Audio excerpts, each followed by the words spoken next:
Okay, little Z was up and early. I heard from this bitch of a police guy. He wondered how the car was crashed. She's okay, the man's mismatched. It's hard to say, but I will tell you all the facts that happened on my eyes. Tell me it's so hard to say. Okay, he was my boyfriend, was this guy. He gave me the try, he gave me the try. I'm not experienced yet, but I have the license of driving. He told me to speed up, to hurry up, that I should pass cross from on the light. Just push the gas, be quiet.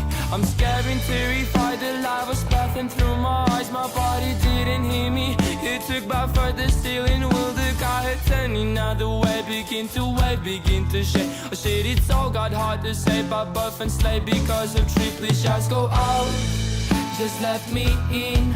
I wanna play the woman feelings. Please just go out, just let me in. I wanna play the woman feelings.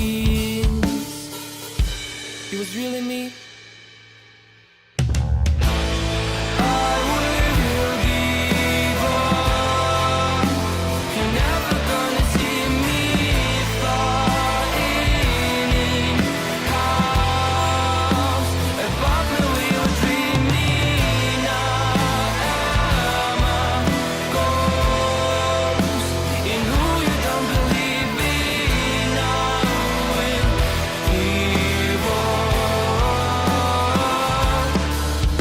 How dare I crash my life, my love reset. I had to take response for that I made it all this shit.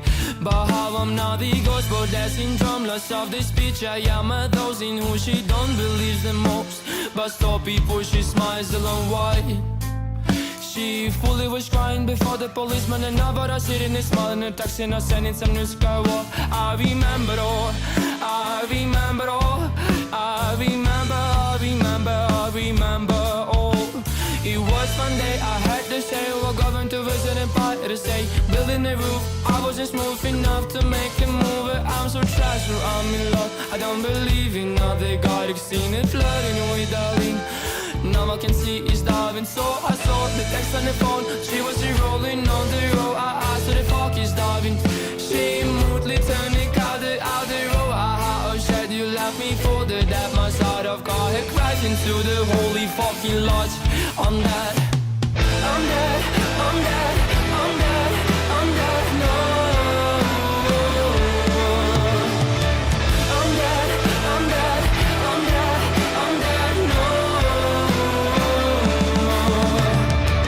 I'm dead, I'm dead, I'm dead, I'm dead, no. I'm dead, I'm dead, I'm dead, I'm dead, no.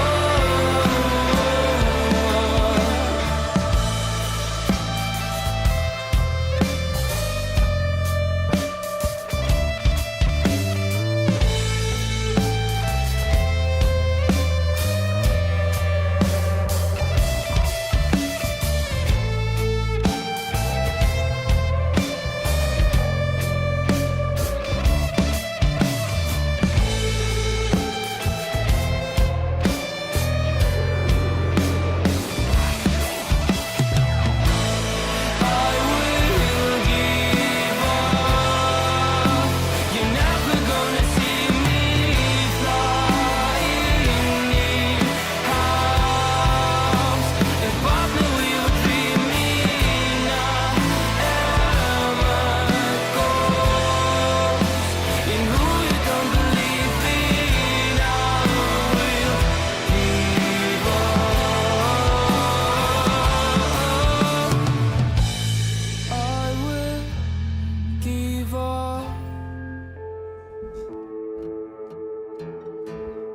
I will give up.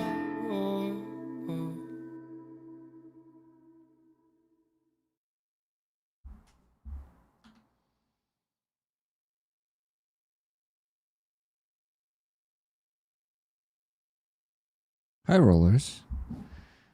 I wanted to show you the quality of the Ukrainian music that these guys are singing in Ukrainian right now.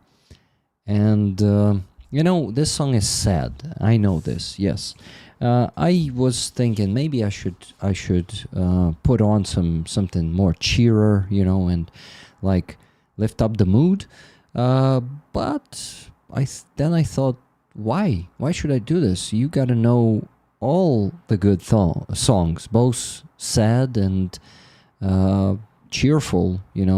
All of them deserve to be heard, especially if they're such a good quality. So Dana was asking, no, she was saying actually that music sounds British, video location looks Ukrainian. Yeah, so it's a Ukrainian band, The Unsleeping. It was the band, one of the two bands I was showing you the videos from the festival. Remember, the one that sounded more like... It didn't sound like this, right? Because first of all, they were singing in Ukrainian there because they kind of stopped being, we Ukrainians had this complex меншовартості, which is kind of, oh, Dana, you were helping me with this term once. Can you do it once again, please? Write something similar to that term in English, because I think translating it that easily won't help. Ukraine have nice music, exactly. Gabriel M. Gesp. I like Skovko and Kalush Orchestra, Alona and Jerry Hill. You just named the most pop musicians in Ukraine. Just imagine how cool those who are not pop music. I mean, the pop music is fine, but if you're also looking for some deep meaning, but actually in... I would say there's less meaning in Kalush Orchestra, in my opinion, than, for example, in Alona's texts. But Skovka is, I think, singing a lot about war, right? But anyway, I'm just usually not listening to the pop music. And, for example, Yarmak, he is kind of pop, hip-hop, hip-hop, but pretty popular hip-hop here in Ukraine, and I listen to his songs that are not mainstream usually. So those that people like around the world, like Valhalla, not Valhalla, there was, or like Україна не впаде на коліна, they are amazing, powerful songs, but they are too popular, and sometimes when I listen to them, I kind of feel cringe. Even during the concert, some of the songs sounded like too much, But damn, they are so powerful. Yarmak's songs are very meaningful and moving. That's a very, very powerful musician. Okay, Aziza says that she's gonna join us at 11 p.m., so in 1.5 hours about now.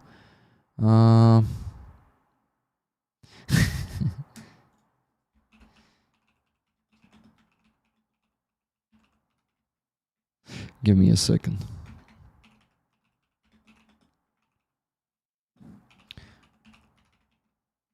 Aziza is saying, I will join, but if I'm gonna be like... how do you call this? Okay, first of all, camera, focus on my face, okay? Thank you. So, she says, but if I'm not gonna be like a... How do you call this when it's too many people? Zavajati? Yarmak is usually for ultras guys. No, actually not. For me too. Some of his latest material, like not the one with Jerry Hill, definitely, but his latest material, that is what? That is, for example, Замкнутый контур. Oh, the Замкнутый контур. Have you heard this one? This one is powerful and fucking painful. Yeah, and I respect the guy. He's pushing a very, very good propaganda, meaning like it deserves to be there. So, good propaganda, meaning the propaganda that will motivate young people to go and defend their country, and not only that, but also be the citizen of the country. So Amonsky, thank you for the 10 gifted memberships. Yoni Nedregard, thank you for 22 Norwegian kronas. Super chat, hello rollers, Slava Ukraini. Georgie is in the chat. Hello, Georgie. It's good to see you, my friend. Rick, have a good stream, brother. Stay safe. Thank you. You have a great evening. And yeah, see you hopefully soon in person. But I also need to invite you to the stream, and we will talk maybe next week. What do you think? Rick, I don't like mainstream Western pop music, but Ukrainian music isn't mainstream to me. Of course, because Ukrainian music, even the mainstream Ukrainian music sounds different than most of the Western pop music, right? It's just my observation, the whole Troyeshina likes Yermak. My favorite Ukrainian song so far is Kryla. You know, and for example, the Yermak's song Babylon in English. Damn, it's just a very good and, how do you call this? Lucky song? You know, when the music and the lyrics match in the perfect set. So it's a very, very on point song, you know, very lucky to create such a masterpiece. So Vavilon is a powerful one, and you know, it's also about Donbass, so it's pretty dear to my heart. I have a lot next week, Rick. Okay, Rick, I mean, I am pretty busy, unfortunately. Okay, got it. Okay, no problem. We'll figure something out. Just message me whenever you want to do the stream together. I would love to do that. You know that, well, better in person, of course, here in the coffee shop, but not here in the coffee shop. I'm on my balcony right now, but you know what I mean. Okay, guys, as you can see, I'm pretty energized today. And Dana, did you help me with complex menshovannosti, national inferiority complex? Yeah, guys. So Ukraine, you see, Ukrainians, we had this national inferiority complex that we thought, like, you know, we're not such a great nation and not such great people as, for example, Europeans. Look at this, like millennial history and stuff like that. All that died. In many people after 2022, we realized that we actually in some regard is a much great nation. How do I sound right now? But you know what I mean.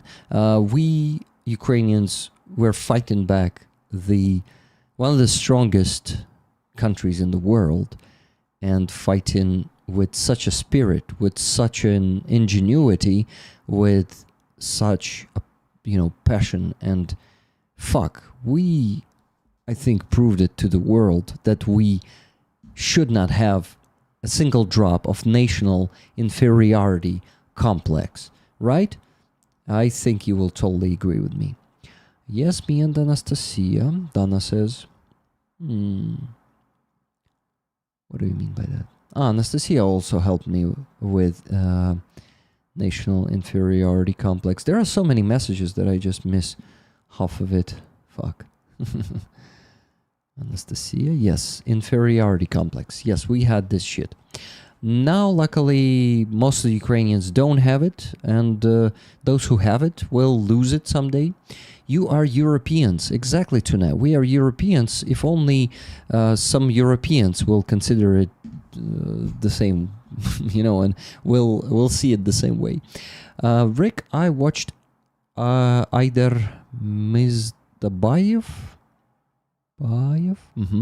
I think he is right. Putin has compromise on Trump, and Trump is working for him. Your thoughts?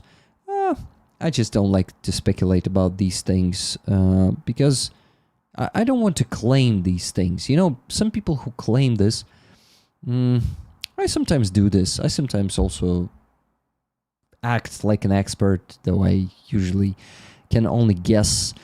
yeah, maybe he has compromat on him, and maybe because you see Trump is too obedient to Putin. It's just like pathetic. Oh my God, guys, what happened 2 days ago is just such a shame for America, and I think Trump just ashamed and put to. I had such a great word in my head today for this.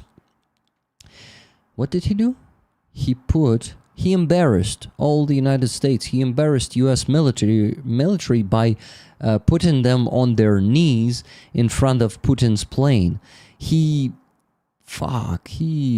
just, basically brought a war criminal to your land, and he shook his hand. He smiled to him like a fanboy. So you know what we should do? We should go and listen to a Republican who isn't afraid to say this to Trump. President Trump, I just saw your press conference with President Putin, and it was embarrassing. I mean, you stood there like a little wet noodle, like a little fanboy. I mean, I was asking myself, when are you going to ask him for an autograph or for a selfie or something like that? I mean, you literally sold out at this press conference our intelligence community, our justice system, and worst of all, our country. You're the president of the United States. You shouldn't do that. I mean, what's the matter with you? I mean, whatever happened to the strong words or to the strength of Ronald Reagan when he stood there at the Berlin Wall and he said, Mr. Gorbachev, tear down this wall?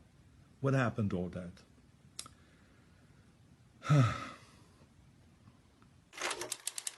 Yep, Mr. Schwarzenegger.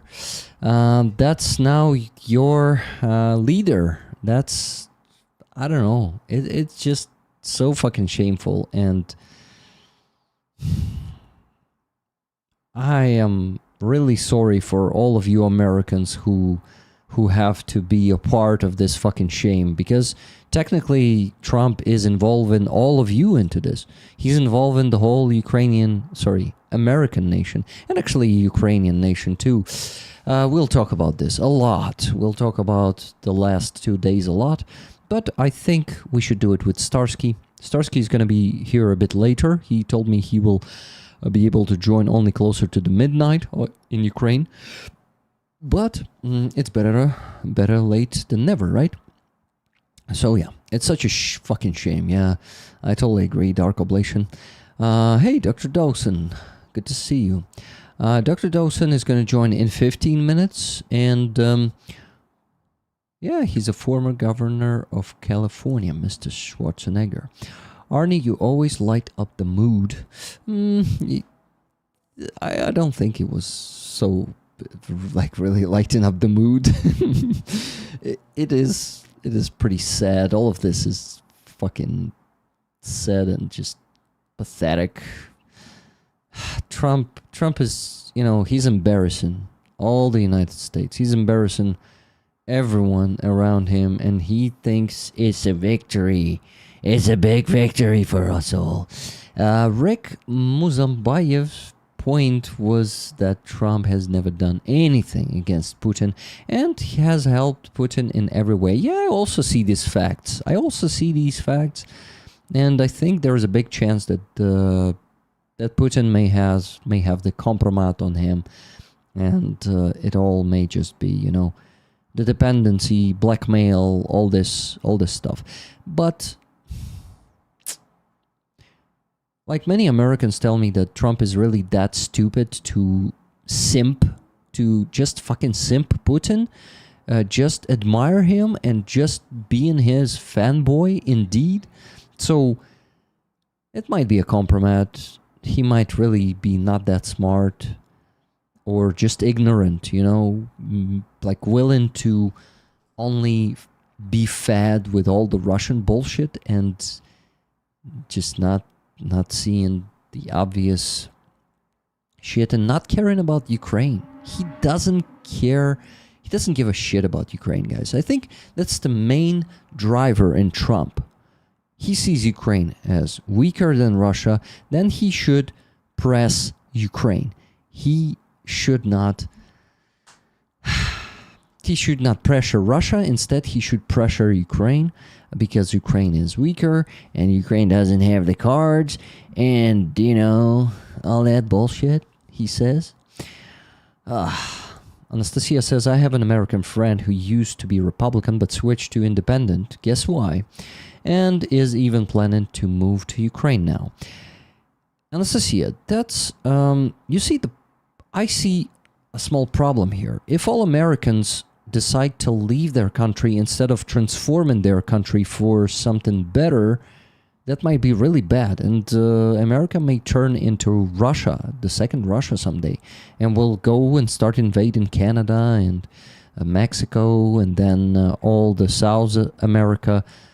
So I don't think it's a good idea for everyone from the United States to just move to Ukraine or to Europe. But I understand it's not easy to fight for your country. Yeah, so I cannot judge. I cannot judge. I can just express my opinion. Rick Trump does not even care about America. Yeah. Yeah, someone special indeed. I don't believe he is that stupid. Yeah, probably not that stupid.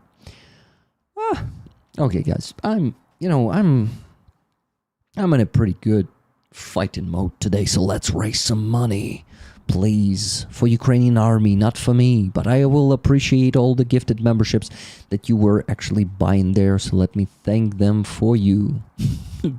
Let me thank the gifted memberships for you guys. Let's do it. Nikki Hill, thank you for 10 gifted memberships. 10 gifted memberships from Paul D. Fella. Thank you. No. Thank you, 10 gifted memberships on behalf of... From... you see what I'm trying to do here? Oh my God. Paul D. Fella is a member, a stinger, for 29 months. Just how many? 7 more months, and it's going to be 3 years.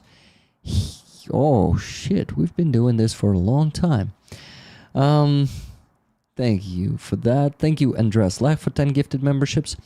My dear friends, I need your help. I've been showing my YouTube statistics on Thursday stream, and I was showing that the income on YouTube this month is very low so far. So I need you to save me and buy more gifted memberships today until they're working, okay? When they're going to be done, not working, then I'll ask you to buy super chats instead. But while we have the chance, please buy the gifted memberships because, my income on YouTube is not that high this month. Let me see. Rick Trump does not even care about America. I see that. Then it's Trump's narcissism. He would betray Ukraine and all of Europe for a handful of statements that back up his delusions, or for a Nobel Prize, Peace Prize, right? Nobel Prize of Peace, Nobel Prize, Nobel Peace Prize. I don't know what's the right way to call it. I just read that Keir Starmer, and Macron are going to be with Zelensky tomorrow at the White House. White House with Zelensky tomorrow. So here's hoping Zelensky doesn't get bullied by Vance or Trump like that the last time. Yeah, it really is good that he's accompanied by his partners. Unfortunately, we cannot call them allies yet because, I think the real allies will send the troops to Ukraine, like North Korea did for Russia. So only then I can call any other country an ally. Sorry, but that's how it works, I guess, these days. Maybe back in the days it worked the same. I think, yes. So yeah. But it's good to have the partners and friends. I think I can call them friends easily, right? So the friends are having his back. And the Ukrainian society has his back. Tomorrow, when he's going to be sitting there and intimidated by Trump, Vance, and all the Why don't you wear a suit? Bullshit. He's gonna wear a suit tomorrow, by the way. At least a jacket. Just like he did, remember, 2-3 months ago? Yeah, so this is... We stand by Zelensky in this. Zelensky, I believe, 100% will not give a centimeter of our territory, not gonna trade it for anything because it's unconstitutional, okay?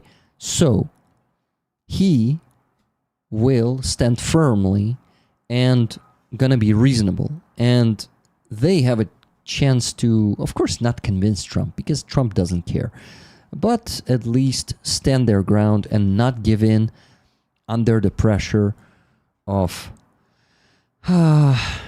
Trump and Trump's team, okay? Or United States of America in general. Because right now, unfortunately, your president represents your country, and your country, guys, is pressuring our country to capitulate. That's what they want from us, basically. Because if we look at the at the conditions that Russians set, that means capitulation, basically. All of that shit is just give up your territory or part of it, all of that shit. It's just pathetic. Just pathetic. Okay, so 10 gifted memberships from Dark Oblation. Thank you very much for that. 5 gifted memberships from Yoni Nedregard. Thank you for them. And Levy, thank you for 10 gifted memberships. Thank you, guys. Thank you very much. Let's maybe try to break them, okay? But go 10 after 10. Just do not break it. Please don't break it. Let me see how many do we have. How many do we have already? I want to calculate them today. So it's 40, 50, 65. Guys, 65 memberships. It will be awesome to see at least 150 or 200 today, and it's totally doable because there's a lot of you in the chat. But if it's not possible, it's totally fine.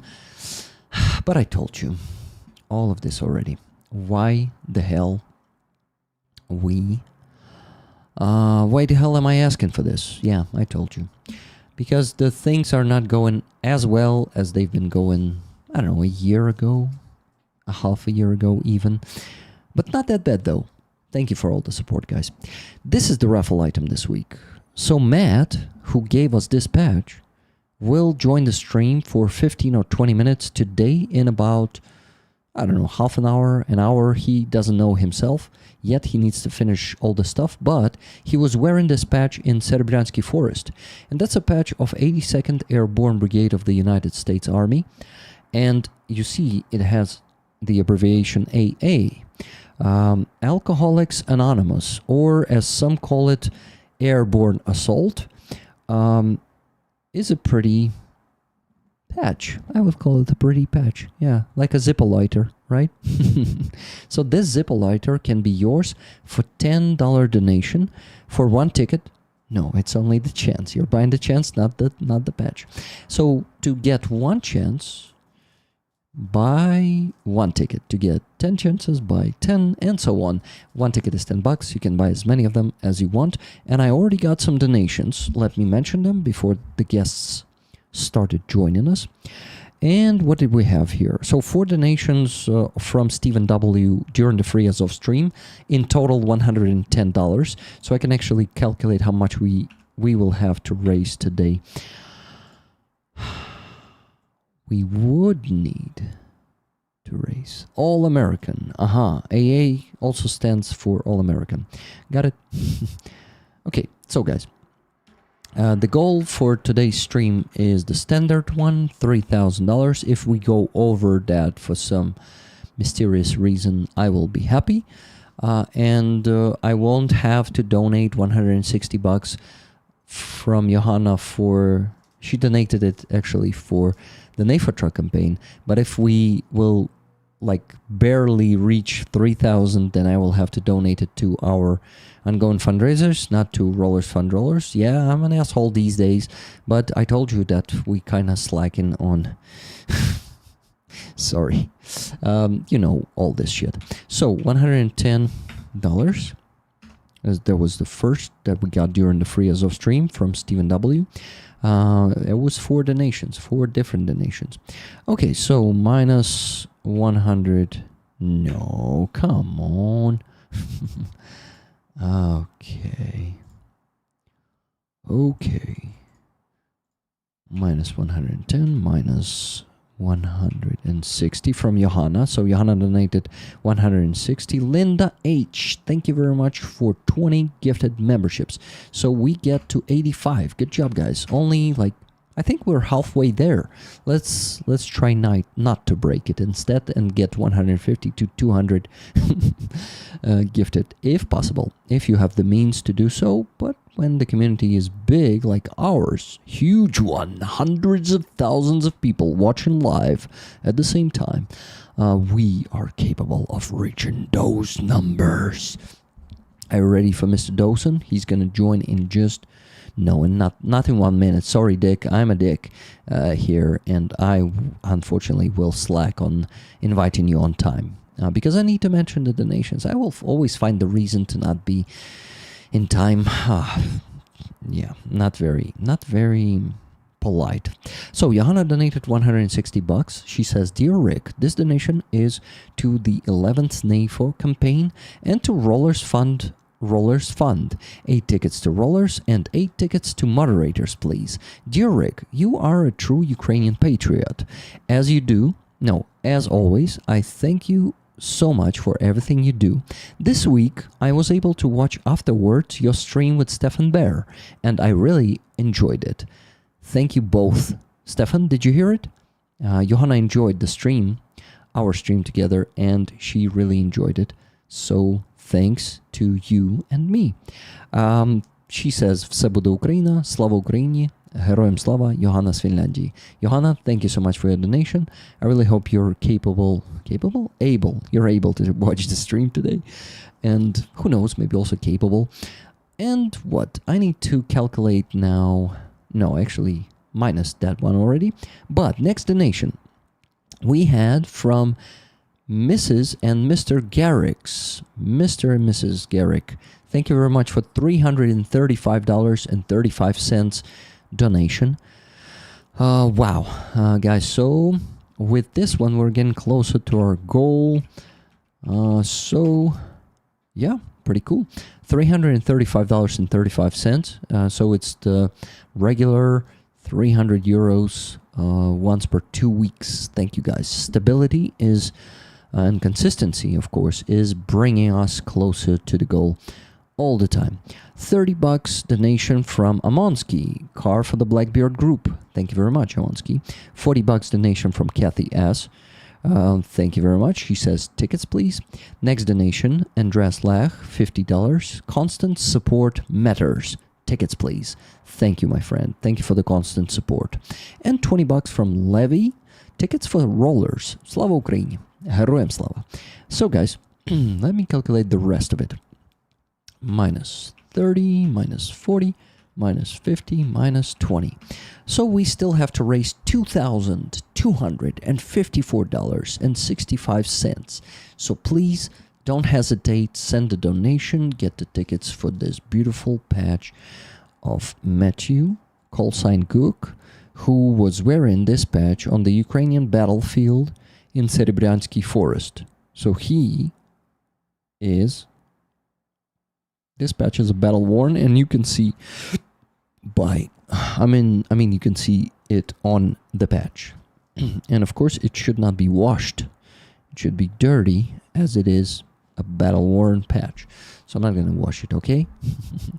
And you need to promise me that the winner won't wash it, or I won't send it to you, okay? Okay, I'll have to have some fun. So, guys, let me see. Gifted memberships are all given. Awesome, you can buy more. Yeah, just to support me. Thank you. And, just to support me. Or maybe just, I don't know. Whatever you want. Paul Good Deborah, hello, good to see you. Oh, okay, Mr. Dawson, I see you in the chat. That means I need to invite you already. Let's go. We have a few people more to invite. So let me create that Gmeet. Gmeet, meet. Meep, Gmeet, meep. Yeah.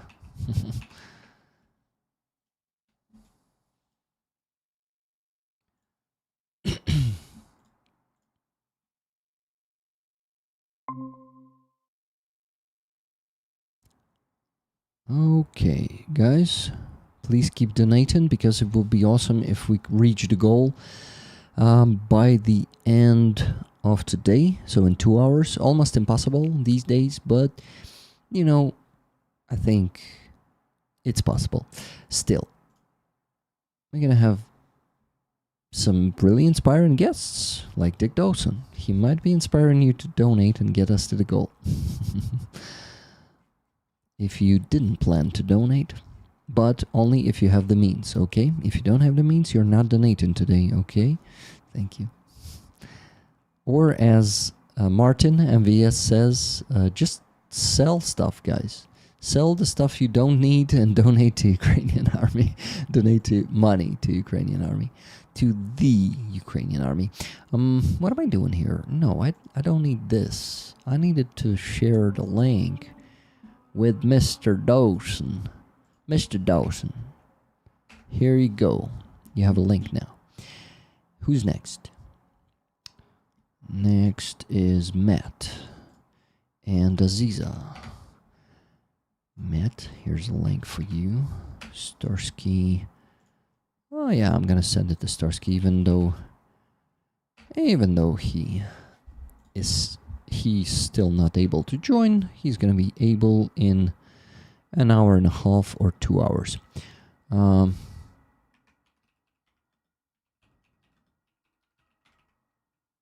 Okay, yeah, send it to Starsky, to Matt, to Aziza, Dick Dawson. Oh, Fuzzy also told us he would like to join, if he can, of course.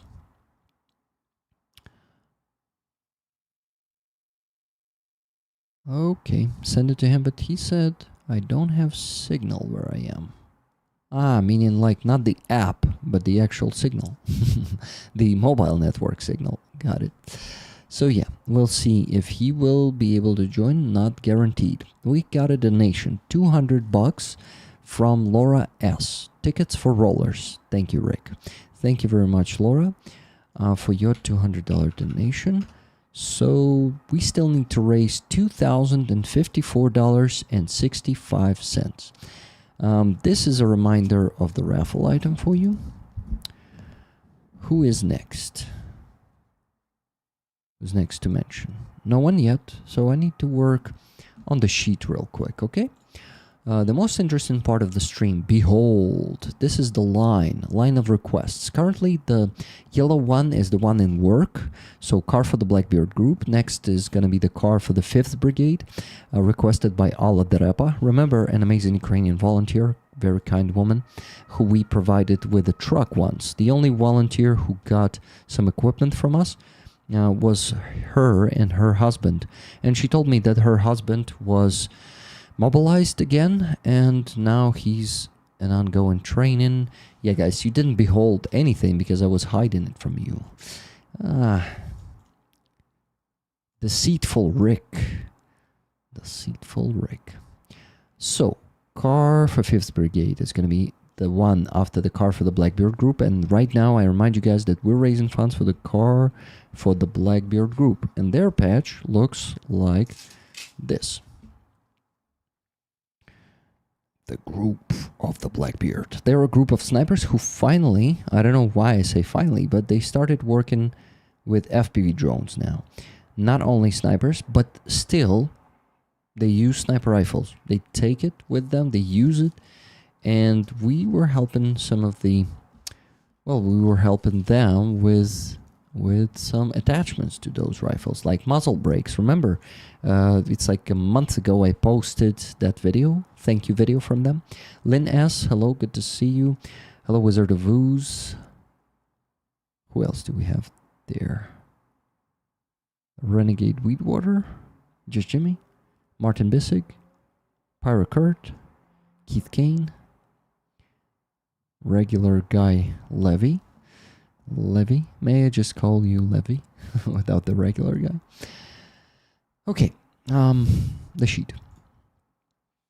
So yeah, in the sheet I have this tab where we have the line of requests. And then it's going to be the Wolf from Kraken. He is the next in line after the car for the 5th Brigade. This Autel drone will change for something else. Ames requested this one, but I actually contacted the soldier and he told me that they actually need radios right now. Car for Atom 26 Brigade. So yeah, Atom is 3.5 fundraisers away in the line. He was the guest on the stream last week, if you guys missed it. Dick Dawson said that he's going to join in 2-3 minutes. Okay, so there should be no rush. I mean, there should have been no rush, but I rushed. Yeah, that's okay. Hello, Laura Ann. Good to see you. Hello, RP Marson. You're very much welcome, Susa.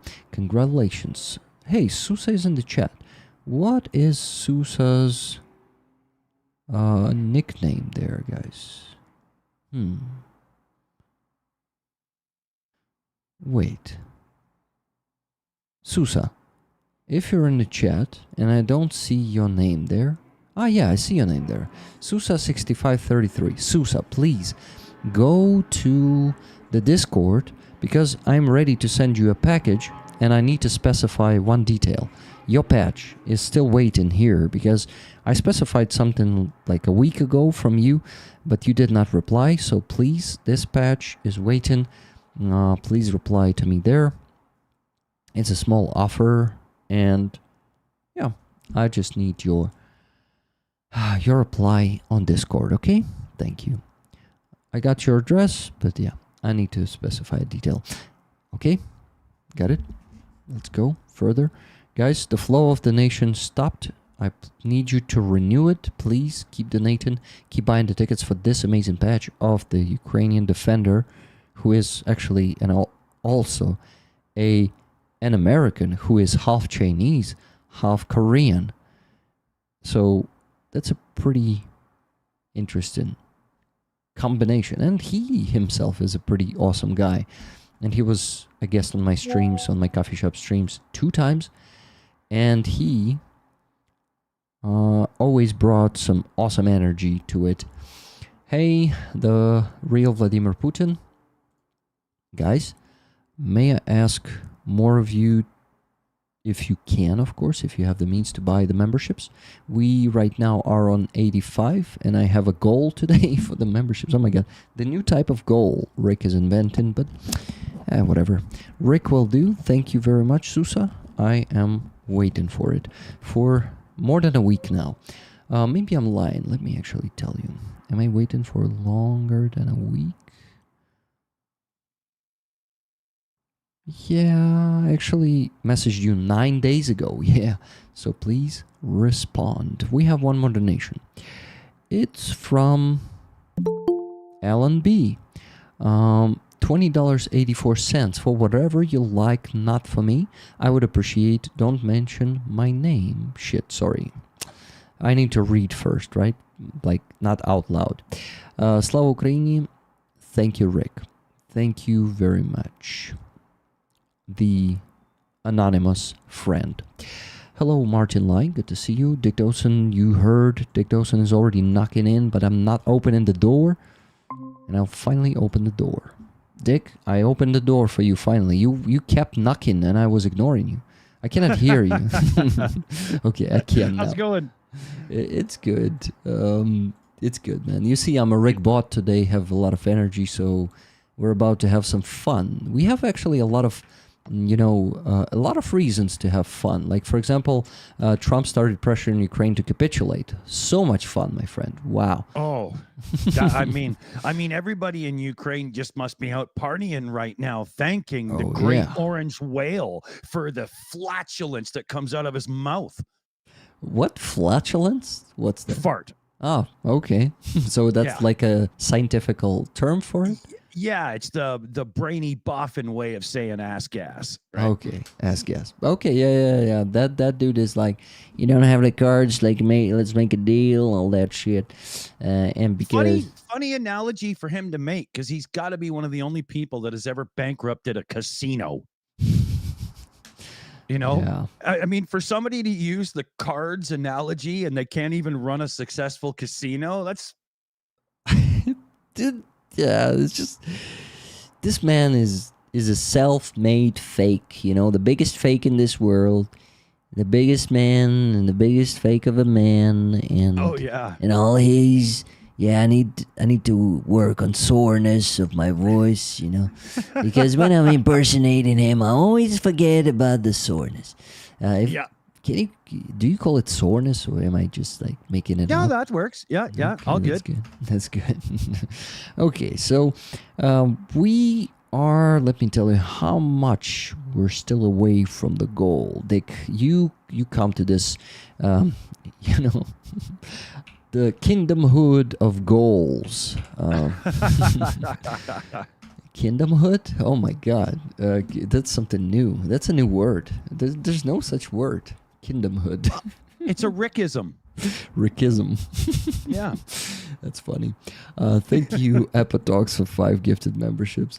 Rickism sounds funny. Rick is as bad as Putin for keeping people waiting. Not as bad. Come on. Not for hours. Just like for 30, 40 minutes, okay?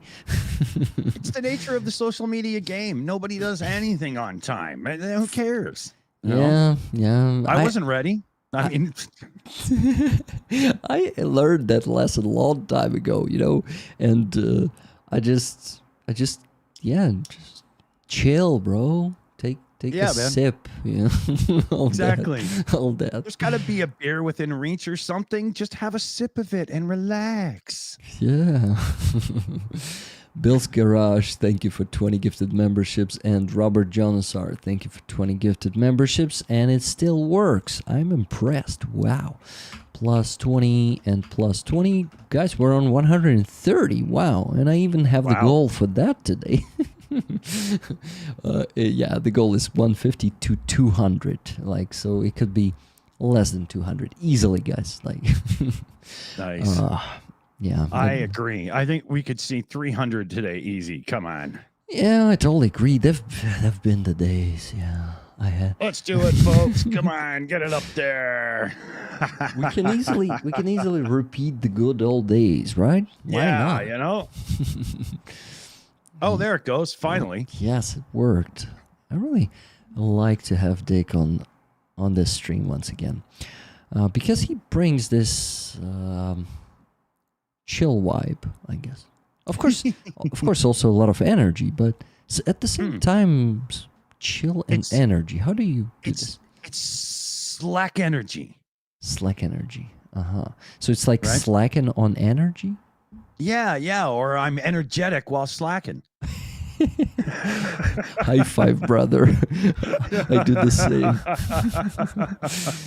Oh, shit. Yeah, so we went live yesterday, Rick. We were doing the Ukraine update over on the Shills, at the Shills. If you don't know who we are, go check it out. Yes, please subscribe to the Shills. But I know all of them know, Dick. Yeah, probably, right? You know, I wouldn't doubt it. So like, and our thing was we were gonna do the old school debunking where we played the speeches from after the shit summit, whatever you want to call it there, and we all start talking. We get we're like halfway through the show. We realize we got to get some viewer questions in. And what happened was we never got to debunking the speeches. So in the next day or two, we're going to do a live over on the Shills, and it's going to be old school debunking where we let the video play. Somebody calls pause. We rip into it. And then we push play, keep the video going. Somebody calls pause, we stop, rip into it some more. And I'll be putting out some invitations to see if we can't get a group, you know, have a little fun. So you're talking about today's stream, right? No, it'll be Monday or Tuesday. Monday, Tuesday. Okay. Yeah. You know, Actually, We've got a pub chat coming up in a few hours over on the Shills Live, our second channel where we screw around. And that's because there's a birthday coming up. There's a birthday. whose birthday? Actually mine. What day? Yeah, well, I kind of change the day every year because people don't need to know the exact date. But yeah, today is actually the date. So yeah, I just became a 55-year-old bum. Nice, congratulations! Not for becoming a 55-year-old bum, but but for your birthday, Dick. Congrats. You know, we Ukrainians don't just say happy birthday. We like to wish a lot of stuff, like the traditional ones, the meme-ish ones are щастя, здоров'я, діточок побільше, усього самого найкращого. Now let me translate all of this. Щастя is happiness. You know, happiness is the first thing we wish. Then we wish здоров'я. Або, or in Zakarpattia dialect, здоров'я. So we also wish здоров'я, which is health, of course. So Dick, happiness to you, health. Then, діточок побільше. As many kids as possible. I'll replace kid with beer. Okay. Keep going. I mean, it works like this in Ukraine. They used to wish more kids because, you know, we had Holodomors and genocide constantly. So the more kids, the better. And the more, the bigger the chance for the family to survive and for the whole family tree to survive. It's not really funny, so I'm not making fun of this part. Just saying how, in my opinion, this tradition was born, to wish as many kids as possible. So, діточок побільше and усього самого найкращого. All the best to you, my friend. That's cool. The classical ones. But also there's one more classical one. Have some love, you know, love to you, Dick. So I will definitely get my little black book out later and make a few calls. Okay. So guys, we have what? We have a good reason to donate today. You can donate in the name of this man who is a birthday man today, not the boy already, definitely. But yeah, he's a birthday lucky person here. So yeah, you can donate and say that you wish Dick a happy birthday. And you know, it's like a super chat. When you donate, I will 100% read your message out loud. You know, there you go. The comment under the donation. Yeah, so you want to make my birthday something special? Chuck $20 into the hat on my behalf to the fundraiser, and you'll see a massive smile on my face, as if I was watching OnlyFans. Okay, so you're okay. Should I go there and discuss the with real you the Vladimir platform? Putin in your chat says Dick is peaked. It's over now. It's done. He's that's it. Okay. I'll pack up the channel tomorrow. We're done. Okay, peaked where? Yeah. Well, I peaked it when I was about 18 years old. It's been downhill since then. So let me just tell you. Okay. Okay, actually, Susa, I gotta thank Susa for becoming a stinger on my Patreon. Thank you very much, Susa. So I'm gonna add the patch. So that was basically my offer, guys. I was trying to get another subscriber on my base Donatello Patreon. when I do that sometimes. I'm a salesman, okay? I Gotta need be. to. I have a business here, okay? YouTube channel is a business. Dick can confirm. And you need to also provide some sales. You can do it in a tricky way or directly reaching out to person and saying, hey, maybe you want to support my work with $5 a month. And that's what Susa did. Susa, thank you very much. She's getting a stinger in addition to the patch she won on the raffle. She won the patch of the 54th Brigade. That was a pretty awesome history of this patch provided by Prometheus UA. So, okay. Yeah, I feel like a good salesman today. So, guys, maybe you go and subscribe to my Base Donatello or Patreon if Base and Donatello doesn't work for you. yeah, let's see if I'm a good salesman today. You will get one of these patches, one of these beautiful weaponry patches.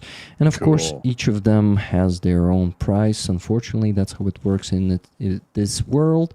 I would like to give any of it to you for $5, but it goes accordingly with any subscription tier. So Stinger, then Javelin, then Bradley, Abrams, HIMARS, and now we have the Patriot patch already embroidered. Look at this beauty.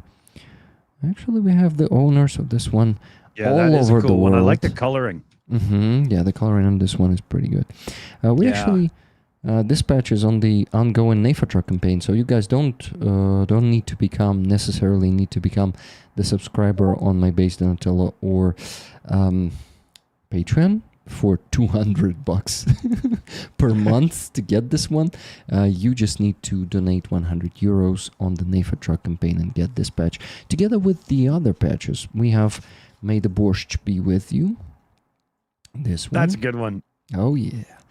I really love this one. So, Borscht, the Ukrainian transliteration. No T there, okay? I don't want to see any T's in the chat in the word borscht. Only this way. Thank you.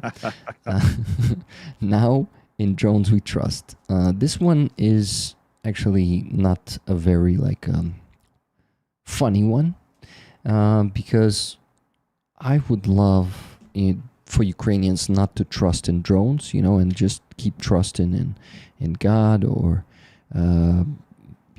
Trust in their own ability to kill orc. Exactly. I mean, this one is still pretty awesome. So we have in drones we trust, and an all-seeing eye, a modern one, a camera there, and of course the weapon that changed the face of war, an FPV drone there. And the Terracon behind it.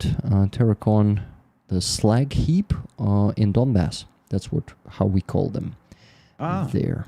Slag heaps. Yep, Terracon. We have $20 from Dark Oblation. Happy birthday, Dick. Tickets for Dick. Tickets is... wow. Dick is getting the tickets for the Airborne patch. Oh. Dick, I think you were listening, and I told what brigade is that, but did you remember? No. Do you remember? Yeah, no, I'm too scatterbrained to remember unless I've written it down or something. That's totally fine. 8T2. 82. Ah, 82nd. 82nd U.S. Airborne Brigade. Not the one in Ukraine. We in Ukraine also have the 82nd. Actually, still don't have their patch. I don't know why. We didn't just have to, not have, but happen to help them. Greg Terry, thank you for that super chat. Happy birthday, Dick. Great job, Rick. Thank you. And thank you, buddy. Hearts all around. Yes. Terracon equals Earth cone, literally. Huh, yeah. I didn't realize that. Or didn't know. $20 from Andreas Lach. Health and happiness to the great Dick Dawson. May your energy continue to uplift others. Tickets, yes please. Thank you. Thank you very much. $25 donation from Maxi Girl in honor of Mr. Dawson's birthday. It sounded like it began in honor of... No, in memory of. Yeah, but it was not in memory. It's in honor of Mr. Dawson's birthday from Maxi Girl. Thank you very much. So we already... Well, she's on the mod team on the shills, so she might be planning to take my life. You might be right. Okay. In memory. No. Let's not go that way, guys. I want for Dick to live long and prosper. I'm not going to join you in that crime, okay? Okay, so what I wanted to say that we already have 3 donation greetings, and here's the 4th one from Lynn S. $20. Happy birthday to my fellow Canadian. Tickets for Dick, please. Dick, more tickets to you.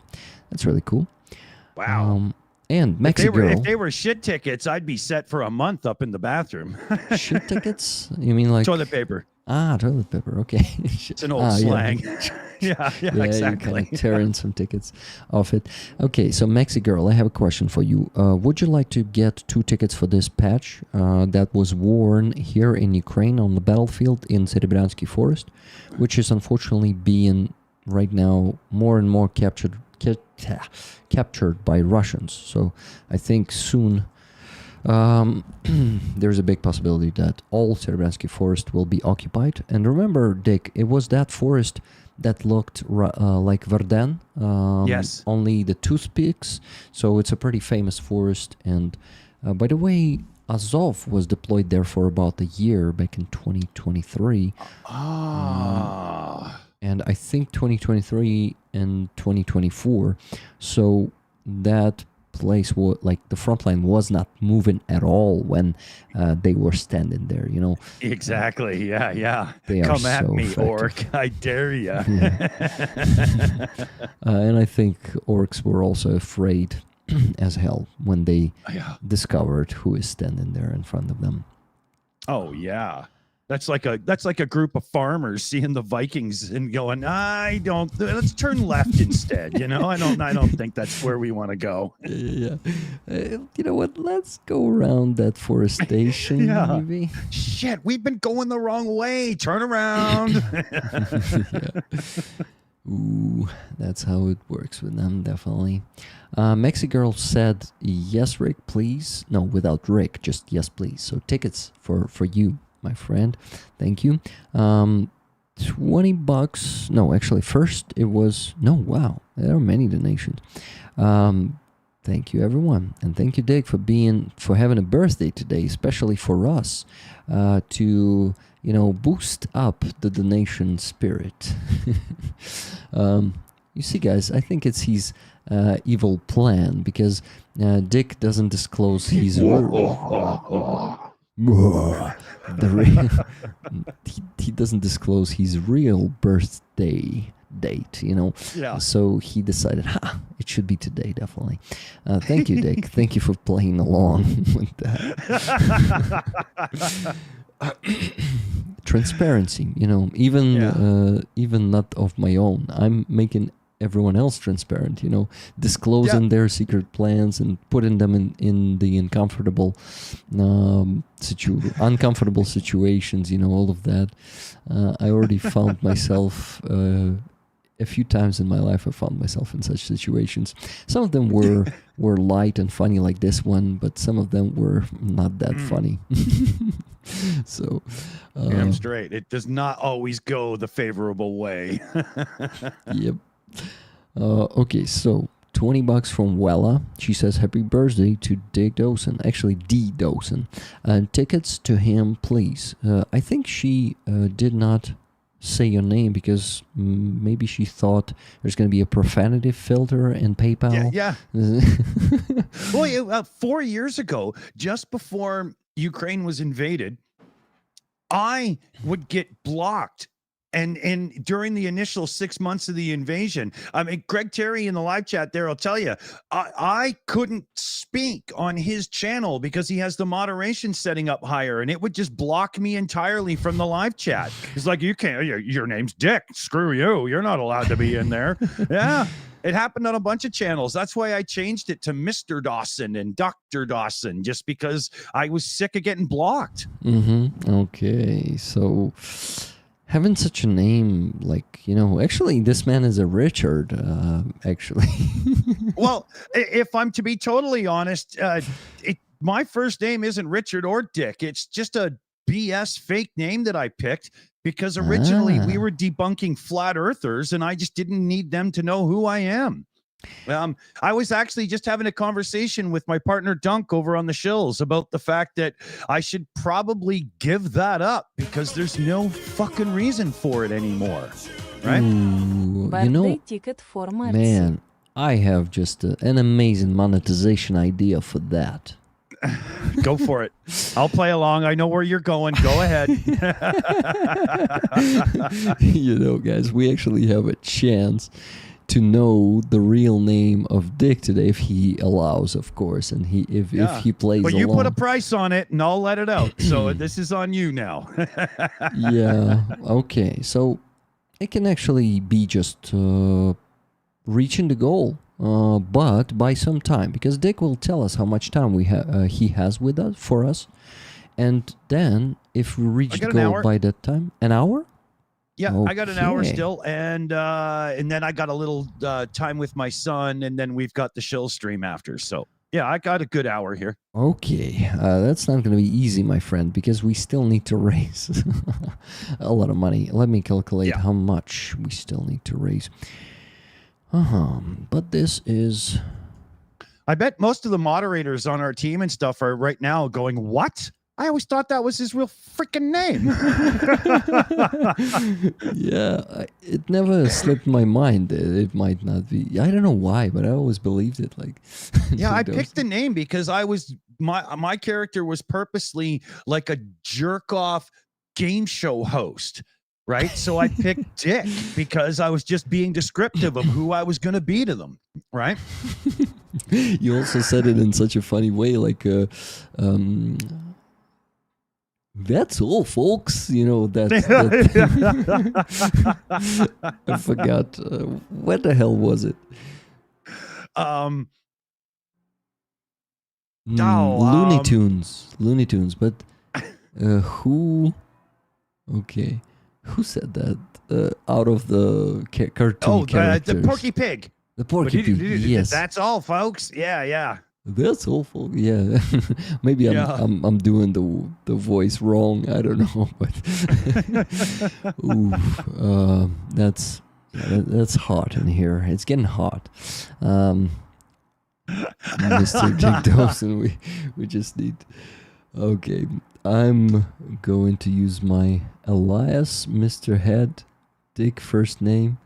Yeah, Bill's Garage. I think Dick Dawson was reading the same. Yeah. When he started laughing. Oh, okay. So, what do... I was actually... Oh my god, rollers are donating non-stop here. So, awesome. Let's say...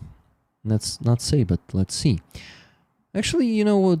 They stopped for 5 minutes, and I just got a donation. So I'm lying to you. Not. If people are asking if my name's Donald, hold on here. So if I use the camera tools there, now my name is Donald. Hey, say something like you don't have the cards. Okay. You know, my real name is Donald. And this is who I really am. I have fat, flatulent ankles, and everywhere I go smells like somebody's dirty toilet. And, okay, I shut up. But that was funny. And I like the light there. Okay. Ronald, Rick. People are guessing in the chat. That's really cool. Okay, guys. So I marked the time. And I also am trying to understand. Okay. I'm trying to understand if I calculated everything or not. Yeah, -10, I calculated this. And I got 2 more donations. That's pretty awesome.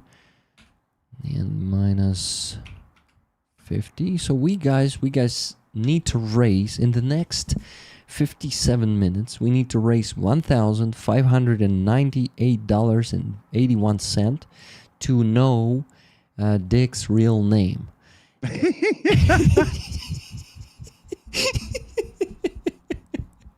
I can't. How the hell did this happen? I didn't. Dick, wait. Is it Willie? No. Little Willie won't go home. Anybody know that tune? I don't know. Okay, so Willie. What else do we have? What synonyms do we have, guys? help me here. So what I find is funny is nobody in the live chat has said, well, how the hell are we going to know that he's giving us the truth this time? Like nobody's gone there yet. I was waiting for it. I don't know. I just trust this man. He seems like the most honest man to me. Greg Terry in the chat there. Ralph. No, it's Not Ralph. Did Ralph had this voice? This kind of voice? When somebody that talks like this has a name like Ralph, Sounds like Emily. Donna is asking Emily. yeah, no, but it's Maybe the middle yeah, name, Emily. Yeah. I don't know. Okay, stop Some guessing, guys. people call me Maurice. Wow, Nikki Hill. Maurice. Okay, so guys, you stop guessing and start donating. Okay, you have only 55 minutes to know. Even if you get it right, I can't tell you unless you've been throwing that cash in the hat. So let's see those numbers go up and up and up because we want to get boom boom style. Yeah. Okay, I needed to. How do you call this thing that goes through all the fingers? The fighting tool. Oh, brass knuckles. Brass knuckles. Yeah, I need brass knuckles. But not smash my new camera. Definitely. Too expensive. Yeah. Ooh, okay, and they keep guessing. Alberto, Petro. Okay, I think one of those names should be Dick's name. Definitely. Especially the most like, how would you call them? Surprising ones. Yeah. Okay. Real Vladimir Putin, and in the chat there, Shirley. Don't call me Shirley. Frimpanini. And Mdow says, well, what's the first letter? 7. It's like 42, you know. Exactly. Are you sure that it's not 42, Nick? Yeah, no. Okay. Jaques? Or what is it? Vasquez? I don't know. There's been some funny ones. Yeah, I really see some. Francis. It gotta be Francis, Leah B says. Definitely, I'm sure. Photograph in the chat says, if Canada, where do the ancestors come from? I was adopted. Don't really know, so I ain't going to help you. You didn't do the DNA test, right? The heritage. No, I would never do that. Why? Like my parents have passed on now, but when they were alive, they put all the time and effort into raising me and being my parents. So I wasn't going to bugger off and do kinds of other crap and whatnot. And, I didn't really feel very right about that. As I got a bit older, they offered to pay for it if I wanted to.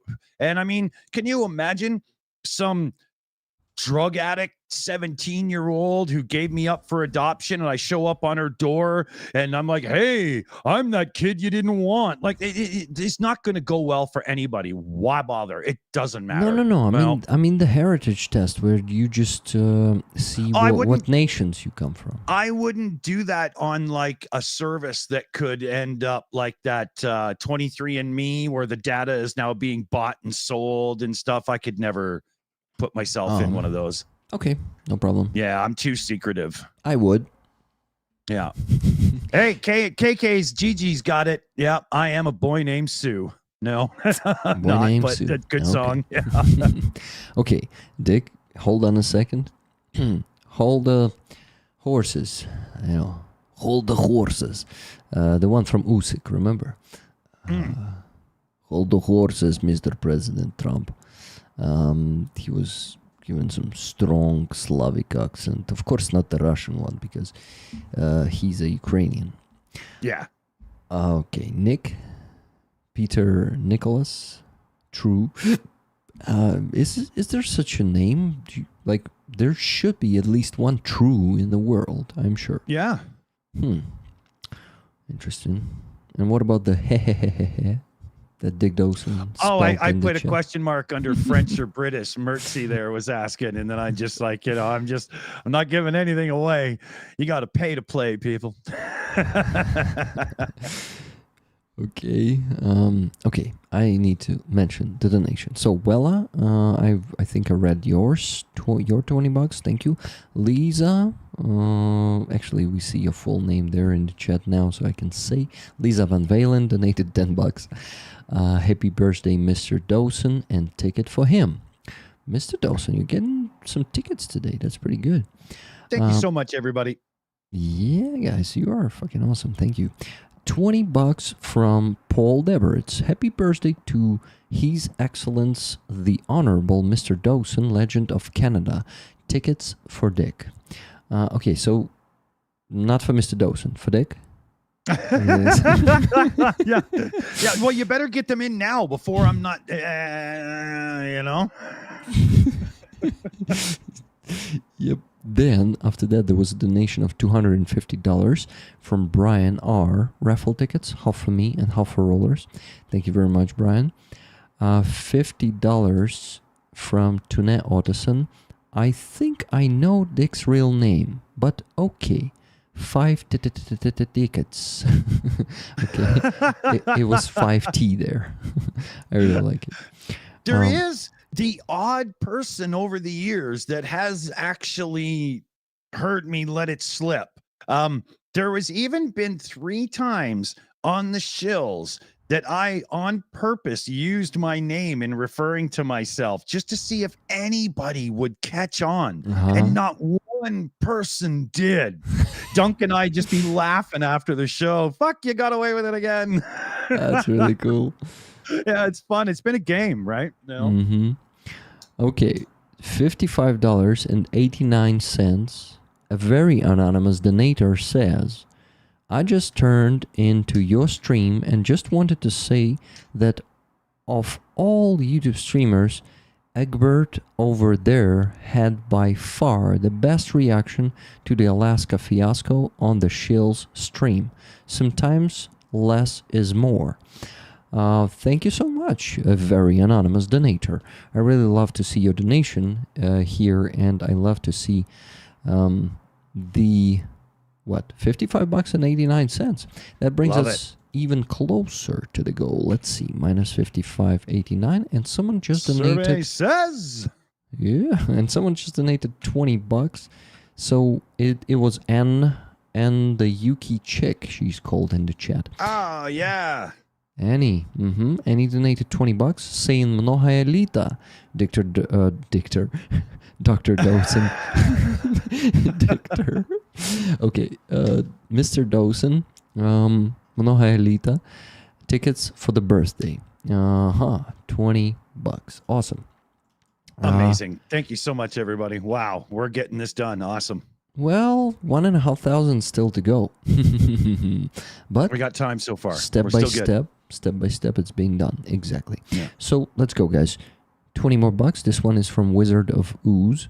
He says, if a little is great and a lot is better, then way too much is just about right.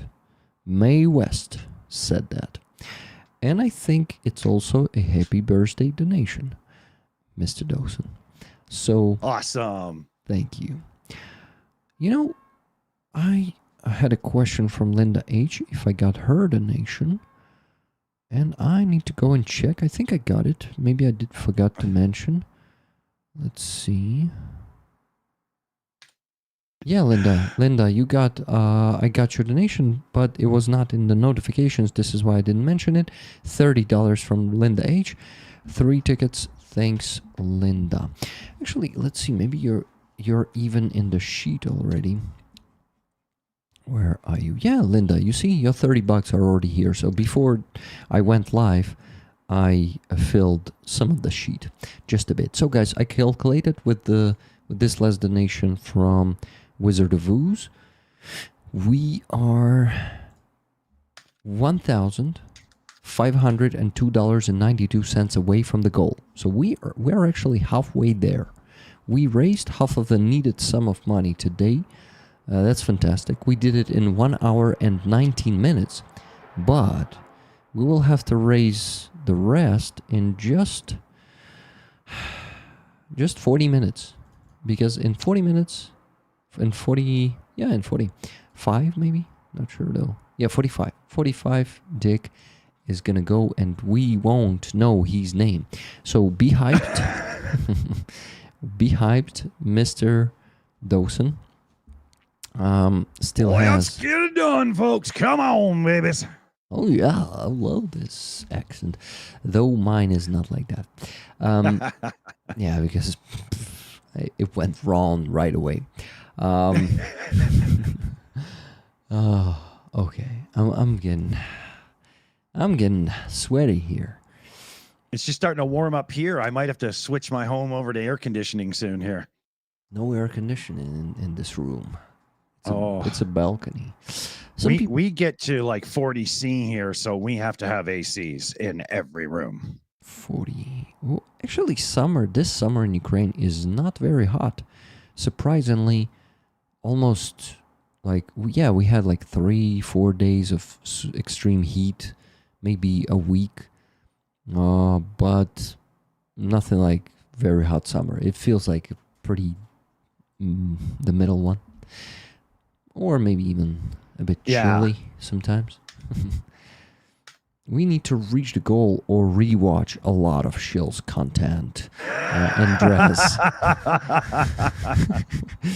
Andres said that. Okay, so guys. That's funny. Let's see. Another flow stopped, and that's gifted memberships. Remember, we have the goal of 150 to 200. Of them, 130 bought, so only 20 away from the bare minimum. The bear. The Bear and the Maiden Fair, that one from... Dick, did you watch the Game of Thrones?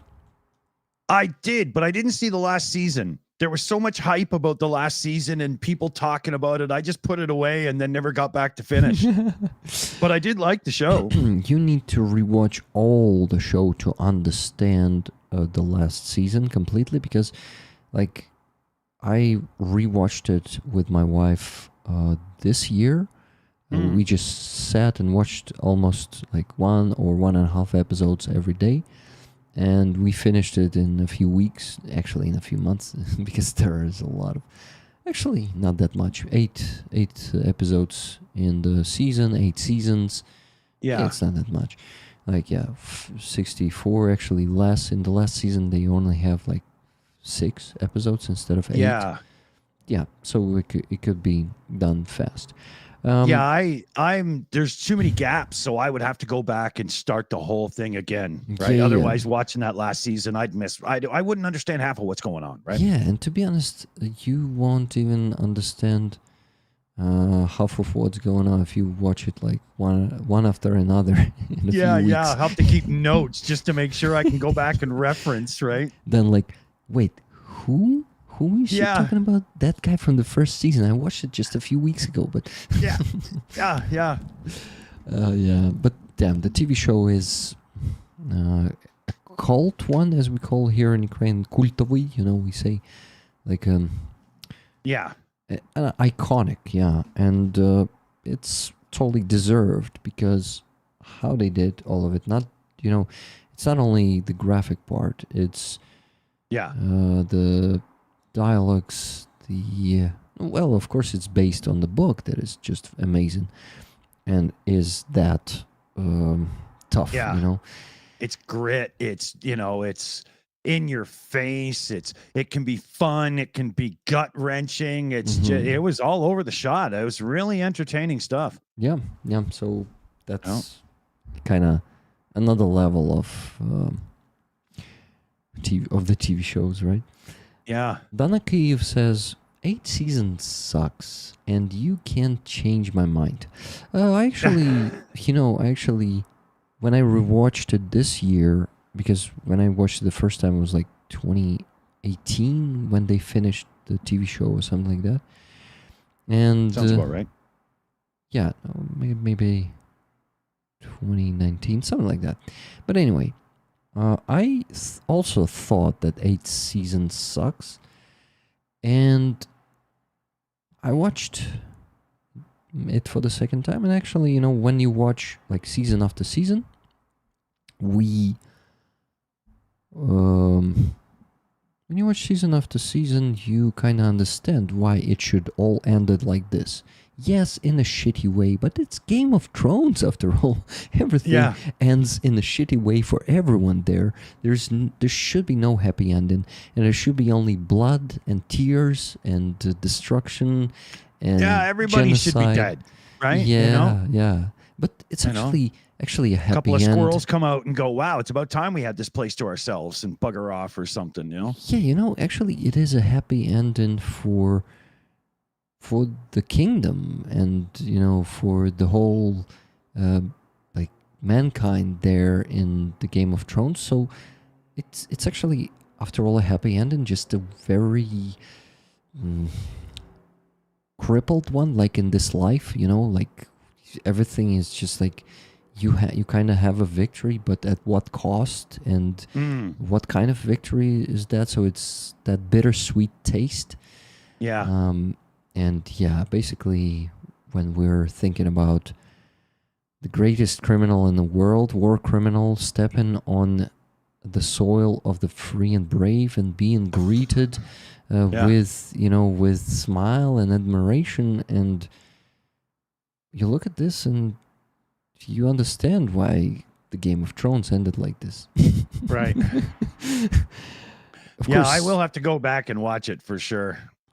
Of course, it's not the end, for in our story, it's not the end. And the end is so far. Yeah. It might be close. We might not know Putin drops dead someday, like on public, And Yeah. With 4 or 5 bullets in his head. yeah, something like that will be amazing. Actually, in his guts, so he would die slowly and Slow suffer. and painfully. Yeah, exactly. That's what he deserved. Yeah, replace his lower intestine with lead and then just watch it play out. Oof. But deserved. Well deserved, as they say, Oh, yeah. Okay, we had a few more donations. We had the one from Otto Photograph. He says, "Oh, I remember now. It was indeed in the Shills live, so you can tell it now, Dick. It's out there. No. We need to reach the goal. You won't get away that easily." Yeah, exactly. Okay, so there was $20 from Otto. Then Cheryl donated $10, saying ticket for Dick, or whatever his name is, birthday. Yeah, for this dude, whatever his name is. Yeah. So, in the end of the message, she said birthday. Indeed, birthday, Dick. Thank you. Then we have a donation from Kamo. Kamo, thank you very much. It says, "Happy birthday, Dick." From Kamo. Kamo, would you like the ticket for this beautiful patch? And that donation was $22.36. And actually, that is a Ukrainian name. This Kamo guy probably has the Ukrainian roots, if not a Ukrainian himself. Is trying to wonder if that somebody I just met recently. I'm not very good with names. You'll notice that I always just call people like dude and whatnot. And it makes it even harder to do people's names. It's I'm a little autistic in a couple of ways, and saying people's names is just this weird, uncomfortable barrier that's hard for me to get over, and makes things more difficult, right? But I know, I'm pretty I could be just talking out of my trump, so I don't know. But what's a Trump? Oh, it's rectum, balloon knot, talking out of your trump. Okay. It means that verbal flatulence. That all makes sense now why he has such last name. Right. See, he was literally named after the balloon knot. Interesting. So guys, you have only 36 minutes to help us raise the remaining sum of money to know the real name of Mr. Dawson. His That's right. His name is not Dick, and maybe not even Dawson. But anyway. One at a time. One at a time, all right? Okay, one at a time. Yeah. We need to use more chances to raise funds, right? So next time. I mean, there's a street around the corner named Dawson from right around the corner from me named Dawson Avenue. There really is. And I'm not saying I did or didn't get the last name from there, or because it's probably my last name, but maybe you're going to have to do some fundraising to find that out as well. Yeah, I guess so. Okay, minus $10, minus 22.36, and minus 20. Guys, we still need to raise in the next 35 minutes $1,430 and 56 cents. We need some heavy guns probably to help us, because the tempo, as you know, one famous character in the movie Whiplash said, "Not in my fucking tempo," you know. Yeah. Sorry, I'm not trying to be an angry teacher here. I just kindly ask you to donate, because it's all going to the needs of the Ukrainian army. In this case, the group of the Blackbeard, the group of the snipers who operate there for 3.5 years, and they're still alive because they are the special operations snipers. And these guys really know how to survive. They are professionals. They are not just, not just some mobilized guys or some volunteers who were civilians before. These guys are in the army for quite some long time, and they started operating also FPV drones lately. And that's really good, because there are moments that they are safer when they operate that. They're a bit safer, so that means I can be worried a bit less for lately, since they are now not always in a crazy danger. $10 a ticket. Yes, guys. Tickets for dispatch, $10 a ticket. You can buy as many of them as you want. And the raffle is going to be done tonight, if we're lucky to raise the funds in the next 34 minutes. Then, maybe even then. But I would like to have a proper conversation with Dick. That means I don't have the time to work on the spreadsheet, so not then. No, sorry, guys, Yeah. but it's going to be later. Okay, Dick, actually, let's maybe discuss some news that we had here in Ukraine. We didn't talk to you at the time when the protests were happening here in Kyiv. Were you following we did a show this? on that over on the Shills, though, yeah. So you were following that. And what is your opinion? Well, the North American media ran with it at first as if everybody was pissed and Zelensky had screwed the pooch and blah, blah, yada, yada. But then the message cleared up after there was a bit more reasonable reporting, and some calmer heads brought some facts in. And from what I gathered, there was some good general concerns about that were being brought up by the protesters. But the protesters in and of themselves weren't calling for Zelensky's head or anything silly.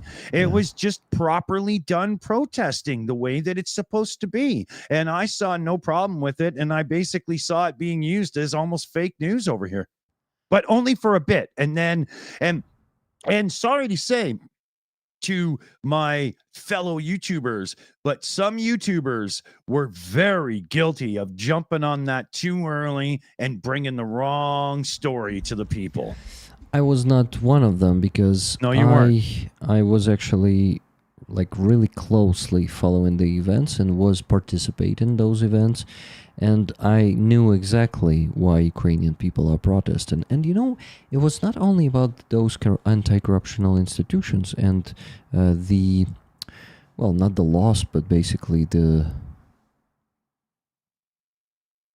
march on the independence of those institutions, that our Right. presidential office, together with the president and with our parliament, all together, they marched on it and tried to strip them of their independence and make them dependent on the appointed general prosecutor who, and the problem is that this is not the only thing they did in the last year, 2 years actually, 2.5. Right.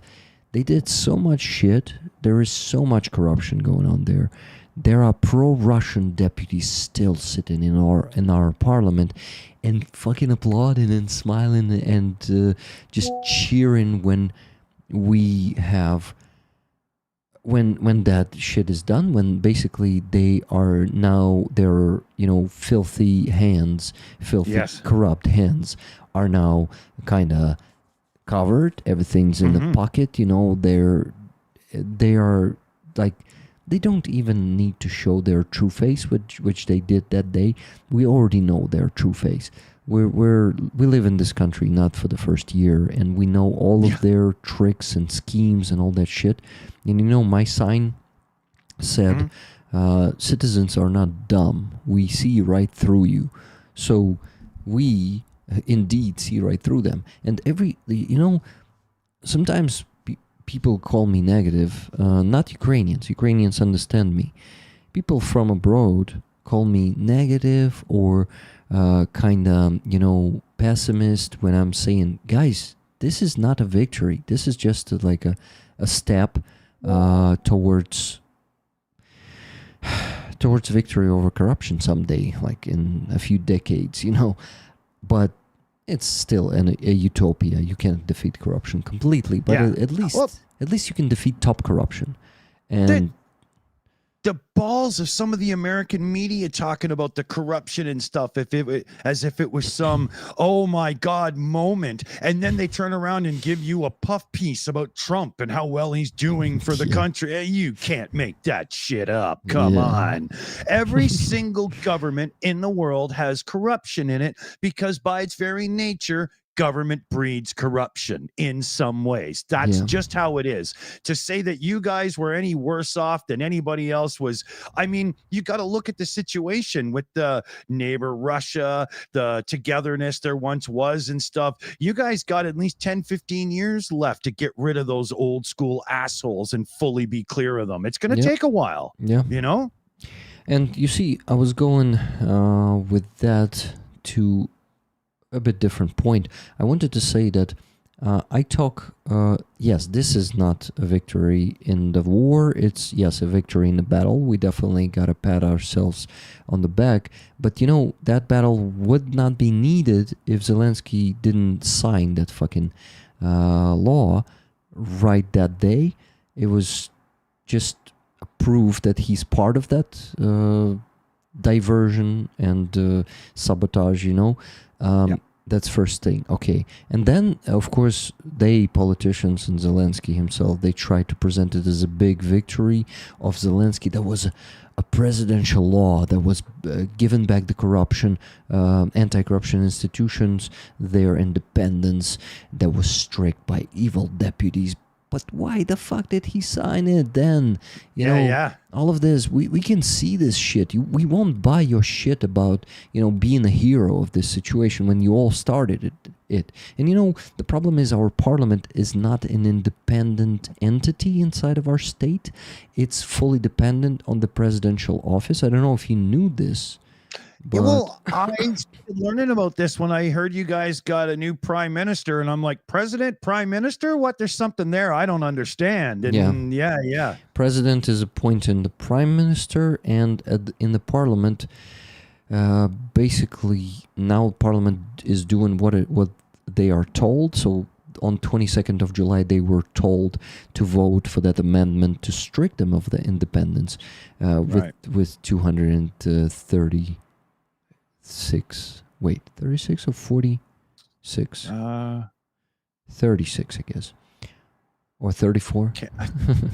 I think it's 30, but ish. Anyway, but yeah. A lot of them understood that this is a bad decision, but they still voted because they are not independent. Right. That's the problem.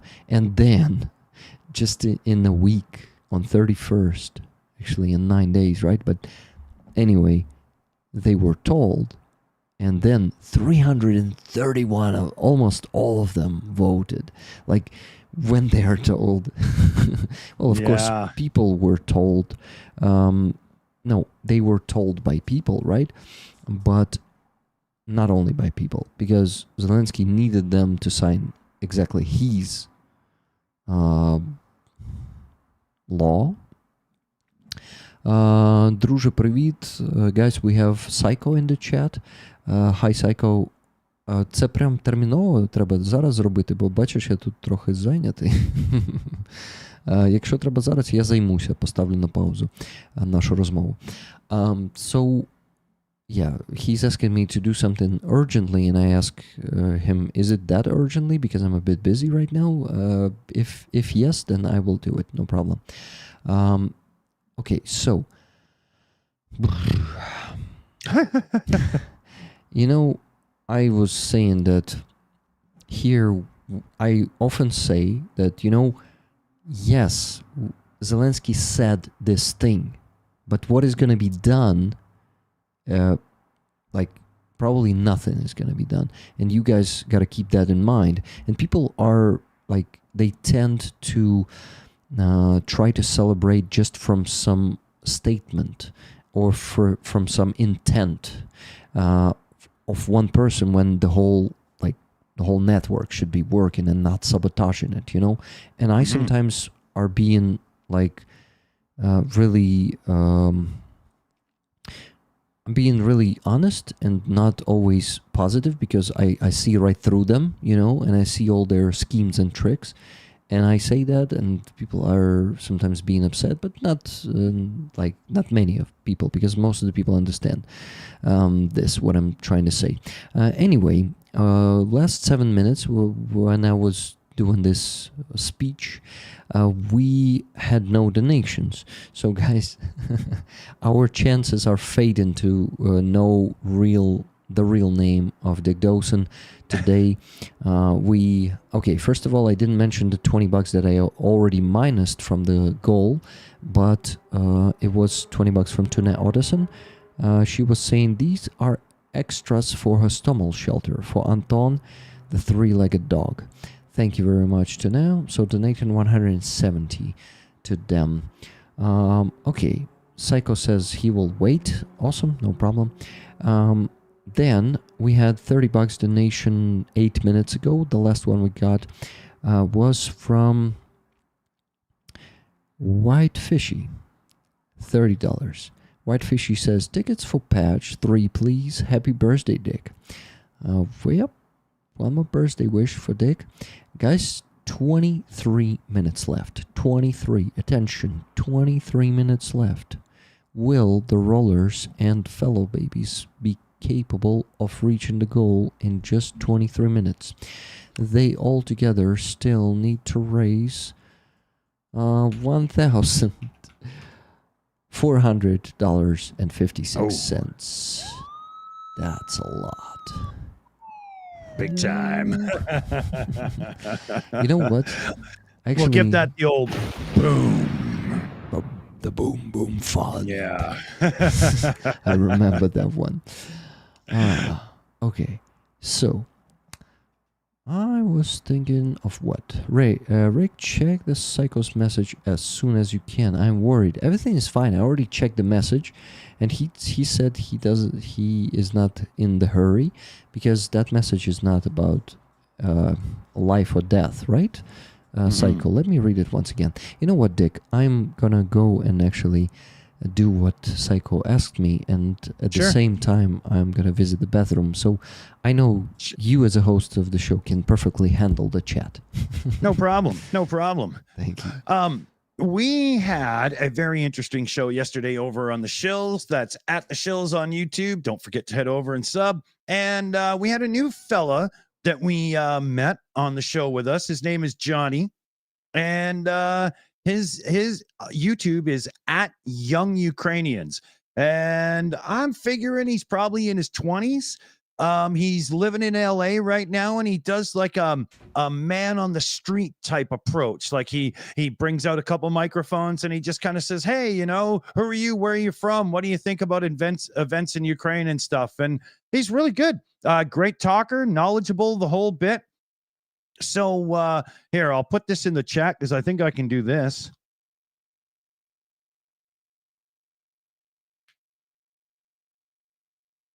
Yeah, there we go. You just do at Young Ukrainians and you'll find his YouTube channel. I encourage you to go check him out. He's totally worth it. We had a great chat. Slavy, myself, Johnny, Young Ukrainians, and Commander McMillan. And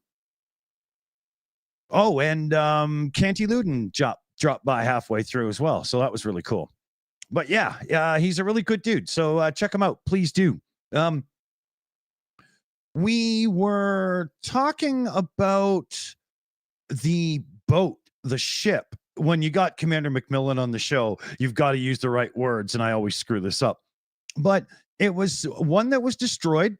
Ukraine took it out, and it was not in the Black Sea. It was in what's the other one far away there, like harder for Ukraine to get to. Somebody help me out here in the live chat. And it was really, really cool because of the reach of Ukraine to be able to get at the one. And Commander McMillan and I had a slight discussion on this on the show yesterday, because the idea of spiderweb and sneaking things in and through, I think, is much deeper than we actually initially thought at first, because for the drone attack to get at the ship where it was leads me to believe that you could be looking at a situation where Ukraine's actually got like a repeater in Russian territory to help guide their things and stuff.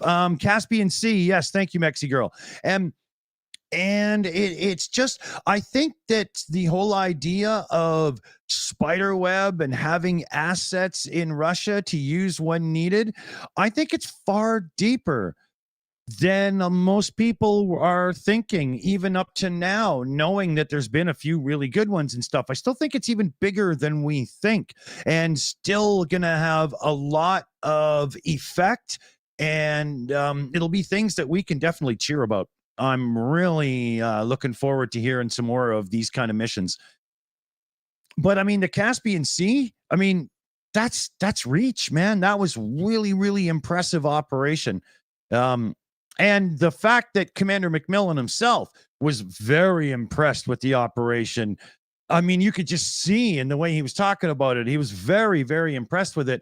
He knows what he's talking about. So, you know, when you see a guy like him getting all glowy-eyed talking about it, I think there's going to be some really good news to come in that vein, that style of Ukraine one-upping them some more. I'm really hoping so. So little on our name game here, whitefishy,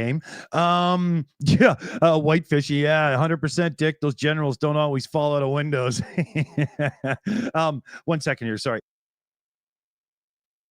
On this little name game that we're playing, get some donations in. We'll see if we can't get the name thing out. Somebody in the chat, I won't say who, because then you can all scroll back and look, had a suggestion that actually hit the nail on the head.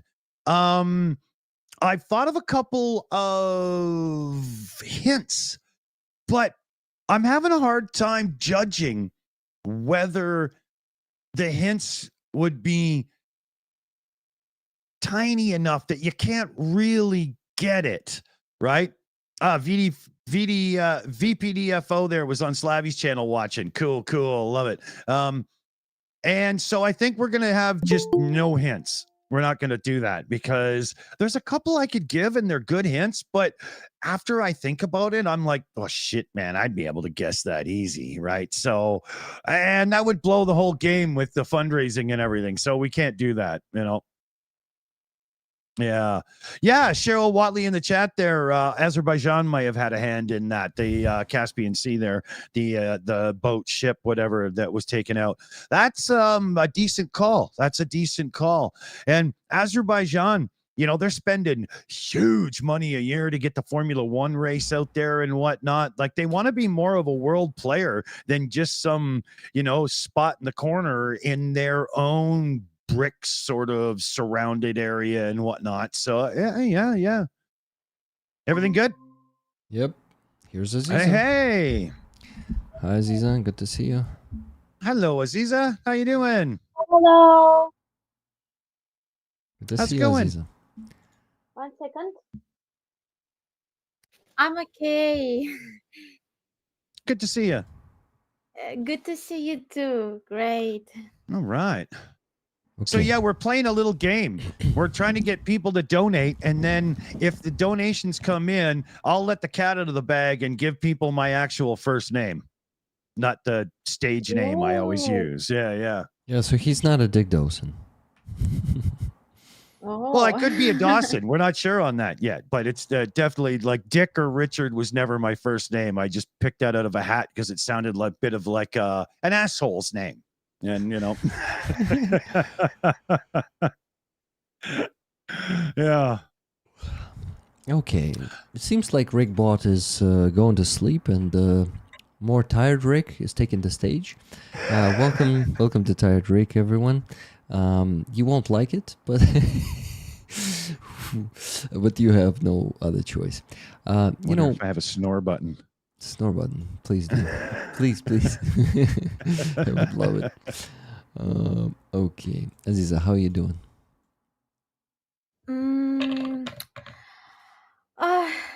Maybe it's because of this news. I wanted to see Rick to have a good energy from rollers and from Rick. The anime style. Because the news are so because the news are so crazy and really Bad, mostly. bad. So I don't know how to explain my feelings. Mm.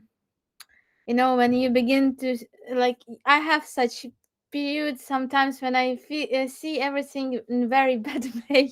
Yeah. High five. High five. Music, war and freedom. So no, I think it's like I just to overcome it. Yeah. And to understand that we have no other choice, only to fight, to do own work.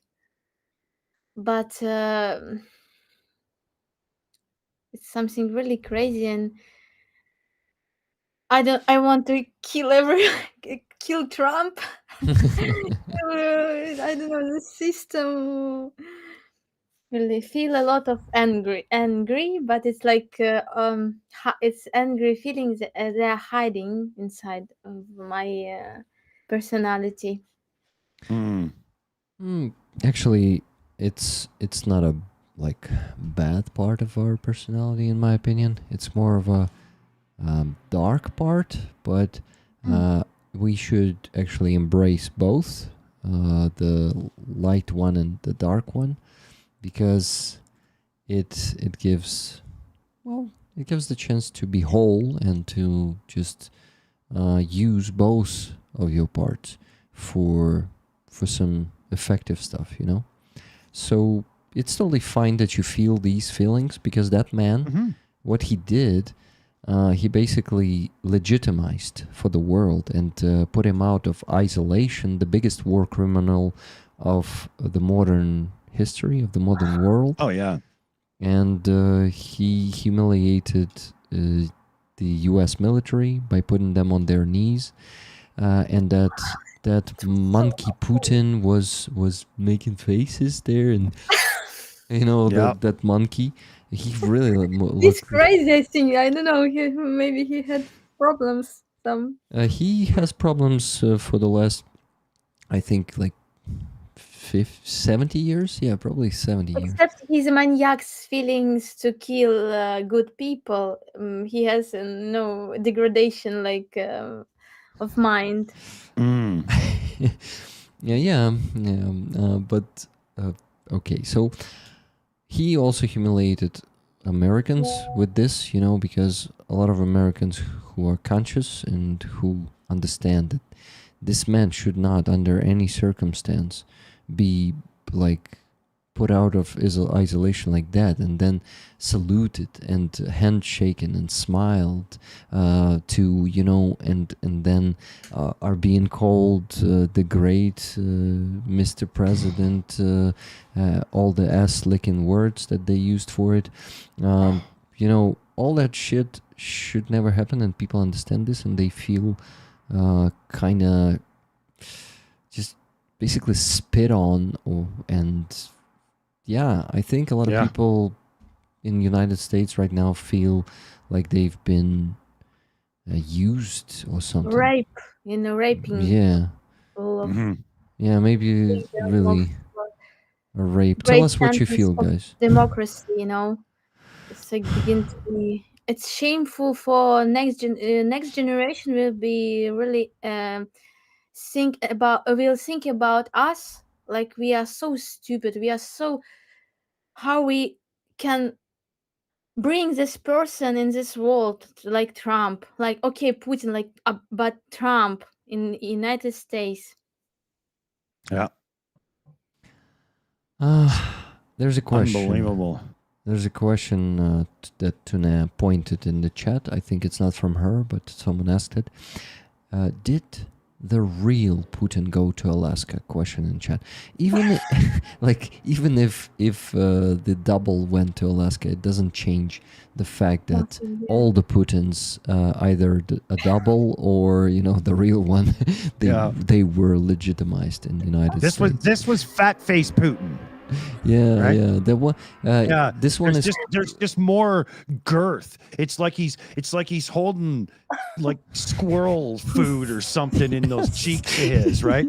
Yeah, perhaps it wasn't Putin because I remember a story about different Putins, and through this different Putins there is some comic Putin, like with such a character that want to joke, want to maybe make faces. Yeah, because really, in last moment, I really believe, like I think maybe somebody will kill him or imprisoned. Maybe it's like trick, invite Putin, and so we can imprison him. Really, he is a criminal. So why we could do it? Because it's war criminal. Yeah. But perhaps it wasn't Putin, and it's like. How many Putins do you have to throw out a window to get a regime change? I mean, nobody knows how many there are, so it's not even a valid joke yet. But it's 100% there are a lot of Putin because this another Putin visited Mariupol. Do you remember this video from Mariupol when he visited Mariupol and hugs people? People it was this met one. him and he hugged and they said, "Oh, you're so great," and it was this show. But he hates people. Yeah, he didn't want to have somebody near with him. Yeah, exactly. And that's we call this one a banquet Putin. So the one that should be on the banquets.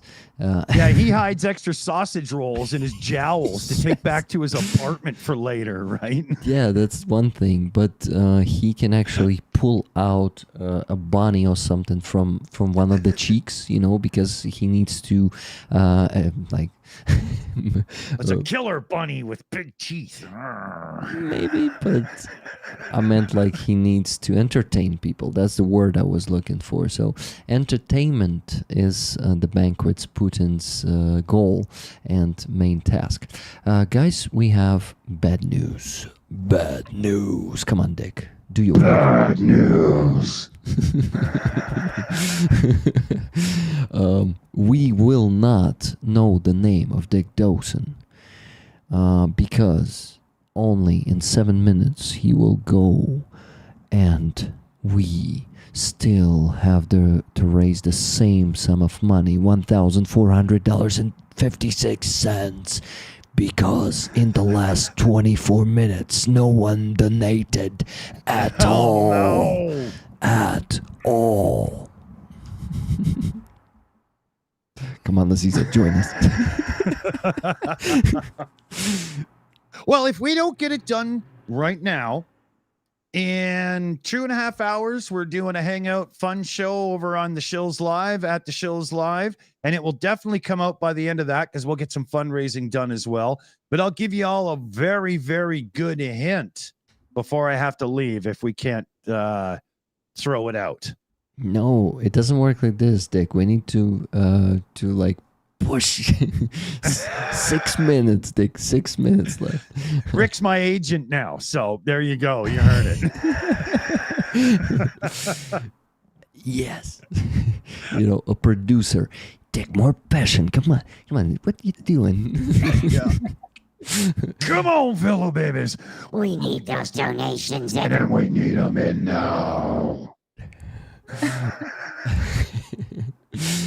Quick, grab that micro P before it I'll stand vanishes. up, take my shirt off, and put whipped cream on my nipples. Now get the money in, all right? To not see that, right? Yeah, actually, I won't do that, so don't, because that ain't happening. I will not dog's dick, Michael says. That's good.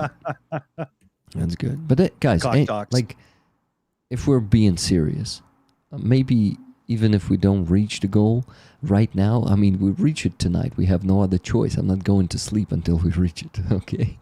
There you go. If not this, yeah, but if we won't reach it right now, then at least donate, because 26 minutes with no donations is something like, how did I say? It is problematic. It's like a growing black hole in his soul. Amazing. Yeah. This master impersonator, he doesn't need even any console, any sound. How do you? I don't even have to hit a button to sound like this. Exactly. Like Jim Carrey was his apprentice back in the days. Yeah. Like, I taught him everything he knows, but then he went and screwed some of it up. So, yeah. Actually, a very respected guy, I guess. Dick's brave soul to do this with a name like Gulliver. Okay.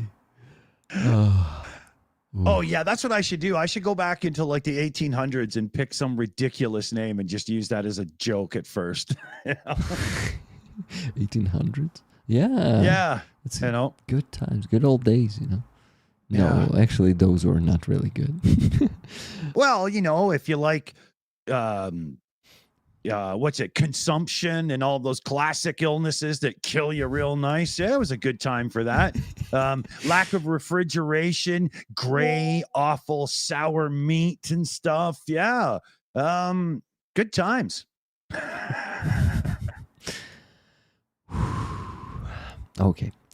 Dear rollers, those of you who are just joining the stream actually don't know what's happening here. We're playing a game. Dick Dawson's real name is not Dick, and we're about to find out in 3 minutes, but only if we reach $3,000. Right now we're on $1,600, so we still need to raise $1,400 in Get bouncing, people. So we need to do it in the next 3. Don't make me tie Mario down. 3 minutes. Okay, guys, we can actually do it in maybe half an hour, then call Dick, and he's going to join just for a few minutes and say his real name. I'm joking. No. Anyway, what is happening? Oh, so far, it seems like I got a few extra minutes because my son's movie ended and I figured he'd come downstairs and demand my attention, and that hasn't happened yet. So he's probably watching sexy chicks on the internet and I have a bit more time. Okay. Okay, he's a teenager, right? How old is he right now? Yeah, 18. 18 years old. Yeah. Yeah. Probably he's doing that. Yeah. Yeah, I wasn't actually kidding. I know. Well, teenagers, that's totally normal. I just wanted to, yeah. He just recently got his first disability payment because he's a young adult now.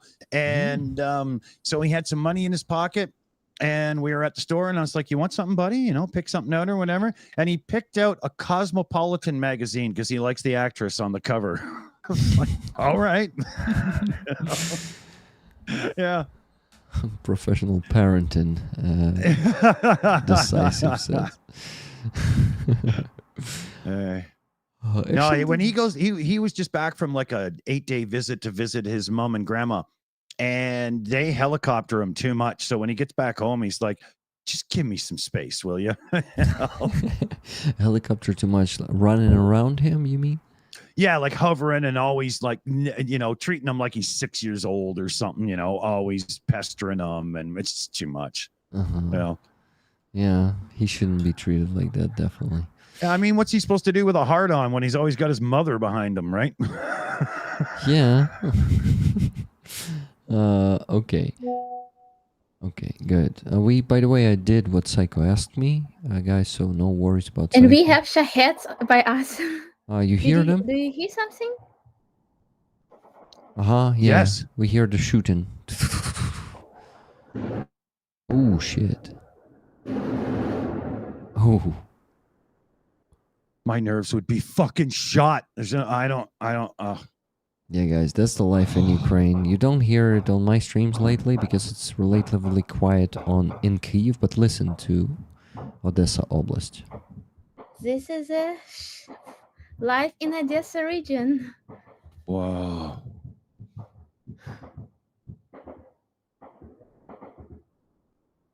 I'd be at the window like a fucking crack addict tweaking at 3 a.m. I don't know how you can just sit there. It's just... Dick, you actually need to hide in the shelter when you hear this. Yeah. Guys, we need some signal like the time has run out and we stuck on the same amount of money. Whatever. Guys, we tried, we played fairly, so today you won't know, at least on this stream. Maybe it will be revealed on the shows, but not here. The rules are the rules. I mean, unless somebody wants to drop a good G note into the thing right now and get us up there, you know. Yeah, 1,400 more bucks, and we're there. I actually know a few capable rollers. And not only rollers, I think I know a few capable fellow babies who can do that. So the last car for Ukraine fundraiser we had, ours was going a little bit slow, and somebody just walked up and threw 10,000 euro onto it and closed it for us in one shot. Yeah, that's really cool. Actually, Dick, I didn't tell you, but my current ongoing Nefatra campaign is like, it's not completely stuck, but it's like semi-stuck, you know. It's been going really slowly for the last month. We actually are raising it for 2 months and 3 days now. Actually, 5 days now. 2 months and 5 days.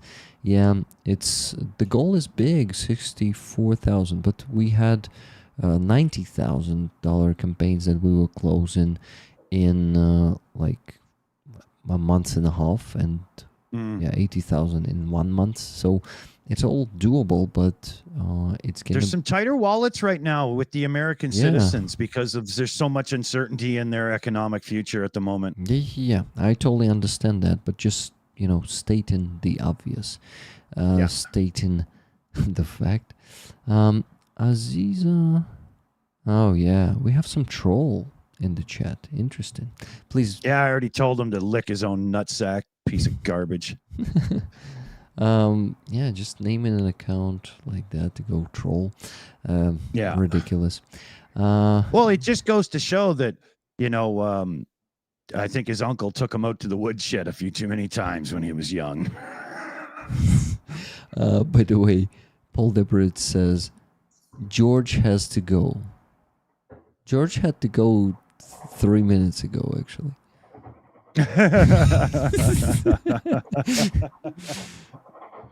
Let's listen to Aziza for a bit.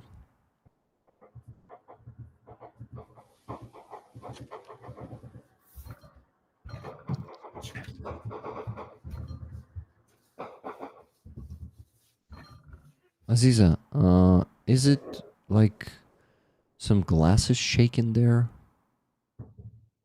Or something?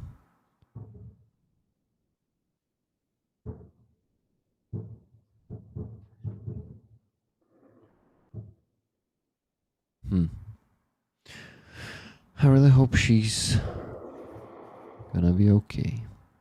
No doubt. That's crazy. Oh, I'm alive. that's good. Good. Aziza, I thought sorry. I heard something like glasses, what's the English word for that? Ringing? What was that? Clanging. Clanging? Коротше, Clattering, наче стакани звеніли, щось таке було. Що це був за звук? It's shooting, you know. They tried to catch him. No, actually, when you turned off the camera, you went somewhere, and we heard this ding, ding, ding, ding, like стакани, типу, звенять. Щось таке. It's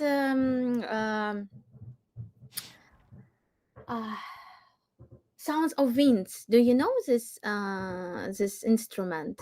Yeah. The one that is It's hanging under my door. Oh, on the have door. sounds of the wind. Uh-huh. right. Yeah, got it. Like a wind chime type. Yeah.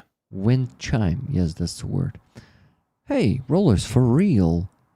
36 minutes with no donations on PayPal. What's happening? Please donate. Yeah, please donate. I'm here. While we're still alive, donate, please. Still here.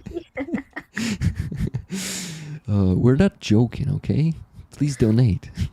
No, we're definitely not. Yeah, guys. Hey, actually, in Kyiv, it's just the end of the air raid siren. So, safe in Kyiv. Sorry, Aziza. The shooting continues, right? Yeah. The sound was like this shahed was flying like how to say по колу. In circles. In Circles. So he was like here and then again far from us and then come back and they tried to catch him. Crazy. Did they finally catch it? Did it blow up? I think he is going someone else like a little bit far from us because I didn't hear the sound of the of falling. Yeah. Circling. Yes. Show now. Thank you. Okay. So, I wanted orbiting. Nice word. Yeah, Chuck Yamairts is that, I guess. Charger. 71 Charger. Okay, I think rollers just refuse to know your real name.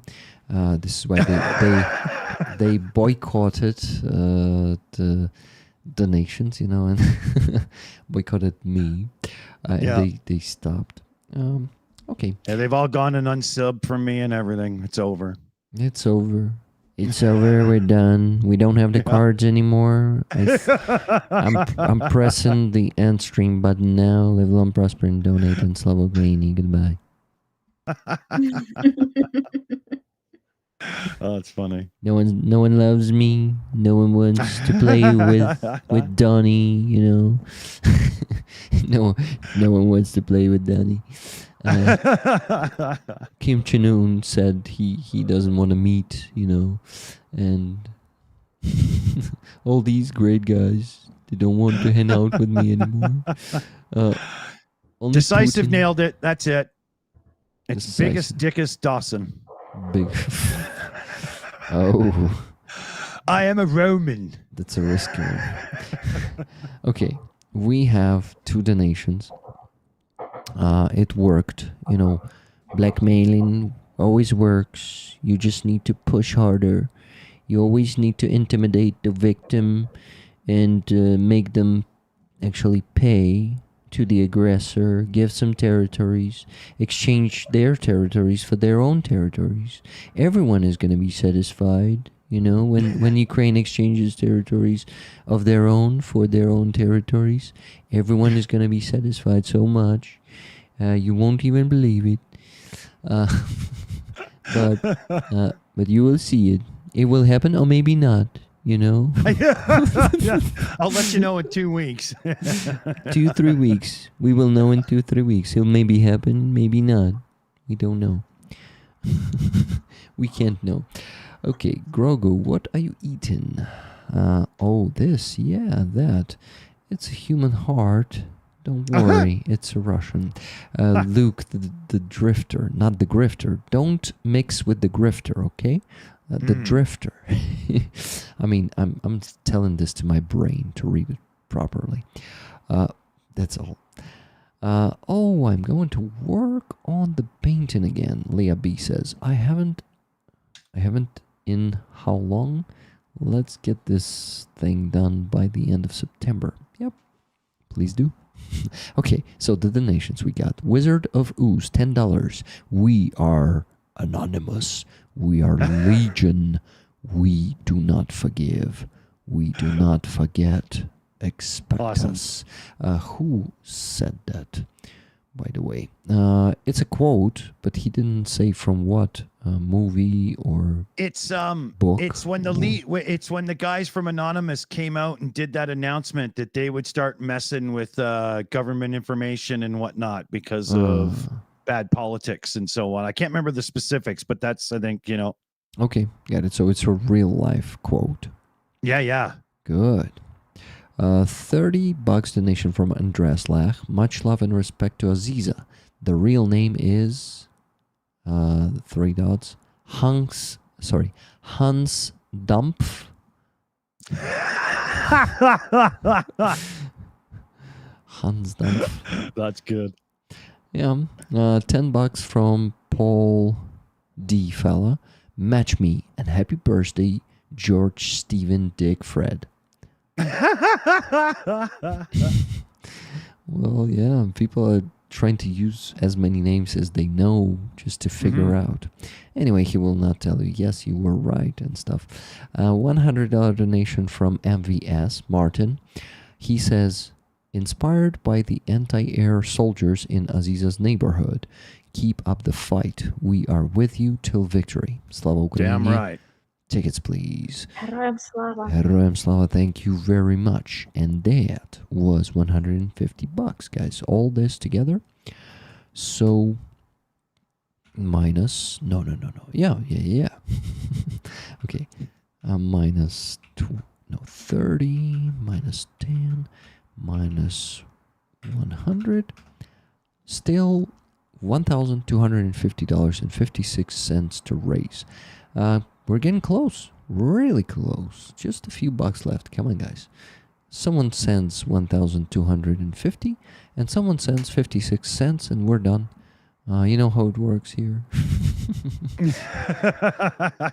You know, I made perfect golden glasses for you. Oh, glasses. Yeah, glasses too, but watch, the golden watch. You can buy it only exclusively for $20 million. And then I'll give you some cards and you will meet with me. But maybe not, you know, how it works with me.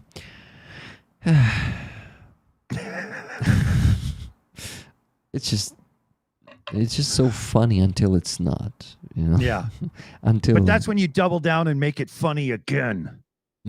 Okay, but not now. Okay. So, Aziza, I have placed 2 paintings that you sent me of the set of 8 paintings, guys. So here's a spoiler for 6 more paintings after these 2. But I put them on the auction today, and let's go look at them. Because one of them is pretty famous, I guess. Because that was the first song Aziza posted separately as a video on her channel. And actually, it's the first video on her channel that she ever posted. It was Minim Harakos Karakashkizim. Sorry for my bad pronunciation, but, you know, am I trying? I'm not even learning the Krimli, so I cannot even say it properly. But let me show this to Rollers. Rollers, behold, 2 paintings. So that's the famous one. And I set the starting price a bit lower than usually, so more of you can afford this. This is the thumbnail of that song. Aziza, can you please tell us about this thing? I know that it's about it's a mother singing a lullaby to her daughter, right? So, I'm not showing all of it. Give me a second. Okay, now you see it. You know, this is the art of our YouTube for my YouTube channel, for our YouTube channel of music, and it was one of the first song. And I really like this art of these songs. Even my friend, one of my friends, make me T-shirt with another art from Kelly. Do you remember this T-shirt? Yeah, So, beautiful. and for me, it's a song that like Rick, I know, and I also like this song because it's this song about love between parents and children, about absolute love to someone, and exactly it's about my mother and her love to her father and love her father to my mother, um, and it's very important song for me. And I like this art. It's very kind, soft, and uh, I think it will be much more precious, much more precious during the time when we will see another future, and it's like historical also painting. So it's in general it's an image of me, of this music, of this song, and of this love inside of us. Yeah. Cool. And Sorry, yeah. guys, but Felix is now saying, Dad, you're done. It's time to hang out. So I best make my exit. Mr. X, thank you so much for being here with us today. Yes, well, thank you for having me over. Your company is very appreciated always, and it's very good company, a lot of energy and fun. Thank you, Dick, for being here with us today and giving us all this energy and fun. Well, thank you. Thanks. It's always great to hang out. I enjoy our time together, and you as well, Aziza, very much so. Yeah. Definitely. I will give a slight hint to everybody listening. It's the same name as a guy who had to borrow a car because he couldn't afford his own, but he got a damn cool one out of the deal. It's the best I can give you. Check us out on the Shills Live, at the Shills Live, 4 p.m. tonight. We're hanging out for a bit, and we'll let the cat out of the bag more. But thanks for donating, everybody. Thanks for loving and supporting. And always keep Ukraine in the center of your mind and consciousness, because then you'll spread the word and use your social currency to make sure that everyone does what they can to support the war effort. Because if the orcs don't get kicked out, Ukraine doesn't stand on its own. Yeah, thank you. Well said. Thank you. I was happy to see you. You always bring happiness and energy. Thank you Yeah. so much. Thanks. It's almost like my old music days, that extra personality that comes out of you when you're on stage to kind of perform. As soon as there's a freaking microphone in front of me, that just happens. I cannot turn it off. But yes, I better run. So great to see you guys. We'll talk very soon. Thanks to all the rollers and the fellow babies out there. Support. Donate. Let's get this one locked in. See you guys soon. Thanks for having me over, prosper, buddy. brother. See you. See you. See you. The one and only, the colony. Hey guys, I'm basically speaking with Aziza's songs sometimes because I'm a fan, and I just have a lot of them in my head. For every phrase of Aziza, there's a song of Aziza's. So yeah, pretty cool. Okay guys, Starsky is about to join us somewhere around now, because he said midnight Ukrainian time. Or maybe he meant the German time, so maybe in an hour, I don't know. But he said, okay, midnight. So he should be here soon. But while he's not here, we have the second painting. We will discuss it. I will start working on the spreadsheet finally. Guys, there's going to be a lot of free tickets for you for this patch. And Matt, I really hope Matt will join us at some point.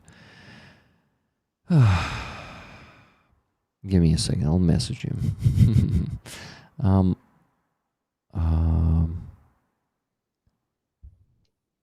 Will you join? That's all I have in my head right now. Anyway, we had 2 donations that I need to mention. $33 from Hildegun. Hildegun, thank you so much. Donation for your projects and raffle tickets, please. Awesome. My projects are my fundraisers, I guess. Then $15 Canadian from Julia Fira towards today's fundraiser. Thank you very much. So give me a second. Minus 33. And Canadian to USD. That's what I got to do right now. And I better be quick.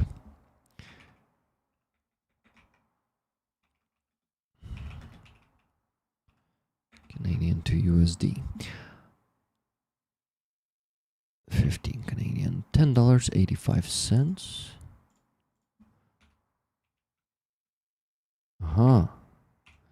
So $1,206.71 more cent to raise. Not so bad, guys. Not so bad. We had the worst scenarios by the midnight in Ukraine, and it's almost the midnight here. So I wanted to show you one thing that is not Aziza's painting, but it's also on the auction. This is the epaulets, and these ones are going to be auctioned in just 2 minutes. So guys, if you want a trophy, one from the Russian captain, like literally from a captain, then you can go and place a bid. Adam Rounds, thank you so much for 10 gifted memberships. I really appreciate it. And you know, guys, let me see. I think I forgot to thank someone, Linda H, for another 10. So we're actually on, let me tell you, plus 10, plus 5. We're on 145. Can we get to 200 today, please? Just 55 left. Easy peasy, I am sure. Well, I'm sure. I am not sure, okay? To be honest. Okay, so Matthew says that give me a bid. Good. Awesome. So he's going to join today and he's going to talk about the patch and encourage you to donate. How much more encouragement do you need, right? Rick, how much more encouragement you want from us, please?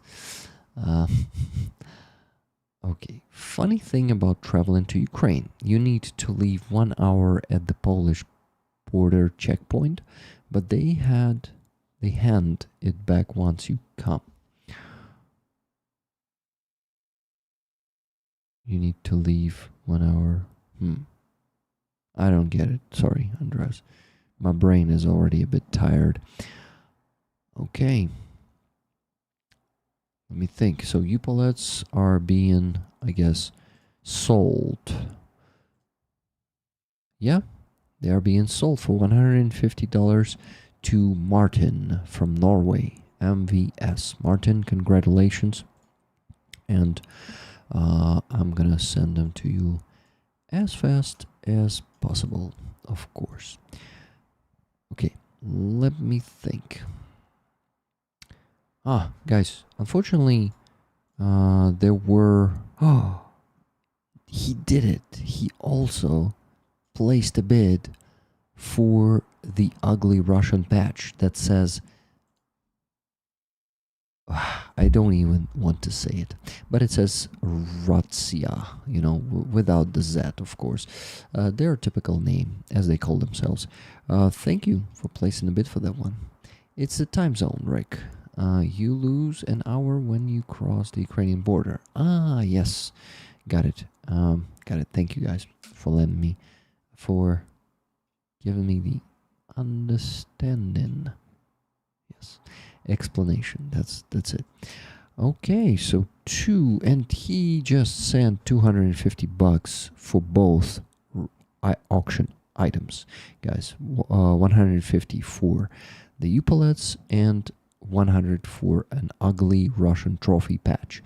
$200 donation just now from Martin for some Russian garbage. Slava Ukraini. Heroям slava. Thank you. Thank you for getting some Russian garbage. What do you plan to do with it, Martin? Can you share it with us in the chat, please? That's first. Second, I want to ask you, what about the tickets? Tickets, please, for the first $100. So I assume 250 also tickets for you, all of them, and that's good. You should take all of them. Okay, minus, or maybe share some of them as you want. Minus 250, guys. We crossed the second 2,000, and we just need to raise $956.71. That's all that is left. Less than $1,000. Good job, and let's do this. We're totally capable of reaching the goal in the next 1 hour today. I'm sure it's possible. But what? But I need to start working on the spreadsheet.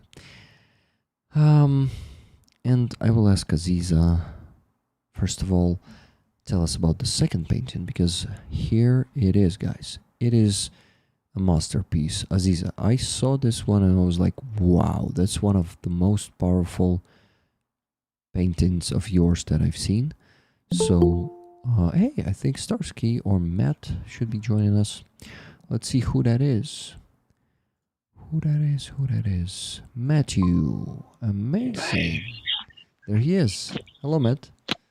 Hey, how's it going? Good to see you. Hello. Your mic is a bit quiet. Do you have some earbuds with you, maybe? I might. Give me 1 second. No problem. You can reconnect if you need. Or just put the phone there, yeah.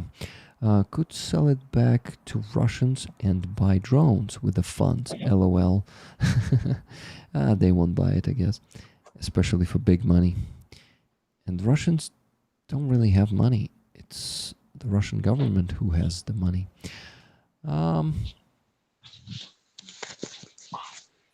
Okay, he's working on it. Yeah. I think I'd be better at this since I'm Asian, but sometimes, man. He likes these jokes about Asians being good in computers and gadgets, you know. Unless they're dead, I have no idea. Oh boy, this might be interesting. Let's see. Maybe reconnect. This may work. Like connect them to your phone and then reconnect to the call, and it will pick up the earbuds. Oh, they were off for some odd reason. Oh, okay. Wow. I'll do it. I should probably turn them on before actually connecting them. It's a good idea. Okay, I'm not gonna be joking about Asians, okay? I have a great I forgot the word. The English word. Oh my god. So, earbuds now? Yeah. Oh, sounds better. Nice. We can hear you. Alrighty. Matt, how many minutes do you have for us? It's like 20 or 30 minutes. Yeah. 20, 30. Okay, then we need to jump head first into the conversation with you. Aziza, this is Matt. He's defending Ukraine. And right now he's an instructor in the National Guard. And he is the one who gave us this badge for the raffle this week. So he's going to tell us more about it today, because we're also raising funds for the medics that he trained, for plates, right? And for the helmet. Yeah. Some special lightweight helmet. And how many plates once again? Actually, we tried getting 3 sets of plates. Yeah, I think so. A set is 2 plates, right? 2 plates, correct. So we need 6 plates. Yeah, actually, I have a list from you here. Yeah, 3 sets of plates and a light helmet. As for the light helmet, this one is more expensive than the regular ones because of the weight, right? Yeah. So the weight is about half a kilogram lighter, and yeah, I prefer to get those for the guys closer on the CCPs. Yeah. Yeah, that's really good and helpful.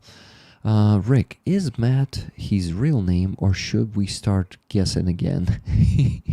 Matt is the real name. Yeah. Okay, he said. That is my real name. He said, yeah. Okay, because we had the Gosen just leaving the stream, and he told us, like, I always thought that his name is Richard, but he said, you know what, it's my nickname. I'm not Dick. Maybe I'm Dosen, but I'm not Dick.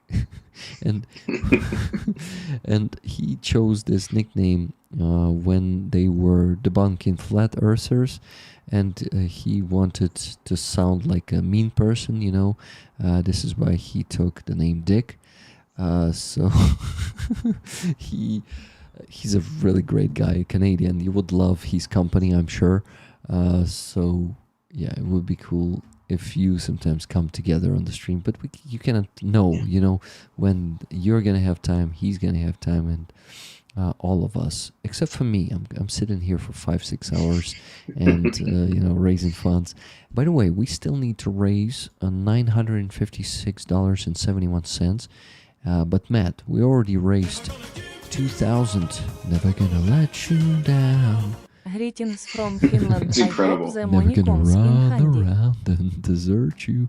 Actually, you know why I'm singing? Because we on these streams, when I'm doing it from home, and I have my alerts on here in OBS, when someone donates to base, I hear the notification where Rick Ashley is singing, "Never gonna give you up, never gonna let you down, never gonna run around and desert you." And You're telling me you can't turn those on in the coffee shop? yeah, I told you that, right? Okay. No. You No? should turn those on in the coffee I shop. should. I fucking should. But it is more work. I will do it, okay? Next week, coffee shops next week will have the Rick Ashley notification, if it's possible, okay? If the app allows to do that, I will do that. So I'll work on that, guys. It's going to be more fun, definitely. Okay. Thank you, Alex. So Alex said greetings from Finland. And give me a second. I love the Finns. The Finns always make great fighters. They are. I hope the money comes in handy. Yes, Alex, if you're in the chat, please let me know if it's a donation for Ukrainian army. I assume it is, because the base was created, my base was created to support me initially. And when you say, I hope the money comes in handy, doesn't really give me the understanding if it's a donation, okay? So please specify in the chat. Thank you. If I missed the message in the chat, my dear moderators, please redirect that message to me as you usually do. Thank you. Matt, explosions? Not yet. They're gonna be here. They're gonna be here in a little bit. Shaheeds, glide bombs. Yeah. What do you have there? Either Shaheeds or what are they called? Gerbers? Yeah. One of the two. Some new ones?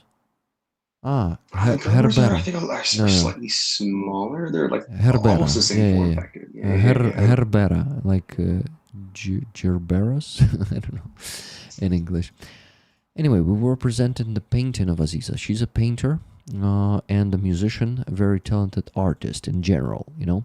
And we have this painting of hers on the auction right now. And I want to show you the photo, but you have only one device with you right now, right, Matt? I do, yeah. Okay. Unfortunately. No problem. It's so I'm gonna just go and choose the painting here. Just give me a second. I was doing it somehow. Ah, here it is. Yeah, and I'm gonna send you the link and you check it out on your phone, so you would understand what we're talking about. Aziza, if you can give like a 3 to 5 minute description, so we also talk to Matt, it would be awesome. If it needs more time, then maybe we talk about it later. What do you think? Aziza? I'm so sorry. I don't need a lot of time for description, so I can tell now in 3 minutes. Yeah, this one is called I Am Azov, right? What? Yeah, this painting is called I Am Azov. Yeah, I'm Azov. During the full-scale war, I created a lot of art about Azov and our Ukrainians that now in Russian captivity, and especially about Azov. I remember that it was in that time when Azov media they created the video about that we begin to be all part of Azov. Like if we in the past, do you remember this time when Russian propaganda was so strong in Europe and in Ukraine too? A lot of people saw that Azov is Nazis or marginals, people who you know who are fanatic or something like this. Yeah. But during this time, Azov soldiers showed other proofs how they legendary um, Defenders, basically. strong in the mind, in the body, how they have this proud dignity, how they cared about the humanity. A lot of examples how they care about Russian soldiers in Ukrainian captivity that they found these soldiers. So they're really great, powerful, and really my feeling. Um, it's my dream to be real part of Azov. It's my dream to be like such soldiers, such warriors, and in general, it's about Azov in captivity. So we have to fight for these people who now in the most dangerous place in Russian prison, because on the battlefield you are free person. Even in Azov style, they were free. They do what they want, even without food, without water. But in the prison, it's the most dangerous. And from like one of the soldiers said about it, it's also fight. It's also one like another field when you have to fight till the end, and we also have to fight for our great legendary warriors, best warriors of NATO for me, and like for NATO for NATO, but we are not still in the NATO. But I know that it's people who can give great mm, precious experience of the war to the NATO soldiers. And so we have to fight for these people, and it's my great love for Azov soldiers and my wish to see them at home. Thank you, Aziza. It's beautiful. And how we can rescue these people. I think yes, we have to do really, we have to say about these people everywhere, especially in Europe, in United States, in other states. But the best way is the donation for Ukrainian army, because only our success on the battlefield can give us good position, and we can do it. We can really exchange prisoners, and we can help them. So it's a one best way, and of course also with the media, with our voices. Yeah, thank you.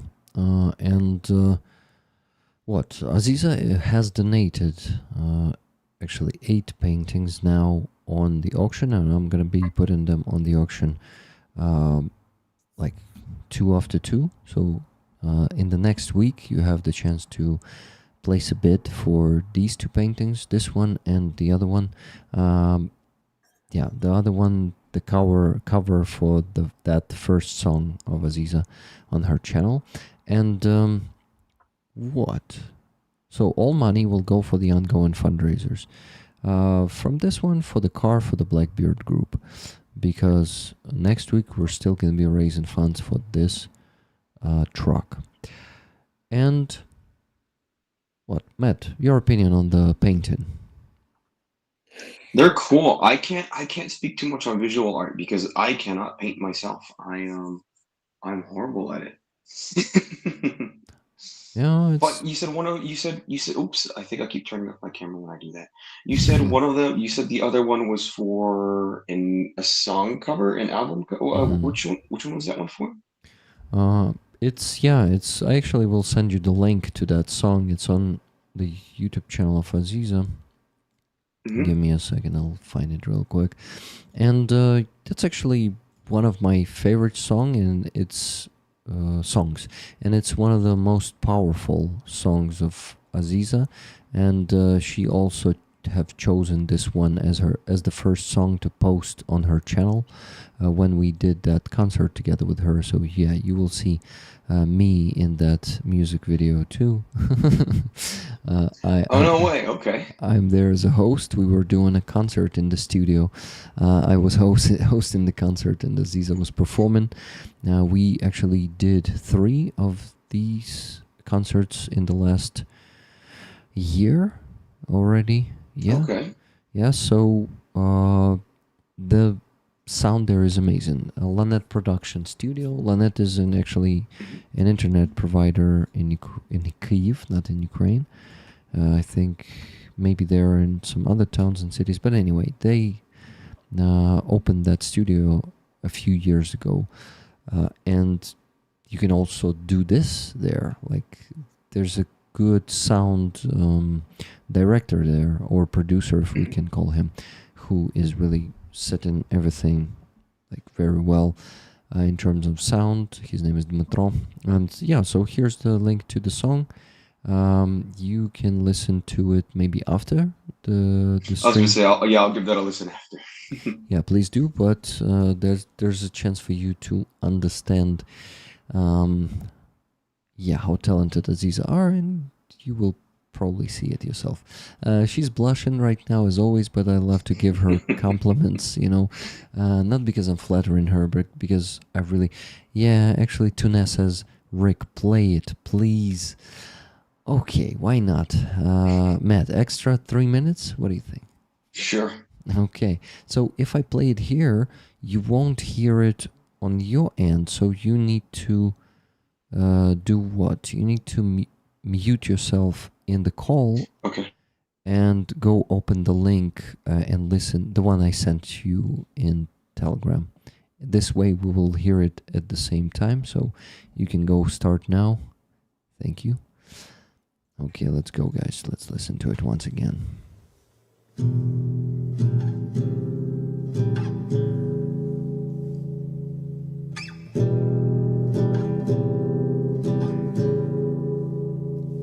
Benim kara göz, kara kaş kızım. Hayırlı geceler, geceler. Benim kara göz, kara kaş kızım. Hayırlı geceler, geceler.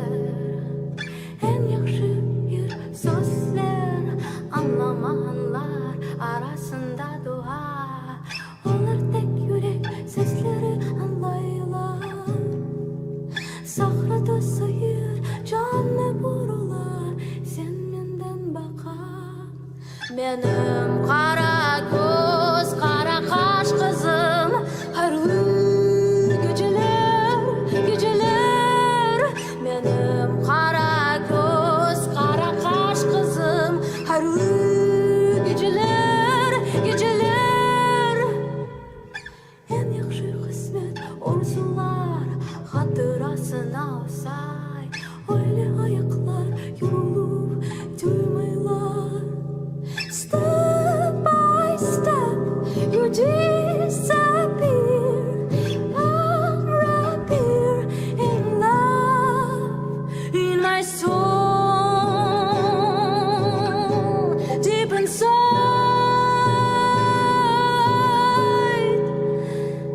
Nobody see your tears. Benim kara göz, kara kaş kızım. Hayırlı geceler, geceler. Benim kara göz,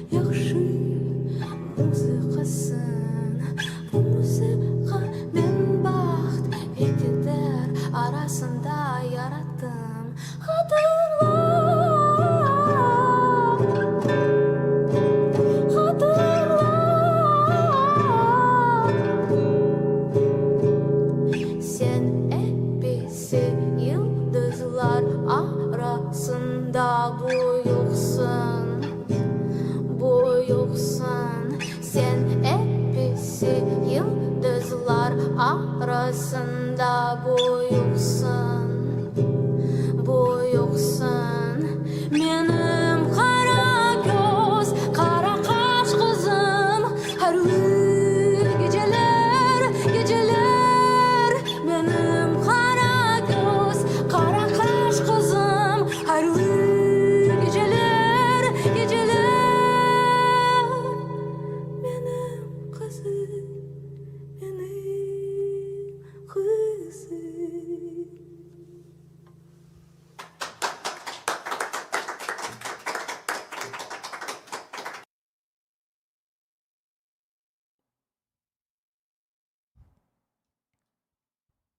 I think we watched it at the same time. Yeah, Matt just finished. What do you think, Matt? She has, I actually rather I should say you have a great voice. What language is it in? I was seeing the description, and it's not Ukrainian, is it? It's Crimean Tatar because I'm Okay. from Crimea. I'm Crimean Tatar, so it's Crimean Tatar language. Oh, I see. Okay. I understood almost none of it. Yeah, with this song and other songs of Aziza in Crimean Tatar, you just mostly feel and don't understand much. But Matt, there's actually a translation under every song on Aziza's channel. She provides the translation both in Ukrainian and English, and you can find the English translation there. Aha. Yeah. Okay. She has, just check out her channel, subscribe, of course, because we're trying to get her to 1,000. You see, still 218 to go, probably 217 after you subscribe. Oh, close. Okay. Thank you. Typical me, Matt. You already know me, a salesman. Always. At least I'm not selling the cards. And all that shit. Yeah, he's not selling them. He only demands them from people. Okay. What I wanted to ask you to tell us the adventures of this patch. You told us that you were wearing this patch in Serebryansky Forest. And were you in the infantry or reconnaissance? What kind of unit was that? So we were sappers in the Serebryansky Forest. Sappers. So You actually told me probably. Yeah, so we did a lot of work with IEDs. We did a lot of work with like claymores and wands and all that other stuff. And then obviously we gave up ground. I mean, we're on the back foot. We've been on the back foot for almost a year and a half now. It's been a while since they started their offensive, and it hasn't culminated yet. But we were the ones that were rigging all the bunkers to blow, and we would go out and tech any drones that fell. There was a couple of Baba Yagas. Oh man, we lost 3 Baba Yagas in a week that fell, all with munitions on there. It was a horrible week for me because they kept calling me out of the bunker. They kept being like, what were we? We were Apollo. And they kept being like, Apollo, like another Baba Yaga crashed. And I was like, so you needed to go and retrieve it? Yeah, so I would have to go out there and diffuse whatever weird and wonderful bullshit that the drone engineers had strapped on underneath it, and then that way the rest of them could take the actual drone away. Wow. And we could, so that way we could actually repair and reuse the Baba Yagas. Okay, so guys, that was a demining patch. All of that time. Both mining and demining. I always laughed because and mining. Counterinsurgency, at least for America, is mostly counter IED, and then over here we're building IEDs, and it feels kind of weird being on the other side of it. Yeah, but wasn't it fun? Oh my god, it's so much more fun being on this side. And mining instead of demining, right? Yeah, it's a little bit more fun. Of course, yeah. Especially when you know that you're on the right side of the history and you're fighting the invaders, and that those mines will just get them what they deserve. So yeah, it's pretty good. Actually, $20 $20 donation just 4 minutes ago from Rachel from USA. Her nickname is RF from USA. 2 tickets, please, she says. So, yeah, 2 tickets to you, my friend. I gotta go and work on the spreadsheet finally. And you always seem to be behind on the spreadsheets. yeah, right. Always, every single. Okay. Man, this time Aziza, I assume that this is a common thing. Okay. it's always like that. Like, it's just impossible to keep the conversation and work. Not keep at this point, but lead the conversation and be engaged in it properly. At the same time, working on the spreadsheet. Maybe there are some multitasking people who can do that. I cannot do that. So I'm either slacking on the conversation or on the spreadsheet. I choose slacking on the spreadsheet today, okay? So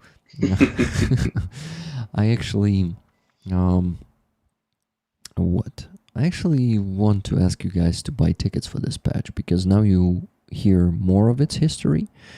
And Matt, tell us about the work in Serebransky Forest in general back in the days. Because, first of all, if it's not a secret, for how long did you work there? Oh no, I was going to say actually all of those positions that I know of are gone already. So no, none of it's a secret. Okay. So what time was that? Starting October? No, a little bit after. So late 23. All the way up till 24, late 24. So it was just about over a year that we were inside of Serebransky. How often were you engaged into your work, and did you have? It depends.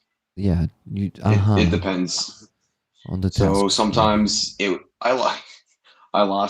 I really lost track of time there. I didn't know what day it was ever. I didn't know what month it was. Sometimes I was surprised because so sometimes it's like 7 days on and then 2 days off, or sometimes it's 3 days on and then 2 days off, or just whatever, right? So there's no set schedule. So it's not, on civilian side you have 5-day work week, 2-day weekend type of thing.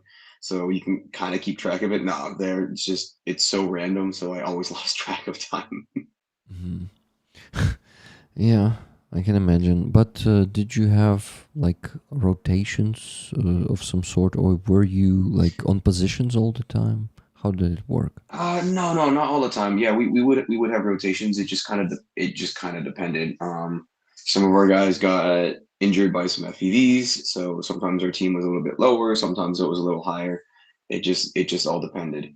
People got sick. It just depended. Okay. Yeah.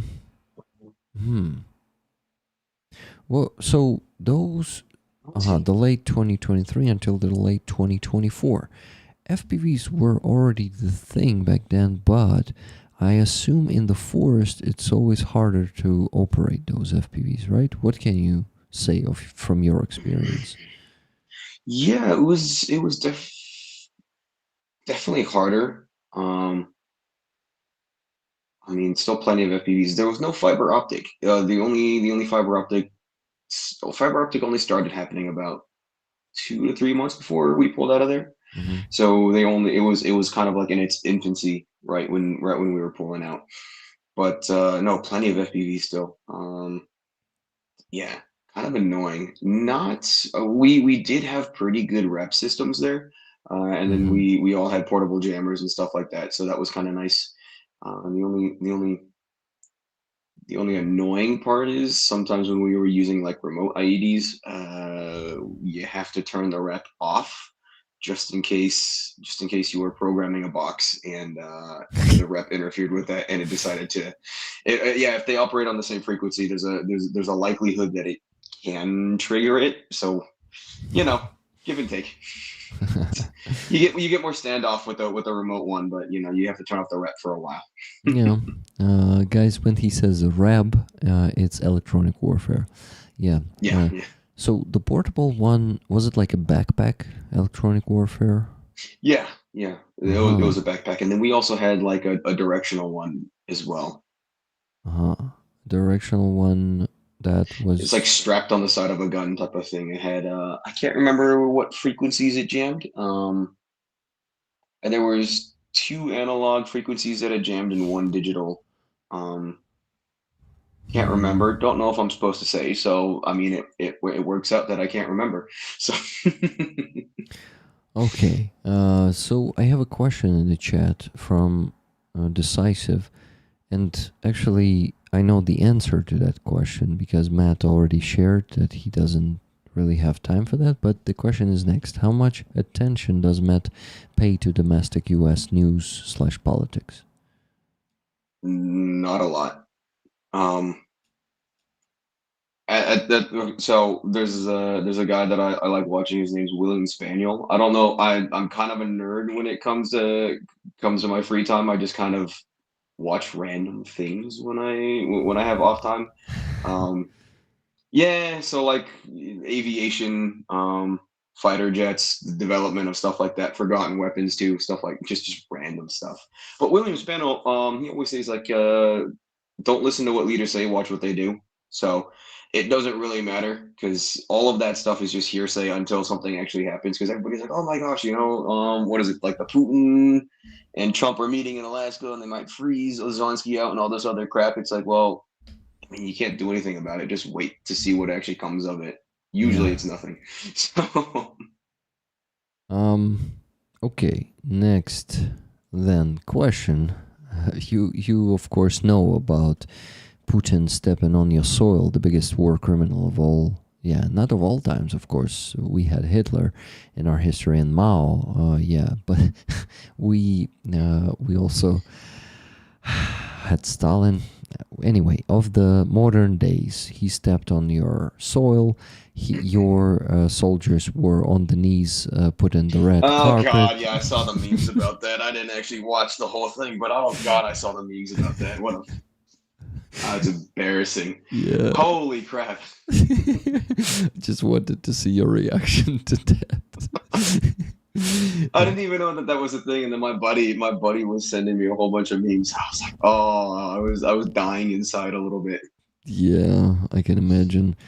And then your fantastic, beautiful, the one and only orange president was smiling at Putin and shaking his hand and making a selfie with him, and asking for autograph and all that shit.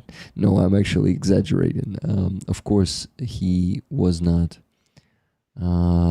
making a smile, but definitely doing all the rest. No, I'm joking. Whatever. You But figure as out far yourself. as I know, nothing came out of it.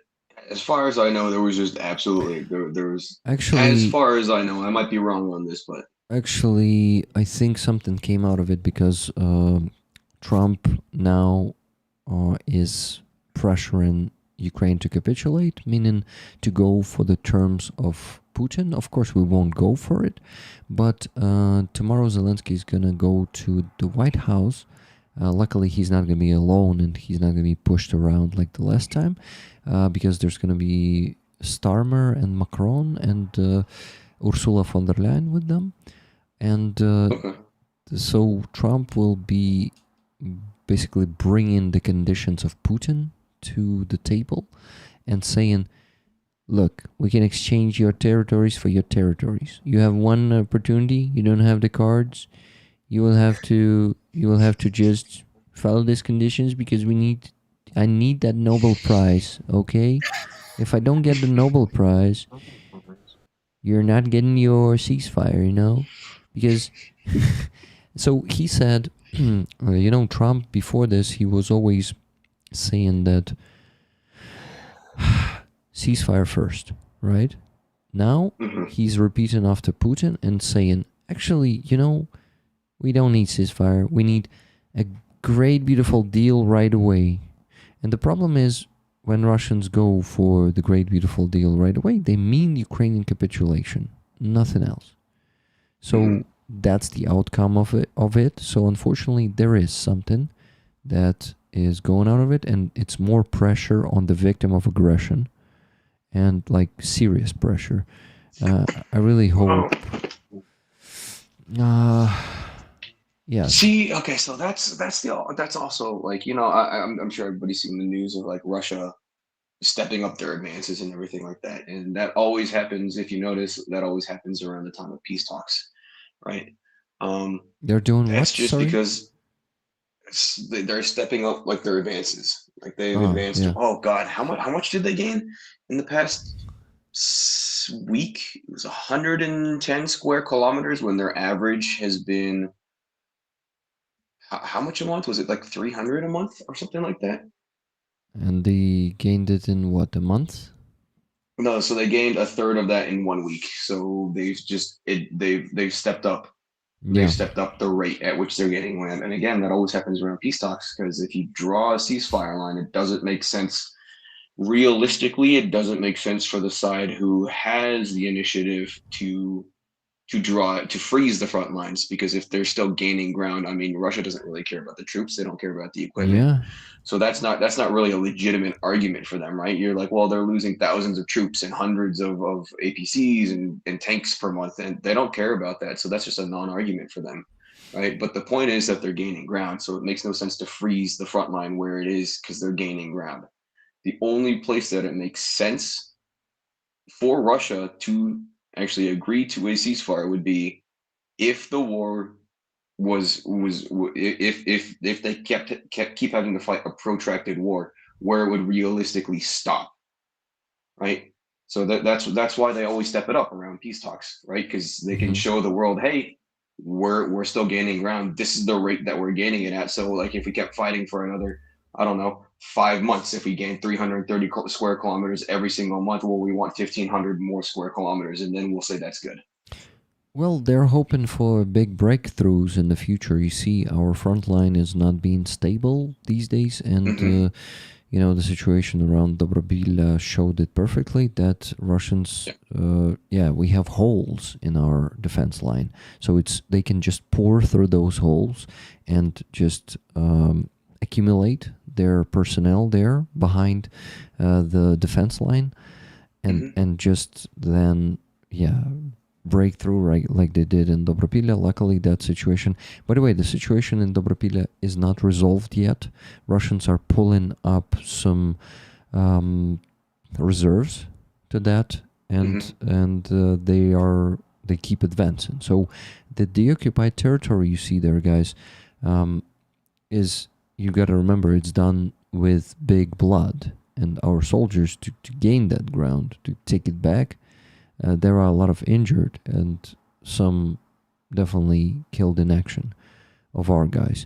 So all of that, you know, I just heard it from a few Ukrainians in the past 2 days that they really don't like how Westerners are celebrating that, because for us it's not a celebration.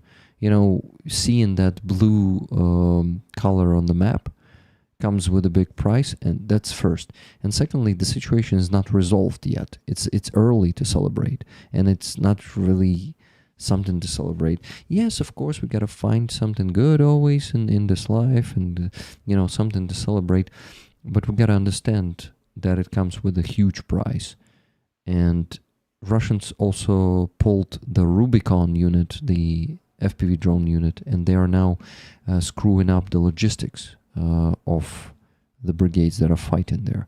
So the situation there, that's what Deep State is reporting, is not settled yet, and it's fighting happening, and Russians are pulling up the reserves to really keep advancing, to keep breaking through that line.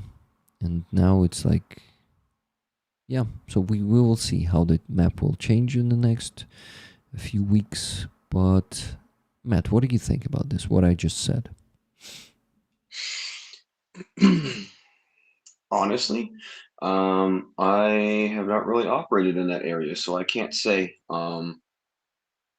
definitively. Yeah. Like you said, that there are weaknesses on the front line. Of course there are, just because the front line is so, I mean, it's a big fucking front line, right? There's no way that you can fortify all of it. Yeah, but the problem is lately we don't have the man holding the ground. Mostly all the assaults are being stopped mostly with FPV drones, and that's what not I just say, but many Ukrainian officers say in their interviews. We lack personnel. Oh yeah, We lack infantry. yeah. Bodies still hold ground. That's just the reality of it. Bodies hold ground. That's how you hold ground is bodies. You can have all the drones you want, and yeah, they're great for blunting assaults. They're great for leading in assaults, like as a just to soften targets up. But at the end of the day, bodies hold ground. So. Yep.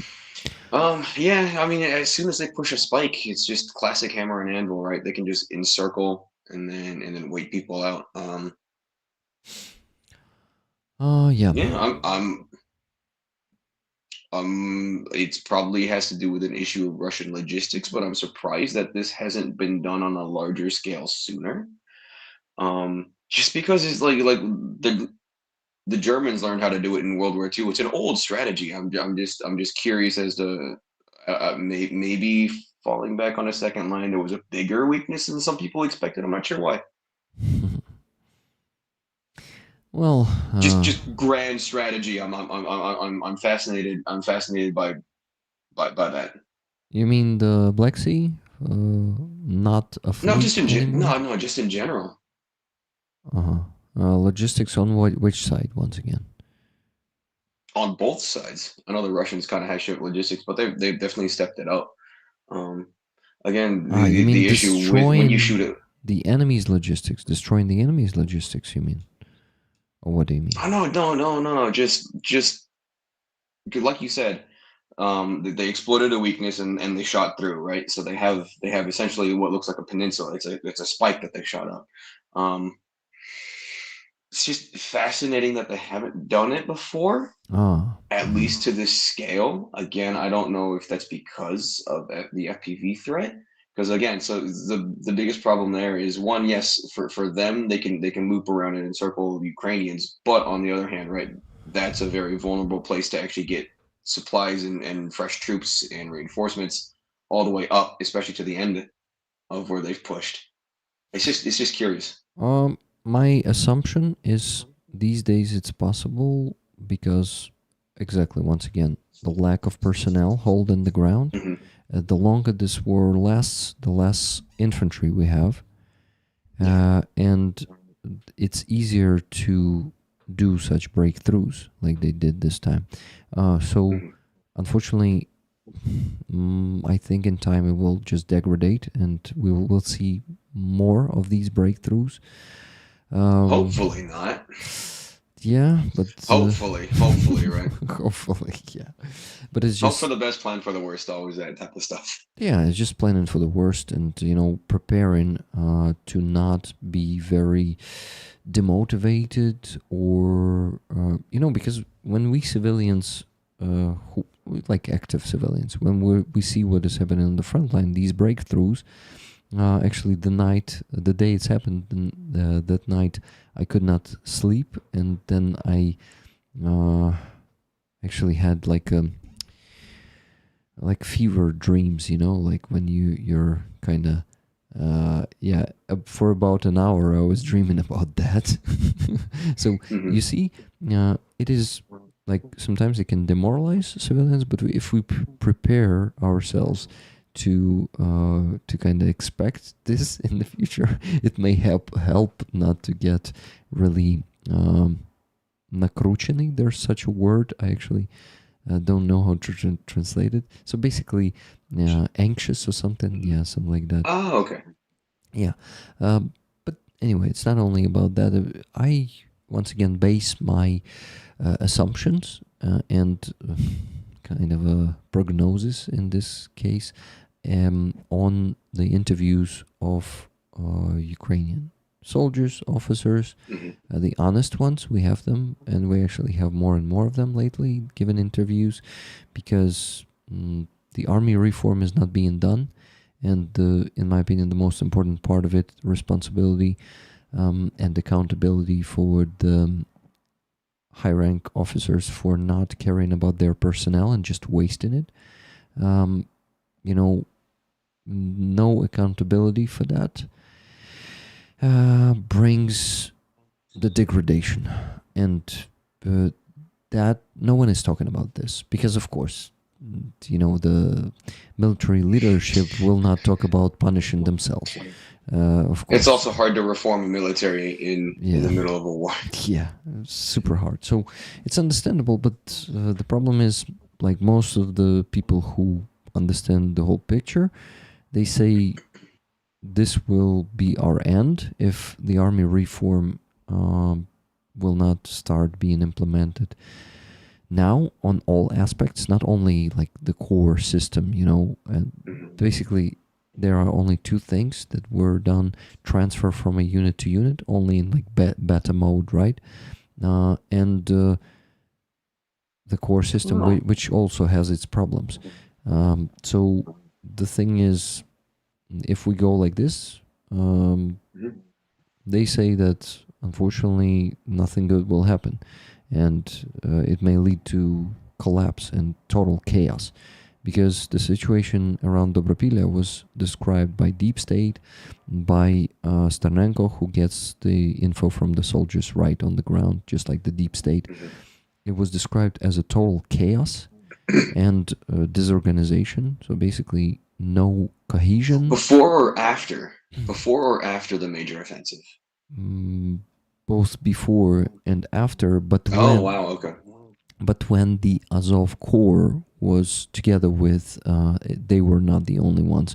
Some Marines from 38th Brigade, if I'm not mistaken, or 36, plus the Airborne 79th were also sent there, and 93rd Brigade. So there are many units were engaged into fighting this fire, So yeah, it's not only Azov Corps, but of course they were reporting in the media, so they are getting the bigger credit for that, and it's understandable because Azov Brigade is super effective, and the whole corps, I hope, will also become the same level of effectiveness as the Azov Brigade. But guys, I just remembered about the fundraising, and I noticed that it stopped.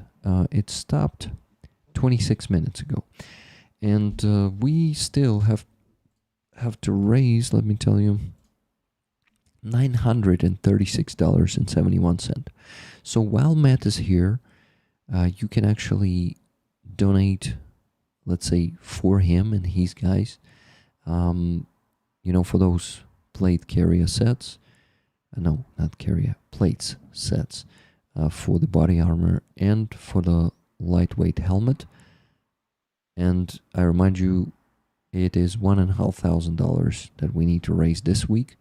And right now, even like when we reach the goal today, we won't be able to provide for the main fundraiser, the carpet for the Blackbeard group, as much as we provided the last week or the one before the previous one. But I just don't want to push you too hard this week.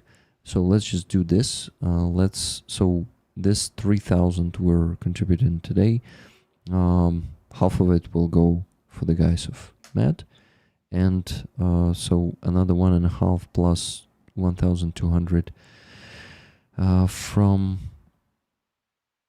the week, from the streams during the week, will go for Helena and Anton for the Medkit initiative. That's 500 plus 170 to Hostomel Animal Shelter, and that means the remaining $2,200 will go for the car for the Blackbeard group. Not bad, but usually we contribute at least $2,500 to that one, so it's already gonna be smaller than the average. But I'm totally fine with that because I don't know, because we had such set of streams and stuff this week. So, and I did the chill stream when I did not set any goal on Thursday, for example. So yeah, that's totally understandable. But guys, we can count on that only when we reach the goal, and we're gonna reach it only in $936.71. And I see it goes right now with the speed that I will have to go to sleep only at 3 or 4 a.m. tonight. So let's maybe speed up a bit right now. What do you think? Can we do that? That's first. And second, yeah, I think maybe Matt will encourage you to donate. I'll make a quick bathroom break if you don't mind, guys. I was gonna say, does he always do the streams this late on Sunday? Yeah, I begin at 9 p.m. because I have to go to the Free Azov rally at 5 p.m. I end it at 7 p.m. I drive home, I have dinner fast, and I can start only at 9. So since usually to raise $3,000, it takes around at least like 4 hours. These streams last for around 5 because after that I need to put everything in the spreadsheet. Roller's gotta give the pluses for the free tickets. Then we gotta do the raffle. We gotta make 2 donations that we do on Sunday. And that takes another 40 to 60 minutes. Also plus saying goodbyes, that's minimum 5 hours. Holy crap. Yeah, there's a lot of work here, and I'm not doing half of it right now. Just doing conversations and speeches, but not the spreadsheet. So when I come back from the bathroom, I'll go to the spreadsheet and you talk to Aziza and to Rollers if you don't mind. Yeah. Unfortunately, do I have to pull up the YouTube in order to see the chat? Yeah, you have to, but actually Aziza has your back. I guess she can read the chat. And Matt, the only thing I want to ask you to do right now is to encourage Rollers to donate because we have to raise almost $1,000 still. Let's do it. Thank you. If you're okay with that, if you don't want to give any motivational speeches right now, say. Oh man, I'm not good at those. Don't do what you don't want, okay? I'm just joking. Partially, you don't want to say that. Okay. Who knows?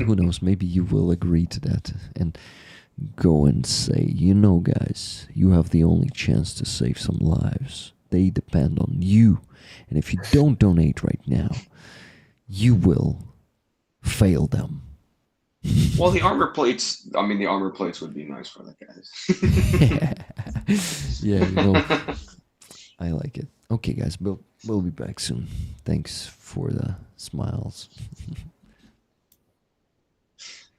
Okay. Man, he keeps doing this and then just leaving me, and he gives me like no heads up, and I'm just like, okay, what do I do now? Yeah. It's most stressful moment. Just like slowly panicking. Yeah. Like, Okay. when he makes this shields, like shields, and when he go out somewhere. Okay. Okay. I should probably pull. Oh no! Hold on. Yeah. Okay. Rick.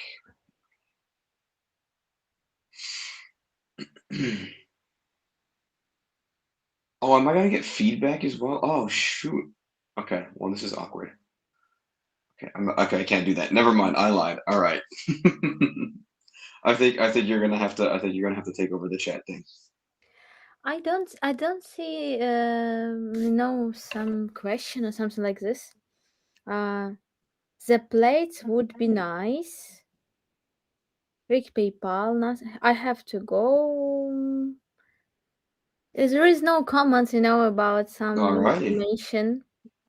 new information or question. All right. Well, Aziza, I know that you're a musician and I know that you're an artist. That is all. That is about it. Yeah. I'm from I have education like actress of puppet theater and dramatic theater. But from moment I begin, like I was in X Factor, Ukrainian X Factor, and from this time I began to dream to be musician and to sing. I think in my childhood, but it was just for my relatives.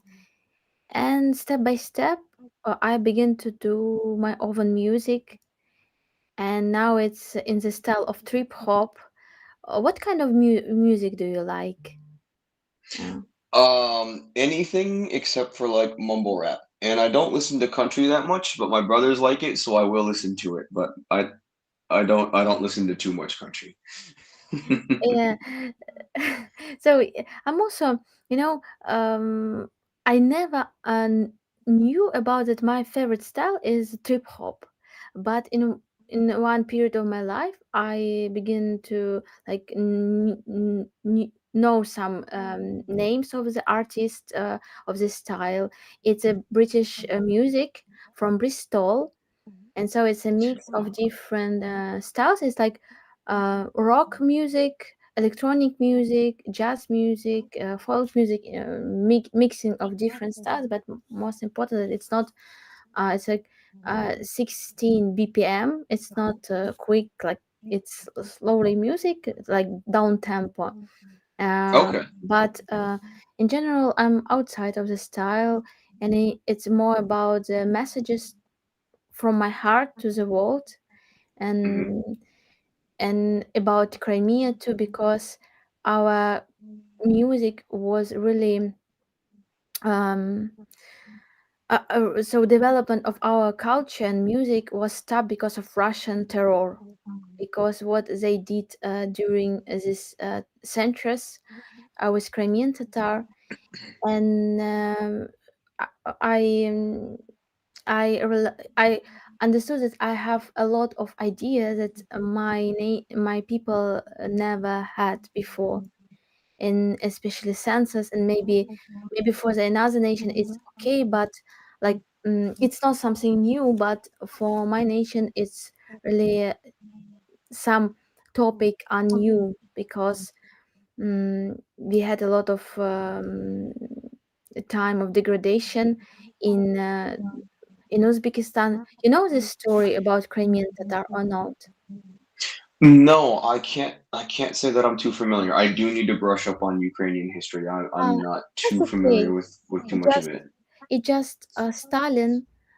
So first crime against us was by Catherine of the Second in the time of Russian Empire, when they occupied Crimea. It was Crimean Khanate, so it was another state, Crimean Khanate, and it was vassal of Ottoman Empire before also. But then they occupied us, and in Soviet time they deported all main nations, so indigenous people, Crimean Tatar, Hmm. all nation from Crimea to Uzbekistan. And they said that we betrayed Soviet army, like we were collaborators with Nazi German, but Hmm. it was lie, because main population of our men were in Red Army, and in this time only women, children, and old people live in Crimea, and so they deported to Uzbekistan, Kazakhstan, and only when Soviet Union crashed, we returned to Crimea, because it was banned for us. We could not live in Crimea. Oh wow, okay. Yeah, and so from the time of 19th, from the time of independence of Ukraine, we returned, like came back to Crimea, and now we again have this occupation by Russian. So it's like same monster has Hmm. another name, but it's same monster: Russian Empire, Soviet Union, and Russia. Right. So it's like a small history about my nation, and Hmm. now we also fight for independence and for union with Ukraine, because only with Ukraine we can be we can have the future, because what Russia did, they always assimilate the nation, and they make it pro-Russian, and Russian propaganda is very powerful. Hmm. Yeah. Right, right. Okay, gotcha. Rick, I will have to go soon. I have to be up in like 3.5 hours. Okay. Oh shit. We gotta let you go. But before you go, a question from MVS Martin. He's from Norway. Thank you for defending us in the forest. Legendary battle and an insane effort holding for so long. How do you manage to keep the morale up defending for so long period? Oh boy, okay. It's gonna let you a little bit into my psyche, and I probably should talk to a Shrek. But either it's gonna be fine, or it's not. That's really the only two options. It's either just gonna be fine, or it's not gonna be fine. Whenever I left our blendage, I always told my buddy, I'm like, hey, I'll be back, or I won't. Like it's one of the two. Okay. It just kind of is what it is, I guess. Like if something happens, it happens, and if not, it's not like but you're right. Worrying about it. No sense worrying about it. That's yeah, Tuna, I could ask that question. Yeah, I'll ask it quickly. Give me a second. About drone spotting avoidance training, is it evolving as quickly as the technology?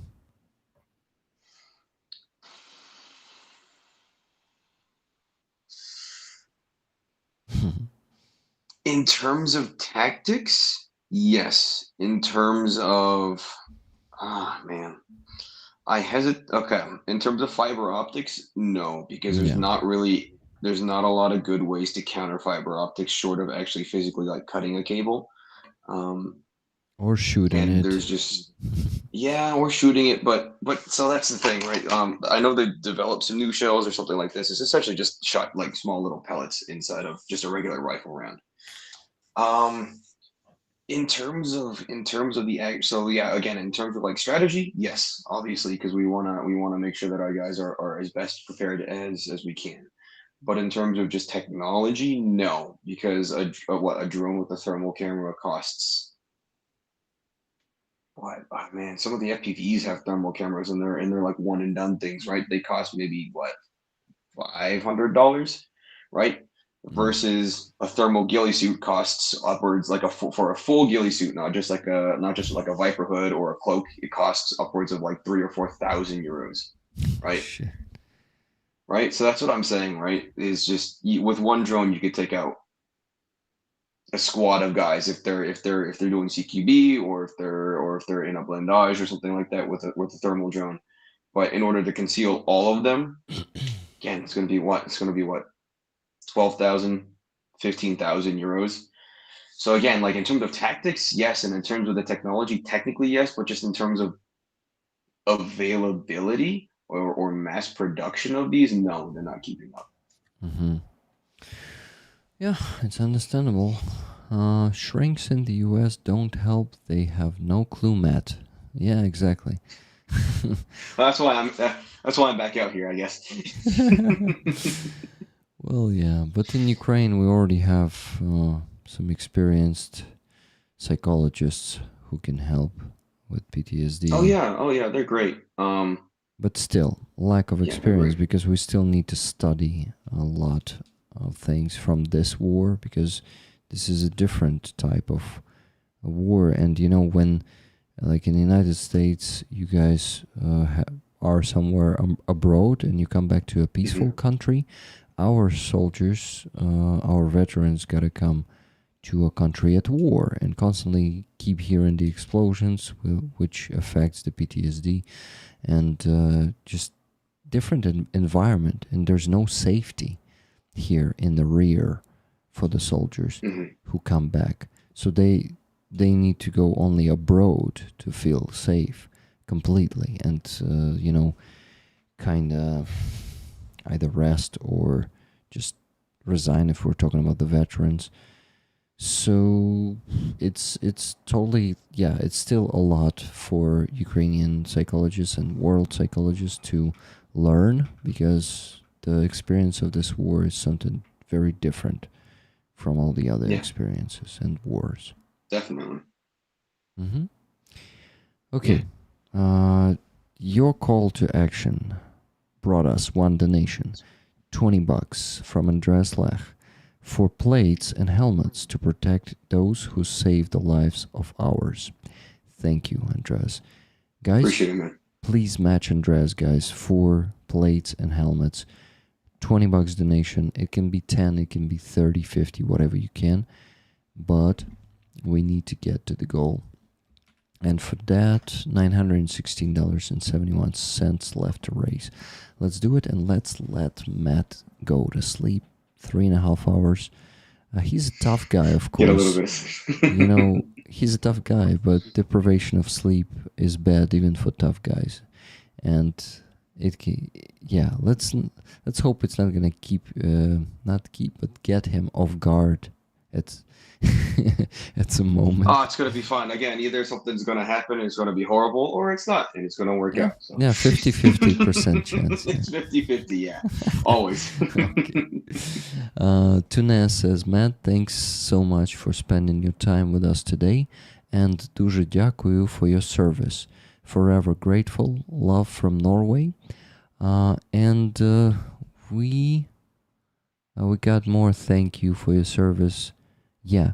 Thank you, Matt, for the work you do for Ukraine. So much respect for you, your brothers in arms.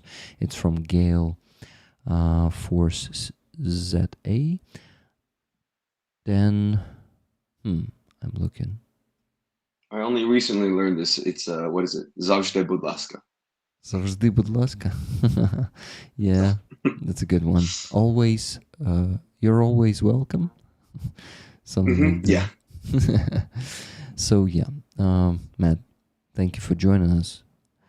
I hope to be able to join you guys for Sunday streams in the future. Yeah, would be cool. You're always welcome here, so come join us and expect a donation on Tuesday from me.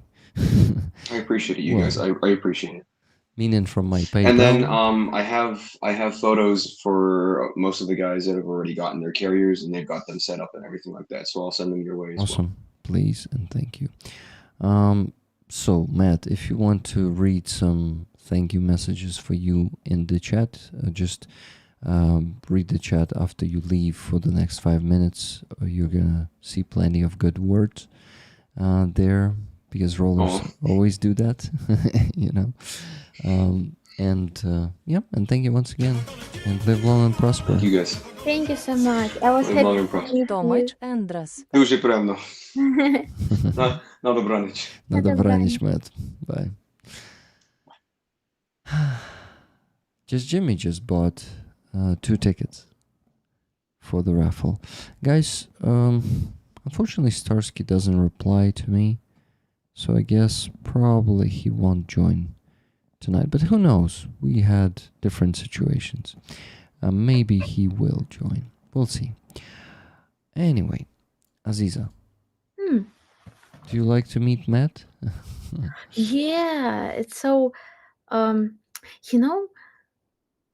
sometimes warriors are very cold because they have a lot of swords, and I can understand.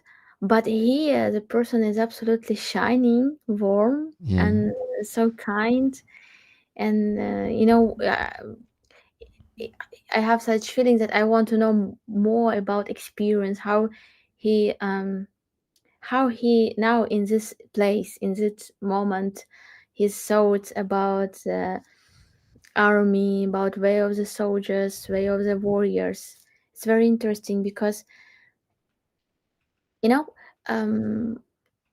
I saw some great warriors that have really good taste, a feeling of humor, and they were very energetic. Mhm. And for me, it's one of the best warriors because they don't feel it's like real warriors, Mhm. people who don't suffering on the like it's really hard, but they are like Yeah, to there are be on such the people. battlefield. It's Mhm. their work, it's professional people. Yep. And that is why they can find this balance and be not full of this traumatic thoughts. Or of course it's also they have 100%. I even cannot imagine what they have inside, but in general, they can find this balance because they are Mhm. professional and they like this work, and that is why they have this strong mind power. Mhm. I had this book. Um, to show you. I begin to read this, but like броньований розум. Like armored mind. Armored mind. Uh-huh. So it's exactly about how you work with your mind during the war, and how you protect your health inside of your mind. Mhm. Yeah. So I have such feeling, this Mm. armored mind. Yeah. Maybe maybe I'm wrong, but it was No, my no, you're feeling. not wrong. You're not wrong. And actually, armored mind is also a mind with a lot of defensive mechanisms. And just like he said, when I go out of blindage, I say I will either return or not. And he says, I'll probably gotta go to the psychotherapist with this, but that's how I live. So yeah, it's like mostly good soldiers build it unconsciously, They're not like sitting and thinking, how do I not suffer from war and become a cheerful guy? There are just like this, that those Yeah. mechanisms, those defensive mechanisms are just being built by themselves, So yeah, it's really, really interesting, but unfortunately a bit sad, right? That all of this should happen at all, and they Yeah, should of course. transform their minds, but that's how this life is. What? I just know a lot of my friends, artists or actors Mhm. joined to the army. For example, one my friend, he joined to the army and he was in Bakhmut. He was and after this he had big problem with the mind. Mhm. He had to be in this hospital, психлікарня, я забула. Краще це називати інакше. Це неправильно, да? Та. Блін. You can say he had to get to the mental health facility. Так. And did he rehabilitate after that? Yeah, but I think that he didn't join to the army back. Yeah, of course. But it was it was not like he absolutely critical state, but it was like he had the problem and he had to be in hospital. And I can understand it because actor's mind very we can feel a lot of feelings. Very empathetic. Yes, because you have this we train this at the university to be very Yeah, yeah. not Because контрольштируем. basically to repeat or copy someone's emotions, you need to feel them. Yeah. And this is why. Yeah, and this is why a lot of like if person is not deep spiritual inside of yourself, like actor, so don't connect with the power inside, they begin to be alcoholic and they use the drugs and because our so and I can understand if of how he after the war after his experience on the battlefield had a lot of problems with the mind health because it's really he's not professional soldier warrior and he could not through this small period be like prepared for all these feelings. But I don't know, it's because of profession or maybe just because of person. But I think in general, not professional warriors have more problems with health, with mind health. Yeah. Because they basically don't have those protective mechanisms. For that, you need to serve in the army. before you go to war and get adjusted to that. But when you go to war as a civilian volunteer, it could be too much pressure. Of course, it depends on the person, because there are some people whose mental health is like more adjustable to that, and some are less adjustable, and that brings it is always different, and it depends on just the type of the nervous system too. Guys, we had 2 more donations. Tune Otterson, Arm Mat. Yeah. Or Protect His Medics. $50 from William at Glass for plates, raffle tickets, and Putin Huilo.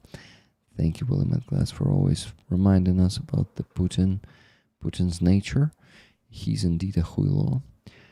Next, no more donations, but I calculated with these 2 more donations, we need to raise still $846.71.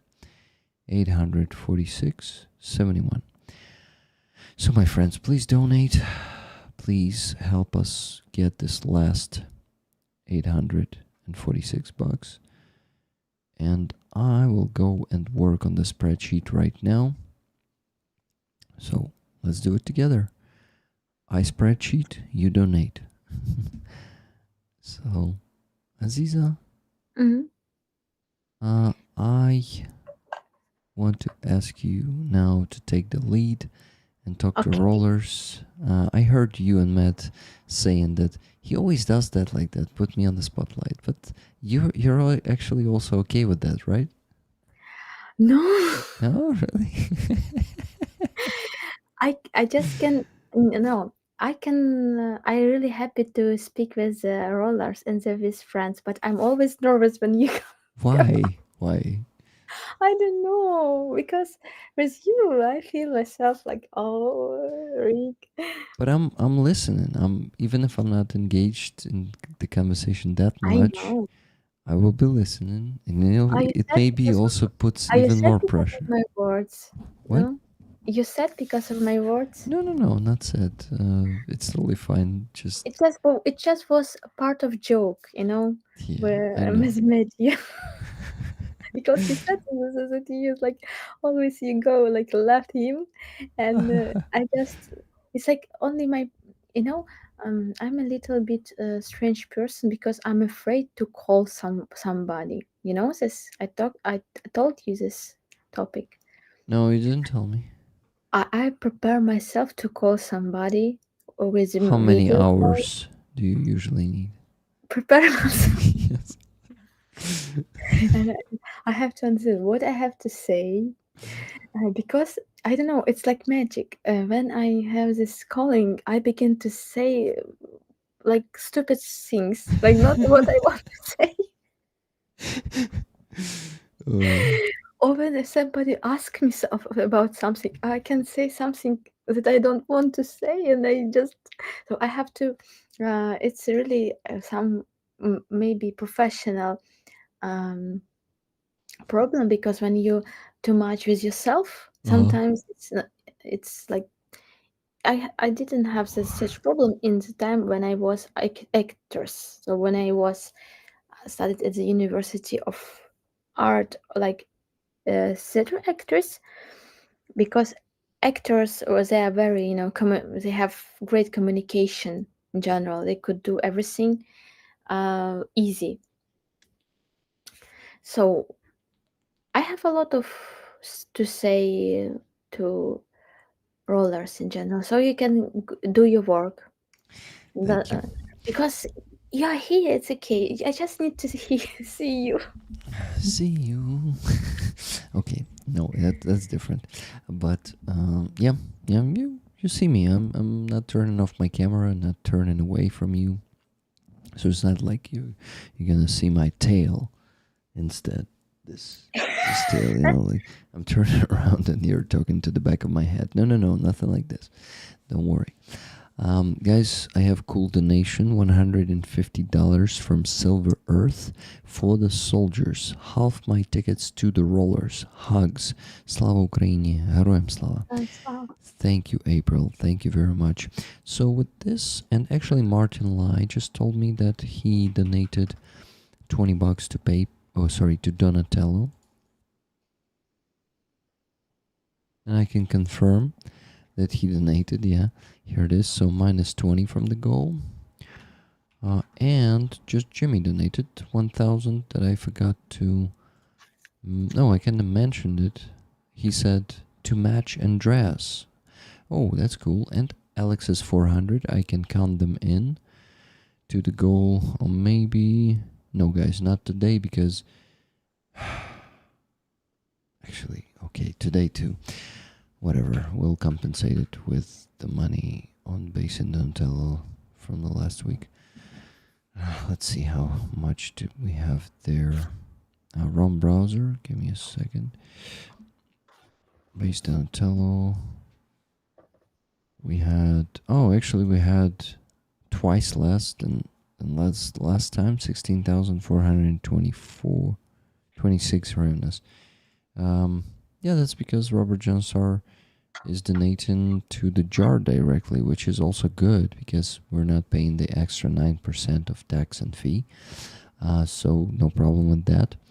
So he donated today. I noticed during the stream he donated 9,000 hryvnias to the fundraiser for the Blackbeard group directly to the jar. At the bottom of the screen you see that one there.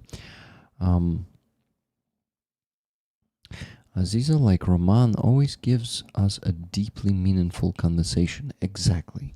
She's not, she and Roman are not like me, who's always like on top, and not going deep. No. I'm joking. The most deepest person is Rick. No, not the deepest, but pretty deep. Yes, I know that. Okay, so people are giving hugs in the chat. Hugs to everyone.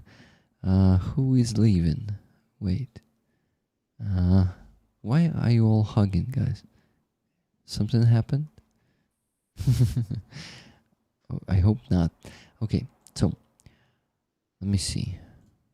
1,400 hryvnias divided by. Let me check the exchange rate.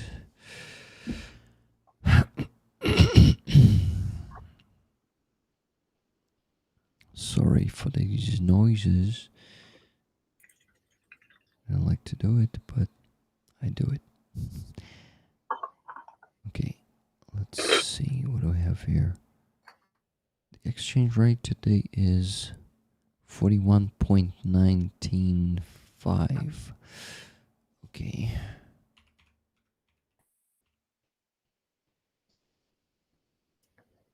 Okay, so $33.98 from those 3 donations. Actually, 2 donations, just Jimmy and Alex. And Alex is gonna get the ticket. I saw the exchange of the messages in the chat. $33.98. So guys, we still need to raise $642.73. Rollers hug each other, Rick. LOL. Okay, so you're just making a group hug in the chat. Nothing bad happened. Good to hear. Okay, guys, so the last $642.73. Let's do it. And yep, we can, if you can do it in the next 40 minutes, I can finish the stream in the next hour, I guess, easily. So let's go. I'm gonna focus and work on the sheet. Aziza, hugs to you too. And I will talk because talk. I have some new thoughts. Maybe it's not directly about the battlefield and about our news with Trump.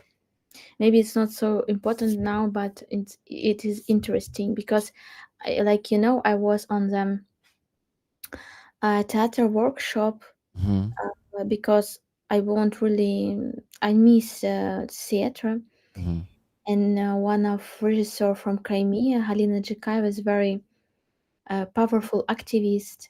She ran from Crimea from the FSB in the night because You she can was say FSB. FSB. Rollers know what that is. Yeah. She like lead one theater in Crimea that was very patriotical, and they did a lot of Ukrainian performances, invited Ukrainian musician. So they were. It was absolutely amazing place in Crimea, Hmm. in Akhmeshit in Simferopol. And so now she live in Odessa, and we begin to work about with her idea project about Ukrainian regisseur, a non-binary person that now joined to the he from the beginning of full scale war. He joined to the army. Ah, She joined to the army. remember, regisseur, director. Director. Sorry. And it's and he wrote like wrote a script, oven Mhm. script, and so we wanted to work with this. And she invited me on this workshop. The most like important part of this workshop, it was a workshop with a Lithuanian director. Mhm. A Lithuanian director that work with a queer themes, and also about identity, feminism, like about the fighting for the rights of women and different social groups. And what interesting thing that I understood, Lithuania is very near with us, but Mhm. even Lithuania that doesn't understand our state, our feelings, because he didn't prepare himself. Because first day it was a like speech, so he um made for us a show list of shows, a list of performances in Lithuania, the like best from his vision. And inside of this list was a performance of Russian director Vorepayev. And this is Vorepayev. He was like he's like opposite. He against Putin, but in the time of the war, like war from the beginning of occupation in Crimea, he worked in Moscow, in a center of the Moscow, in the very expensive place. He had the grant from the government, Oh, and he is really part of Russian culture. fuck. It's really, and he worked like between Poland and Moscow always, and now he like moved to Poland. And what this Lithuanian director said, he changed his identity. He began to be Polish person. But I know that in the beginning of full scale war, he said, it was interviews with him. It's beginning of full scale war. It's full scale war, Uh-huh. and he said, yes, Ukraine has a problem in some Nazis thoughts. So they have Nazis. So, And he has problem with the imperialistic mind. And you can find this his performance on this list of Lithuanian like region, like, and also it was also performance with Belarus, and no performances with Ukrainian. But I know that Ukrainian theater exists in Lithuania. We mhm. have documentary theaters in Lithuania, Ukrainian. And after the next, and I told him about this. I said, it's my feeling, but it's a problem because he's imperialistic person. And do you think it's normal that you tolerate Russian Mhm. world, like you don't like in this moment our artist musician died or give their health time on the battlefield. For example, this um Antonina Romanov, Antonina Romanova, she's she's she could not do performances. She could not be successful because she realized that she has to defend Ukraine. She could not be like she could not do the art. Really, she has a thought that art is senseless. And so I support this thought because sometimes, like during my way, I always think about it. Because she said I could not do my art when my nation is suffering, when I have to defend this. And that a lot of artists died on the battlefield. Artists, musicians, genius, like athletes.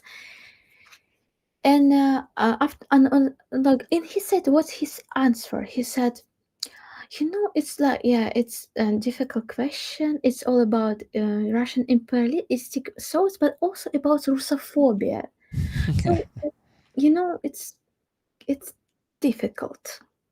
So like it was like he pressed on this that I'm have Russophobic feelings, that I'm right.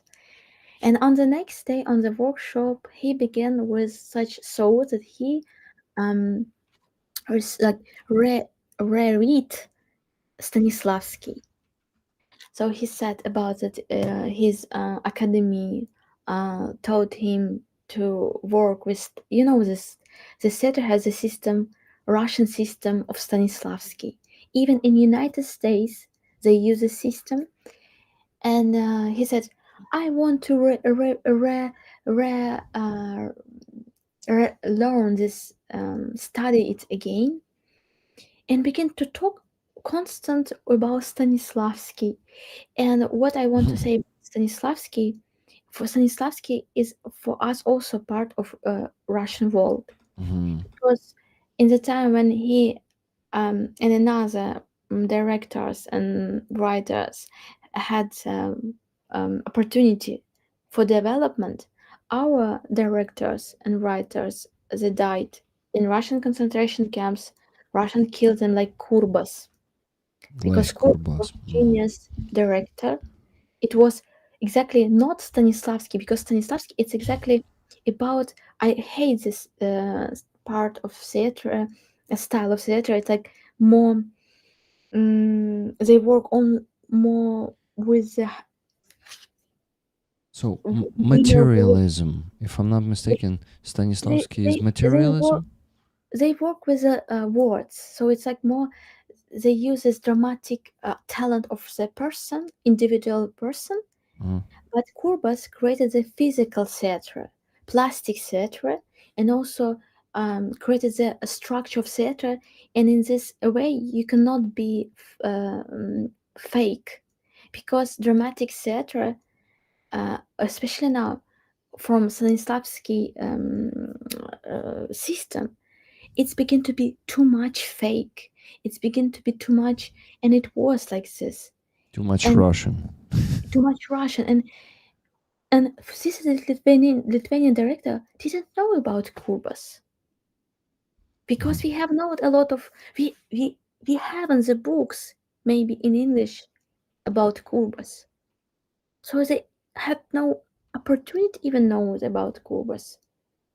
But he wanted, and it was second moment that I understand that he was a nice person, and it's really very brave to come to Ukraine and to talk with us. But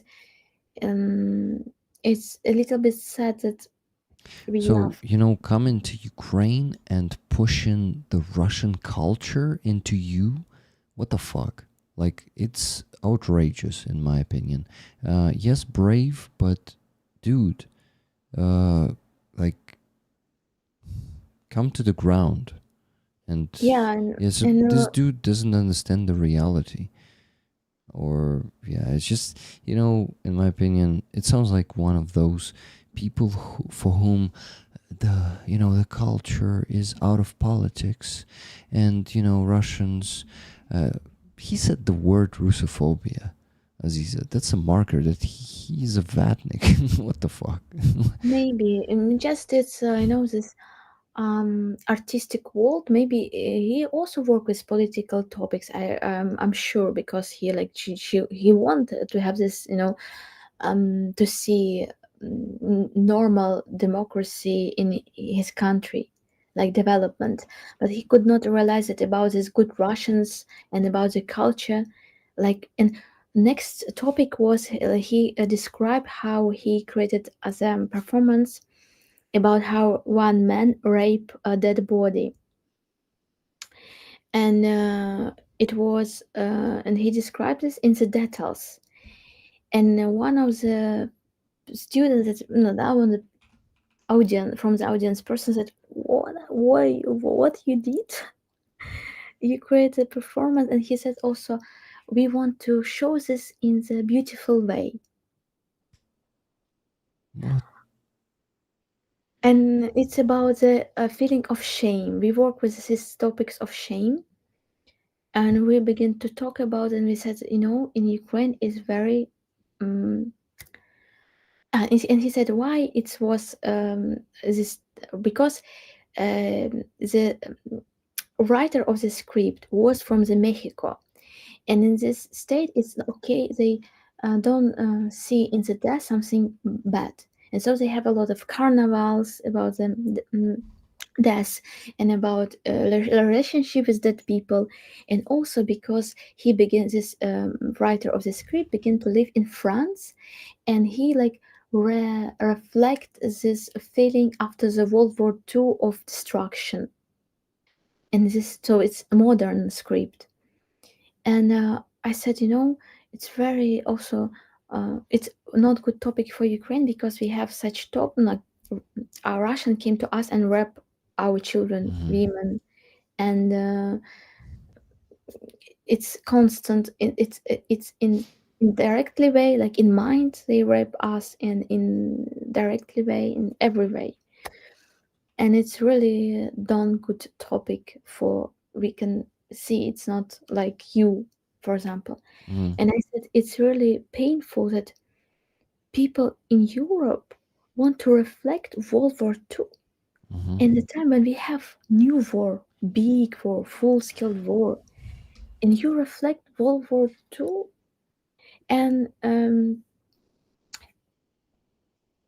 I realized that really we have a lot of ideas that European artists, thinkers don't know.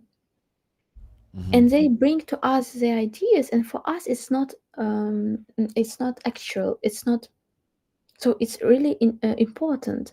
But we have only white and black because of this war, and we know that absolutely what is mean absolutely evil, and our part of our way. And so it was, and Lithuania is really our friends. It's people who can also feel that Russia is very near, and I think nobody will protect Lithuania if some. So of course they are in NATO and they are in the European Union. Maybe that things brings them peaceful state, that they everything will go right. But I'm not. So it was painful to feel it and understand that they are in European Union, and that is why they are theaters and thinkers have supporting, materialistic supporting. So government supports them because of law of European Union, because it's a rules of European Union support independence actors, theaters, and gives the dotation money for projects. And we have a lot of great interesting ideas that are suffering in the war, died in the war, because we have no supporting. Because, for example, I have my project Colony, and I could not share it with the people. I could not do, because I need to find supporting. And it's so we cannot share. So not from all from us can share our thoughts and have influence of this Europe for. And also my friend said, yeah, maybe it's only like when the Russian will come to this Europe and will rap them directly, they will understand this. Mm-hmm. And I don't say about rollers. I know that rollers are amazing. Just it's like in general these feelings. It was sad, it was very sad feelings, and we have this news in parallel world news about Trump and Putin, and it's like So it was, not very good few days for you, I see. maybe it was good exactly because I met a lot of good people, Ukrainians, artists, directors, and in general it's good, all these good interesting people, and it was good to know them, to create something even in these 2 days together. Mhm. But it was good for understanding. Sometimes we maybe, like for example, I don't like the Eurovision, Mhm. but I like very much songs of bands that sing from Lithuania, sing the song on Eurovision Wow, me too. And from Lithuania. did you read the text? Uh, no, I don't read the text, but I watch interview with this person, Uh-huh. and Um, when yeah.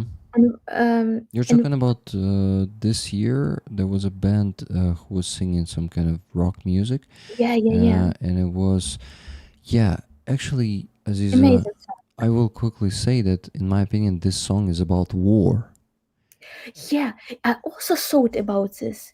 I Yes. saw that it's because it was they reflect our feelings, and this Mhm. is why they have 12 points from Ukrainian, Yeah. not for this from audience, Ukrainian audience. But when I heard his interview, he said it's about nothing. It's about just who can like every. I don't want to explain. Every person can understand it in a own way. It's just like Ah, abstract feeling. it's When I realize that pathetic. sometimes I you can romanticize some people, yeah, some countries, but in general, Romanticize, probably. I'm not sure. Yeah, like roman- romanticize. romanticize. I don't Guys, know. does such word exist? Let me actually translate it. Give me a second. Романтизувати, yeah? Романтизувати. Because even Yeah, romanticize. when even Romanticize. person can create some genius song Hmm. or genius performance like this regisseur, it doesn't mean that Director. he director. Sorry.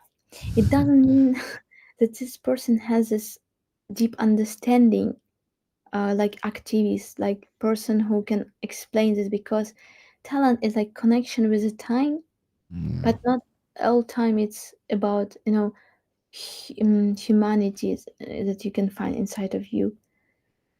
So it was my feeling, but still, I like Lithuania, like these states, but uh, it's my thoughts The about band is called Catharsis, yeah, catharsis. and when I read the translation from Lithuanian of the text, I saw that he's singing about, going to war and protecting the loved one, and yeah, and there's so you can clearly see the war there. But when the dude says that it's about nothing, and not even like, maybe there's a chance that he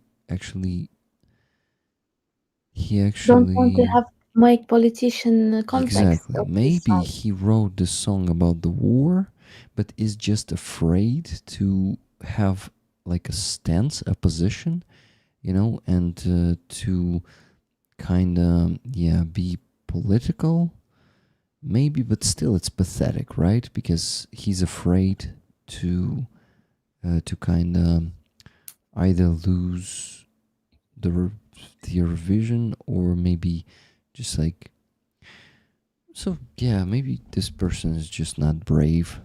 Maybe this is the case.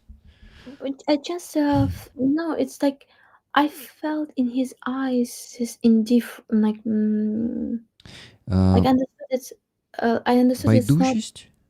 um it's like I can feel it, like it's he has a very interesting voice and very interesting deep I think lyrics, Mhm.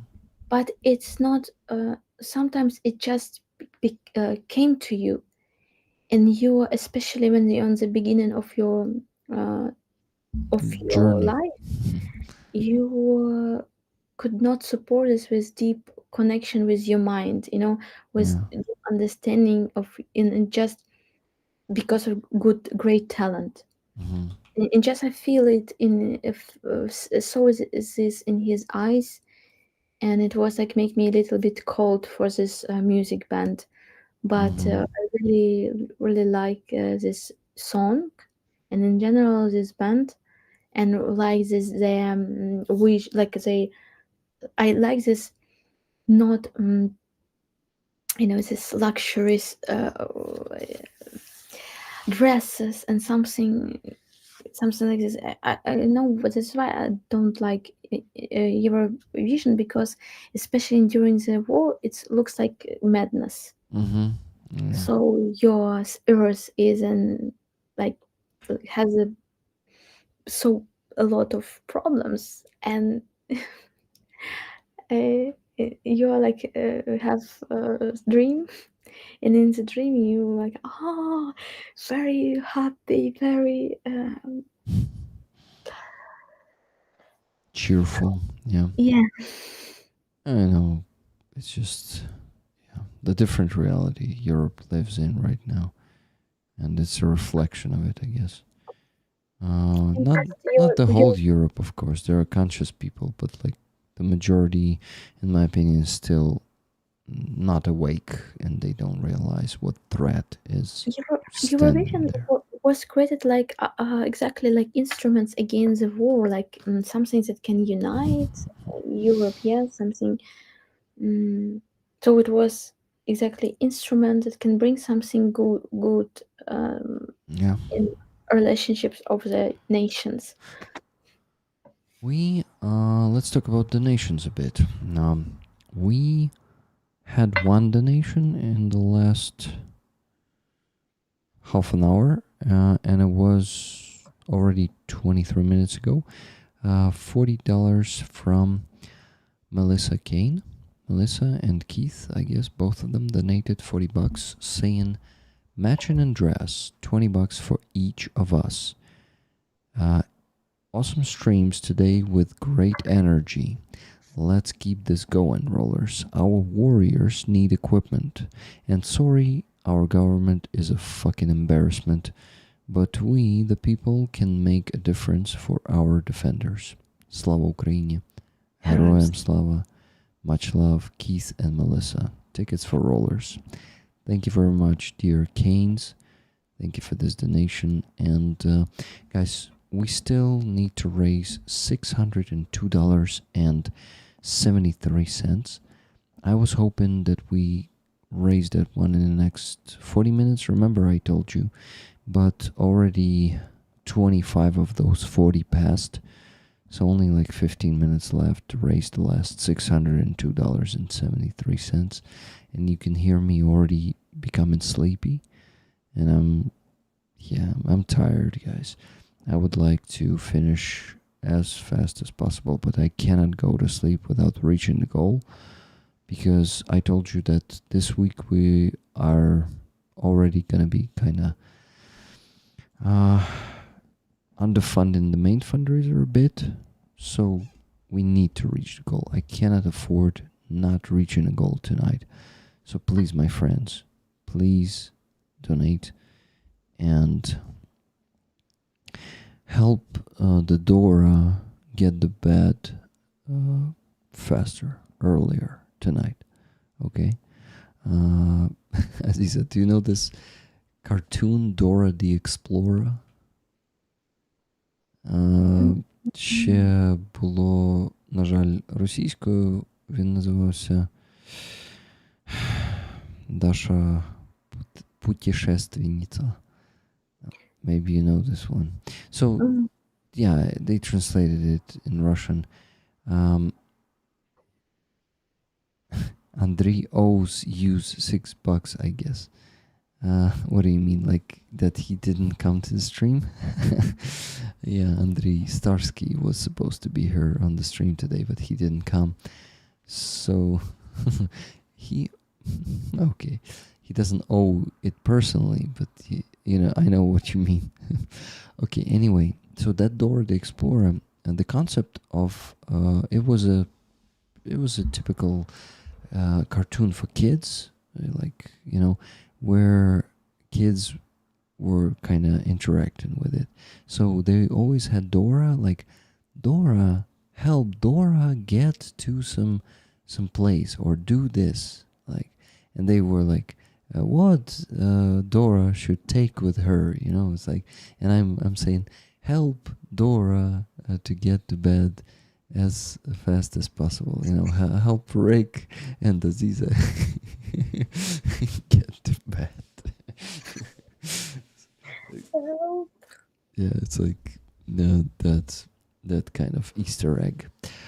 Yeah, he does. He needs to pay if does not show up, right?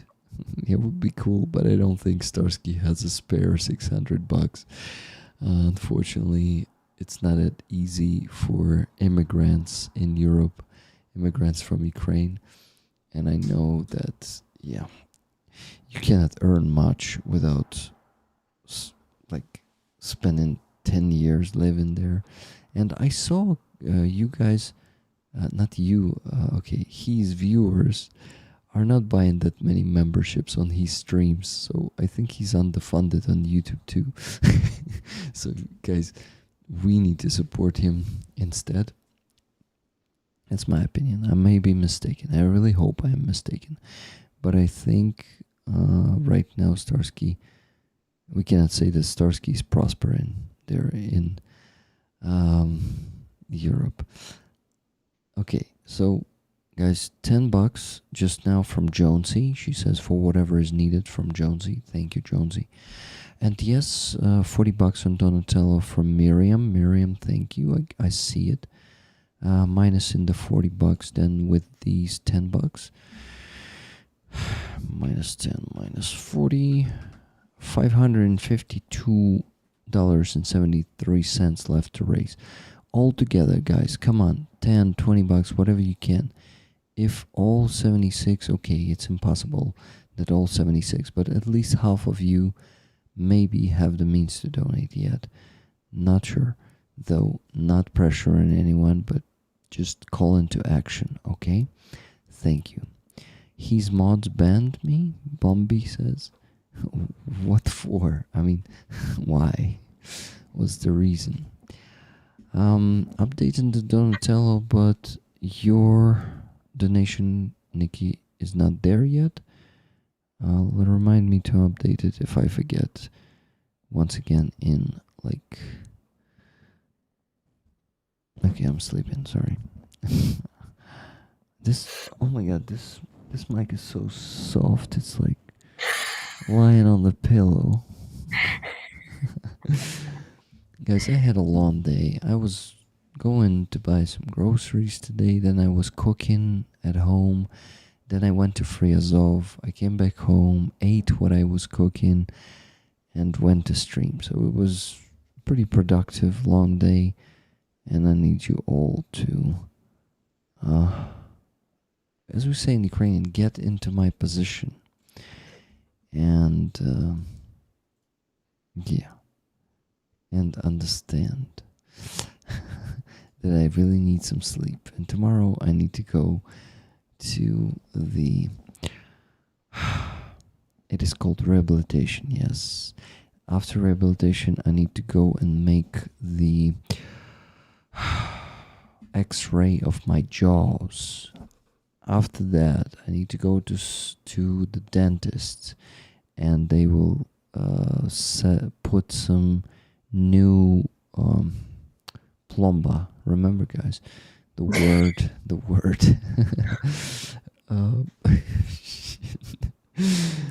um, Rick, a close second at the rounds. Well, Aziza is prettier than Starsky, lol. 100%, but don't tell this to Starsky, okay? Because he might be like jealous or something. I don't know. Joke. What? The comment was a joke. If Starsky is watching, You think I'm being serious right now? I'm like playing along with the joke, trying to add to this. Peace and love, everyone. Stay strong. Thanks, Rick. I need to call the dentist.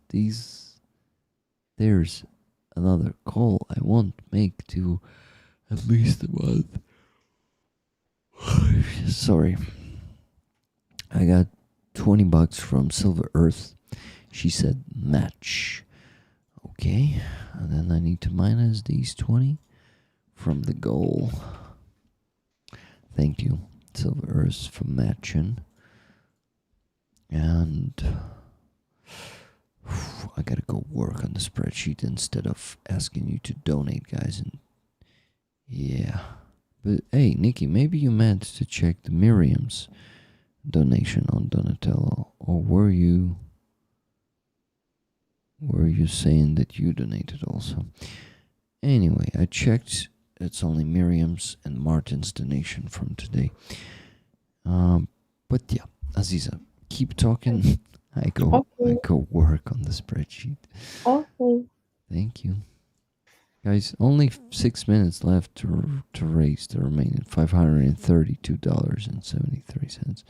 And of course, nothing happens in 6 minutes. If we don't raise that, I will keep raising further. But it would be really cool if we can do it then. Okay, shut up. Shut up, Rick. Shut up. You've given the mic to Aziza already, and now you keep babbling, blah, blah, blah, blah, blah. Okay. I talk to myself, Aziza. Did you understand this? No. No? Я сказав, що Ріку, заткнися, ти вже дав Азізі мікрофон і знову продовжує це бла-бла-бла-бла-бла своє. Продовжуй. What else I want to say?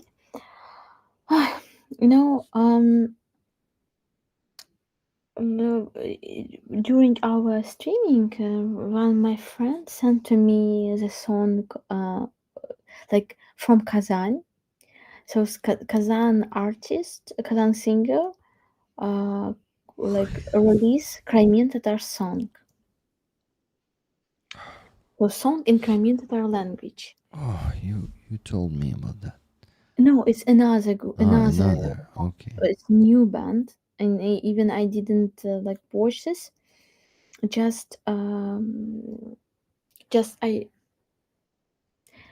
I know 100%. If somebody release music in Russia, it means that money from this music will go to Russian economy, and it means that they will have more rockets, more shaheds on our heads, yeah, and everything that can kill us.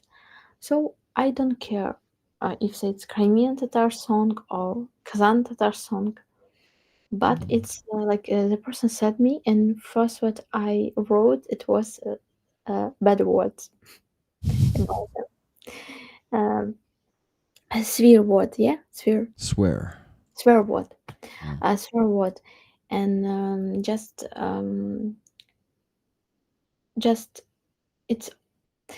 it's always in such moment always make me angry. Why I could not do something against this, because I have no opportunities. I know there's such a lot of topics about my life, but you know that I have a lot to say. So, for example, today I saw the video of another musician. I Fusik. I Fusik. I Fuse. I Fusik. I forgot his exactly his name. And so he's in the beginning full scale 4 he created really great song, and then he changed his style, and now so he changed his style and vision, and he released one song about how he half of him is Russian and half of him is Ukrainian, and he wanted to kill this, like in this song he wanted to kill this part, and he showed in the video this Russian culture, and that he really he understands that he is a part of this monster. Mm. And it was also, I don't know, from one side he wanted to do this, from another side it's just like he's angry of Ukrainian, I don't know how to say, Mm. because it is why I don't like this song, because it's like a little bit like when you have angry feeling, but you can't do something against your real enemy, and you just um, can be aggressive only for your relatives or for your other nation Uh-huh. because Yeah. of what you have. It's an immature position, in my opinion. Yeah, and like I have maybe I'm wrong. Maybe he has another message, but I had such feeling. And what I also released it, you know that my grandparents were Crimean Tatar, and or my grandfathers were Crimean Tatar, and grandmothers were Kazan Tatar. Mm-hmm. And during this month, I understand that I can use this my weak, like for me it's weakness because it's instrument of assimilation, Mm-hmm. how Russian. So everything when you uh, when I saw my history, it's all about Russian aggression. So it was my families of my grandmothers had to go to Crimea because of Russian terror in Kazan, and then again so it was because of this aggressive deportation, aggressive. They Russian world like makes this assimilation of another nations and as indigenous people. So when you are far away from your home, when you're far away from your nation, so you can lose your language, you can lose your identity, and this directly was with my family. Exactly because it was Kazan Tatar and Crimean Tatar. My mother uh, didn't know Crimean Tatar language because this group didn't accept her, didn't think about thought about her like she's not from the family. And Mm-hmm. another part also thought in this way, and so she lost her language. She lost her what she couldn't find. She could not find this connect with like, and and a lot of time I really hate this, but now I understood that I could use it against my enemy. And so if I have this blood, I can be very aggressive to my own nation, Mm-hmm. to the nation, and I can say a lot of truth words for them. For because Kazan Tatar people they assimilated and in Russia, and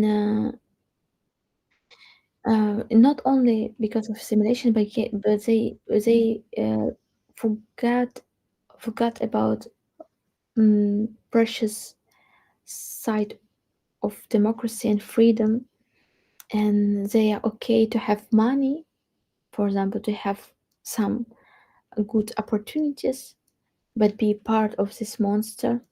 Mm-hmm. And so I want to like I want to be, and they have a lot of instruments. They have opportunities to make releases, make the music, Mm-hmm. and now they Many use our, tools. Mm-hmm. and now I'll be they back. I'll be okay, listening.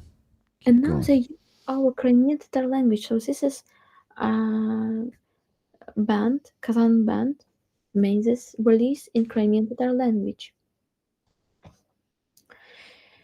It's everything from this topic make me, also very sad because I could not do it now. I could not speak it, tell it from my music. So I cannot create the messages and talk with this people on same level of communications. But I have a lot to say, and I can say something new too for my nation and for these 60 nations. matches. And in the beginning of full-scale war, I felt a lot of empathy to these nations that were in Russian Federation and wanted to really support them. But during this time, I realized that they, in general, they have. So yeah, they were destroyed by Russian, but now a lot from them forget about this truth and begin to be part and do same crimes against us, and they are okay to do these crimes. And this is why, like, in some moment I stopped to feel empathy for these nations, and I just want to bring free from this for this nation, for my nation, because I know that if this nation will be free, and if this monster will disappear, like Russian Federation, this monster, everything will change, and everything will be better for everybody. So maybe I'm a bad person, but now they are better. Of course, they are oppressed nations. They really had tragical history with Russian, but my heart called for them, and just I want to speak with these nations from my music, with my instruments, or with my tools, Rick, and I have to do it. Sometimes I think that I have to do it more quickly. I have to create this song, record this song, freedom, like of freedom. I have to do it right now. I have to, and I can lose the time. I have to do it, but in some moment I understood that maybe everything is right. So if I have no opportunities, it means maybe it will be better time to say it, in better understanding of this topic, because every year we are different. Every year we can understand something more openly, something more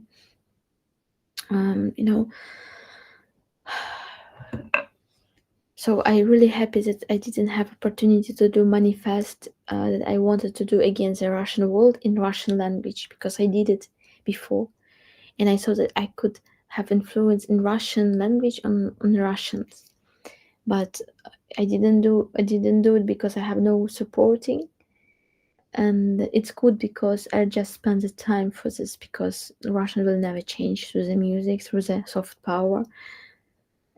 Because their illness is very deep. Their illness is cannot, so they will never. And exactly now, the illness begin to be worse because world doesn't want to see it, doesn't want to understand this, and just think that they could stop this if they will, turn off, if victims will stop to fight, or if victim will be okay to be in such position.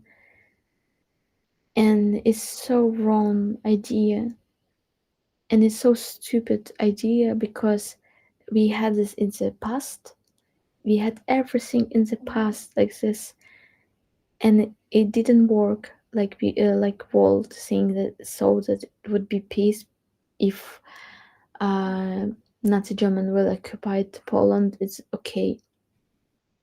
So it's hard work. I can understand how it's hard for our soldiers to fight in such crazy madness, but we have to do it. We have to work in with a soft power too, not with Russian, but with other nations and with other states, because we have hopes that we can like bring something new. So, but like I heard and I understood that our thoughts cannot be heard without our success on the battlefield. It's like, I don't know, it's so crazy, but it's really like this, because our voice begin to be heard only after our success on the battlefield, when Ukrainian soldiers show to the world how strong the spirit of these people. Yeah. And it's a little bit sad, but it's really a great message to the pacifists that think that we can just hack Russian and everything will be alright. Yeah. I don't know. What can I say to this? I actually spotted a pretty awesome message from RP Marson. He said, Aziza, that's comical that director is mentioned in Nazism in Ukraine. If he's Lithuanian, that's pretty fucking stupid of him. Russians say there are Nazis in Lithuania too. Exactly. Oh, it's he said. I said it about Veropive. So Lithuanian directors show the Veropive. Like he said that Veropive is good directors, and he's like he changed.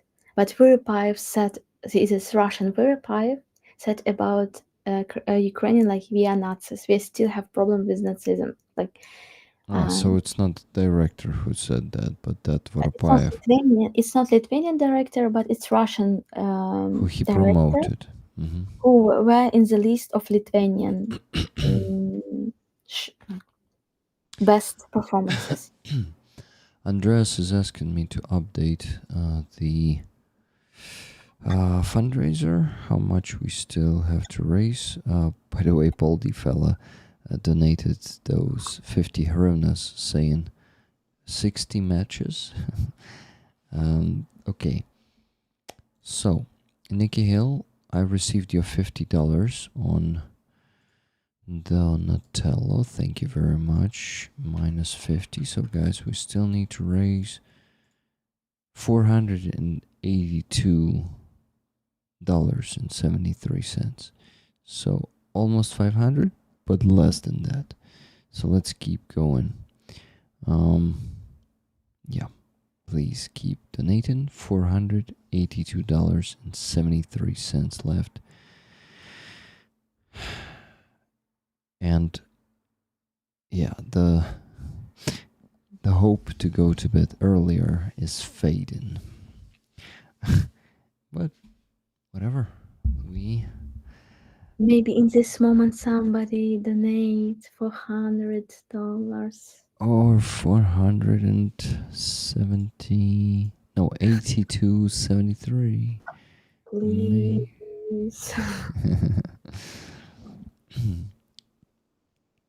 Okay, I actually almost finished with the jar. Just need to put just Jimmy, Martin, Lai, and Nikki into it.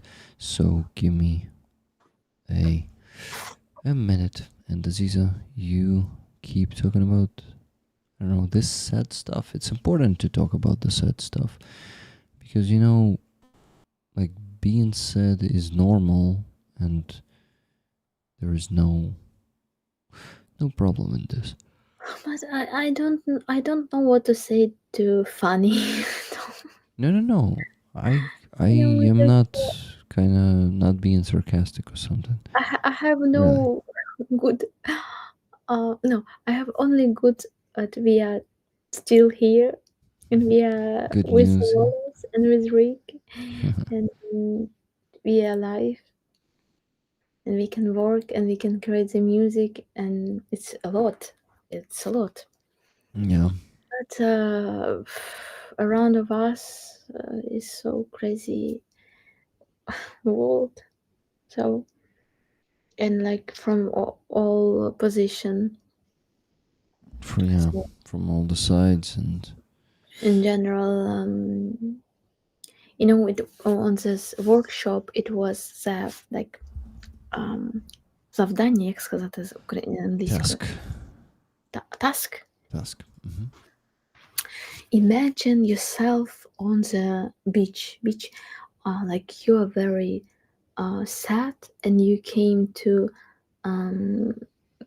this beach to think about this, to find yourself, and don't play nothing, like don't play over this, like don't play like you act, be yourself. And I saw it in this moment. It's really don't for the for the stage, because you will be like just robot. Like for me, if I will be myself, I will be like robot, just without the feelings, just in front of the water and do nothing, so it's like it's in any case you have to act something, because the state that we have constant in Ukraine, it's like background, like phone, Background. Yeah. like background always with you. It's I don't know, it's like it's a little bit when you have no feeling, Apathy. up like Apathy. Apatia. not apathy, like you can be you begin to be like stone. Yeah. Numb. Like, Numb. Німий. Онімілий. like Ну, емоційно онімілий. Типу, не відчуваєш. yeah, like Emotionally numb. you see a lot of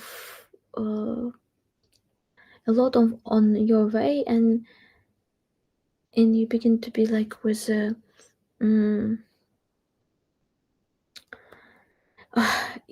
so you don't care about some small problems, as a lot of people should have, small problems of people can spend a lot of money, time on this, because you understood that it's like senseless. Like a lot of things, a lot of points are senseless, because it's like very good metaphor when you release it. Your house is burned, like fire everywhere, and you can't think about some what you need to clean inside, or what you have to make better kitchen or something like this. So you just understood that it's everything is under fire, and something you can do, with your will, for changes, but something you can't, you have no influence on this. Yeah, you don't have. It's out of your control. Yeah, You don't have any and in control this of it. moment you begin to be like stone, like what you can do, just find resource, or try to find power to go ahead. But it's interesting, moment, and I understood that something really died from you, and it's just some topic you don't care about it from the theater world or someone else. It just, Yeah. this is why sometimes I don't like some modern art and something that people can see that's important. I don't feel that I have absolutely energy for this because it has no sense for me. I don't know how to explain. Maybe it's not clear, but It's clear. It's totally clear. I actually know what you feel. I feel it to some things. First thing that comes to mind is video gaming. It's like, yeah, it's dead in me. And I just don't. Maybe someday I'll be able, but right now during the full scale invasion, I just don't want to spend time on this at all. And it feels like I'm, instead of living my life here now in reality, it feels like I'm just wasting it away when I'm doing it, like playing video games. I had this feeling when I was a gamer before the full scale invasion too. By the way, camera is not focused, right? It's better, yeah. better now. Yeah, I actually felt it when I was doing it before the full scale war, and I was like playing, but at the same time I was thinking, what the hell am I doing with my life? Why do I spend so much time on it? But luckily I'm not doing it anymore. We actually had that magic happening. We had a big donation from Andreas Lech, $500, saying it is that time again. Time to do what our friends need: gear and sleep, plus much love and hugs. Much love to you, Andres. Giving all the tickets to you, all these 50 tickets. And we reached the goal. Thank you so much, my friend. Thank you. And we actually went $17.27 over it, thanks to Andres Lech. Andres, thank you. I really appreciate it. Imagination can get lost when one feels fear. Your love will always be in you, DMC says. Well, unfortunately, I don't think love for some things that you don't feel important anymore may keep living, And I also have some love died in me for some things. So Yeah. I think it can give more power because when you know the main reason of your life, you can be more honest, and it's give Ukrainian a lot of power to be better, to find this, to find something, because for even art is not something, sometimes it's not important at all. Everything that you believe that it was too much important, when you can lost something more precious than art, or something like this, you can understand that it's not the reason. Something another, like inside of art, inside of the life, inside of our work, it can like support the existence, support this reason of the freedom. So it's more important. That is why I realize that it can be very genius artist, genius director, genius smart person, but if this person lost something about the truth or reality, this time what is important is art. Genius art is nothing for me. It's nothing. It's like just talent, okay, connection with some resource that we have outside, but it's not something that really has this power of hard to explain.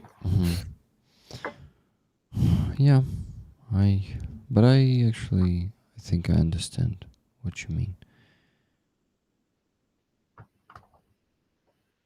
Okay, I think, yes, I missed one donation to put it into the spreadsheet, $33 from Hildegun, and it was right after $100 from MVS. Here, okay. Great, and Nikki finished with the free tickets. It's all perfect.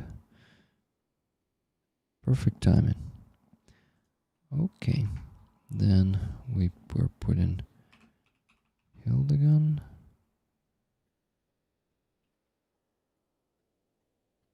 Aziza, I didn't interrupt you, right? No. Okay, good. Yeah. Okay, 33. No, it doesn't work like this, Rick. It should be 13 here now.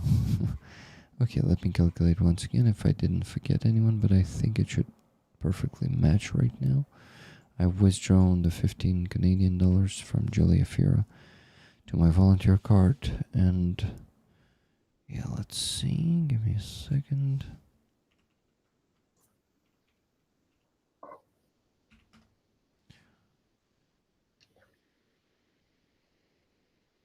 Plus, oh, by the way, I'm not sure if I read that part of the message of Andreas. In the end, he said, plus much love and hugs.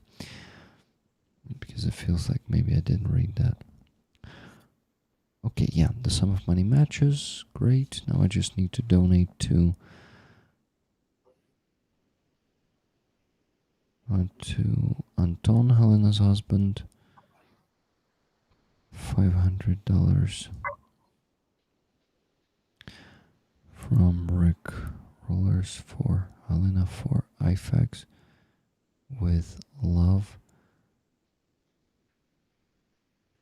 Slava Ukraine. Героям слава. Heroem Slava. And no progress bar will update.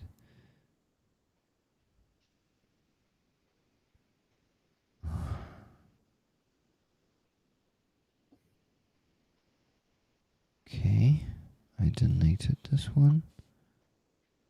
I think I did. No, shit. So that's how it works in PayPal.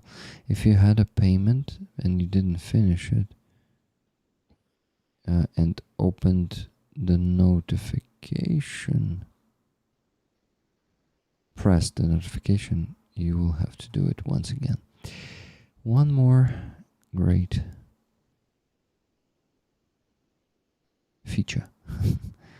So, from Recallers for Helena for IFAX with love and once again Slava Ukraine. And $500 are going there now. Great, it's done. Now $170 to Hostomel Shelter.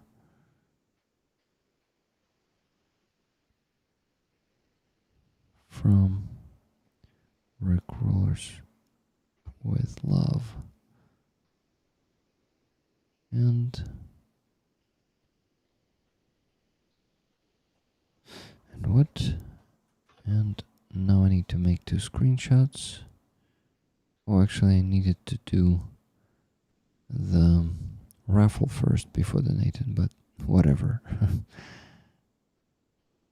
Okay. I'll do the raffle right after this. Right after I finish showing you the screenshot. And it should be there really soon. I'm finishing up here.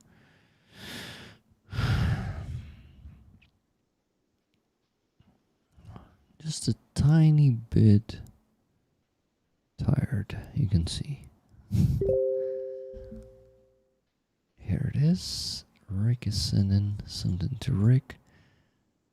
So guys, you can see it on the screen. 170 to Hostomel Shelter, and 500 to Anton Kristopin. DMC, thank you very much for 10 Australian dollar super chat with a heart. My friends, may I ask you to buy a few more gifted memberships if you have the means to do so, because we're on 145. It would be amazing to reach 200, ideally 55 more. If not, at least, I don't know, like couple, maybe 10, maybe 20 more. I would really appreciate it. Thank you. And what? Yeah, here's the screenshot with 2 donations. Just wanted to remind you, Rick, sorry, no problem. Another reminder, won't be given any harm here on this channel, you know, knowing me and how I always forget everything. Okay, so the raffle, let's go and do it. How many tickets? Let me check. Did you guys buy this week?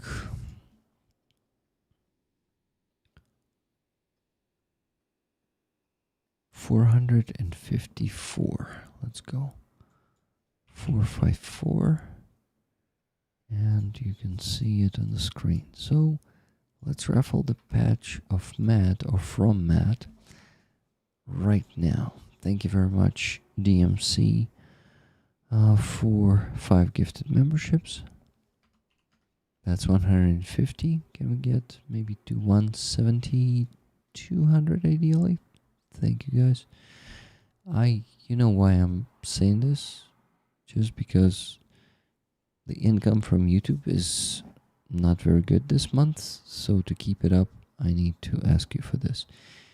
So please do it if you can. Thank you. And let's raffle the patch. Where's the patch? Here's the patch. Aziza, doesn't it look like a Zippo lighter? Like a big one? So this one from Matt, guys, is gonna be yours. Some of you, not all of you. In 5, 4, 3, 2, 1. Spinning the wheel. Let's go see who's the winner of this epic patch. Truly epic. And the winner is number 55. Let's go see who that was. Number 55. Silver Earth. You lucky. Tickets from Dark Oblation. Good job.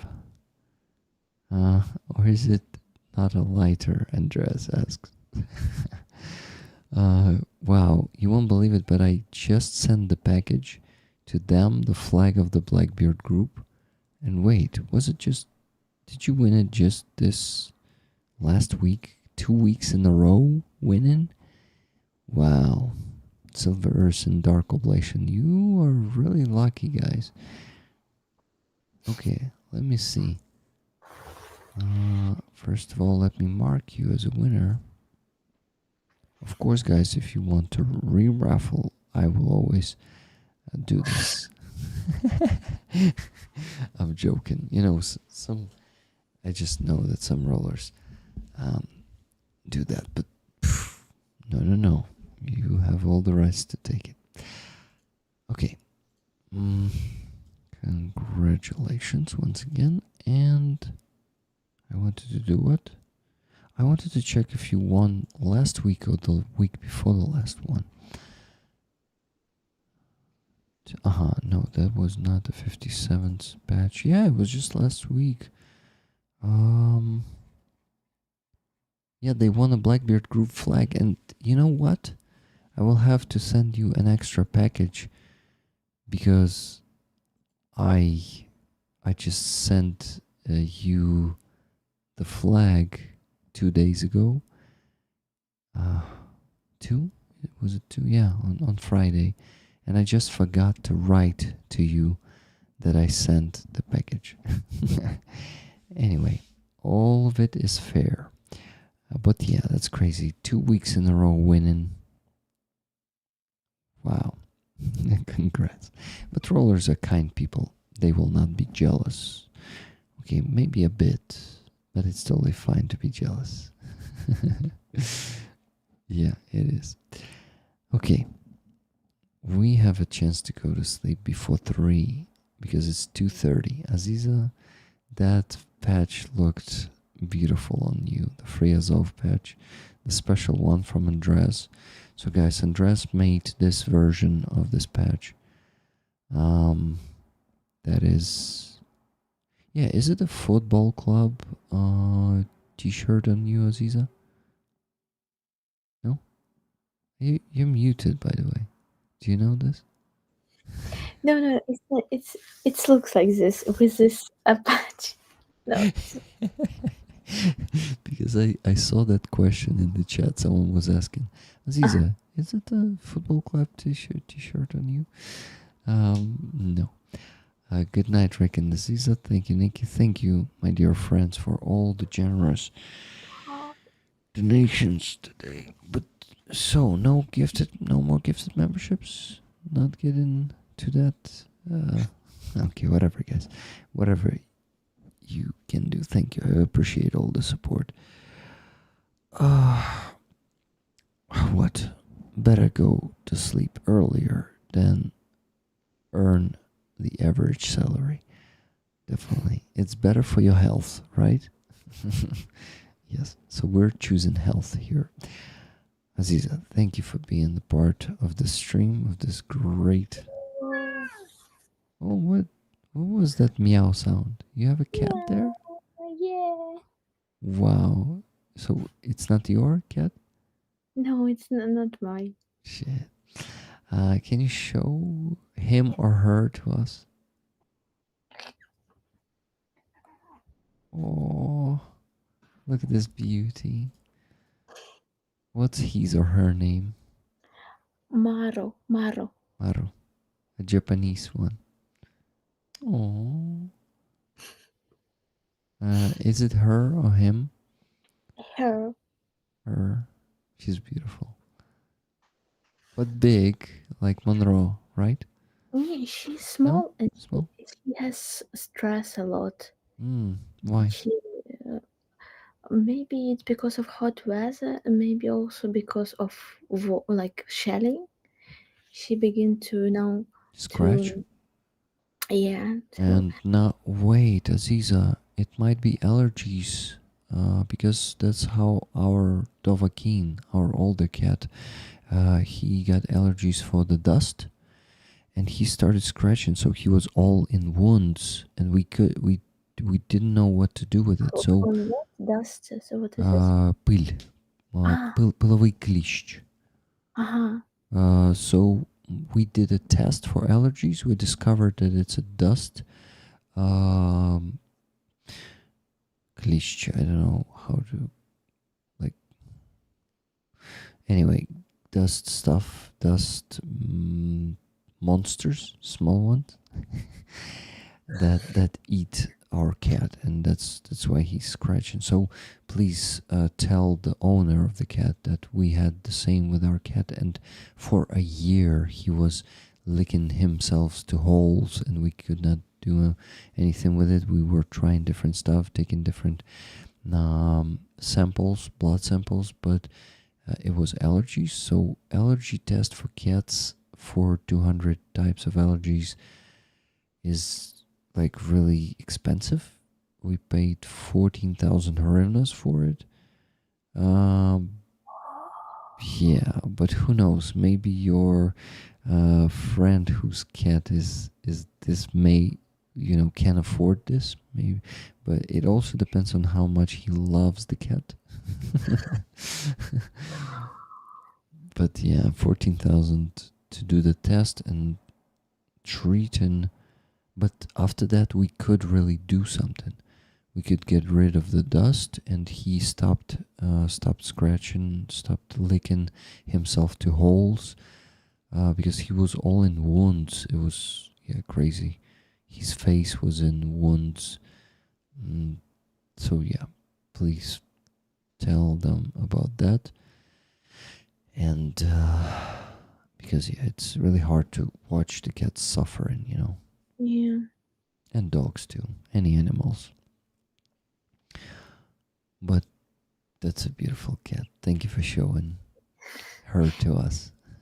Thank you. And it was perfect when you were saying, "Aw, thank you," and she said, "Meow," at the same time. And I was like, wait, it was not Aziza, it was someone else. Dust mites, that's how they call it in English. Dust mites, пылевой клещ. Mites. Oh, and Leah B says, I'm allergic to dust mites, lol. You too, just like my cat. It's an Azov shirt. Cool. Yeah, it is. Okay, guys, we need to sleep.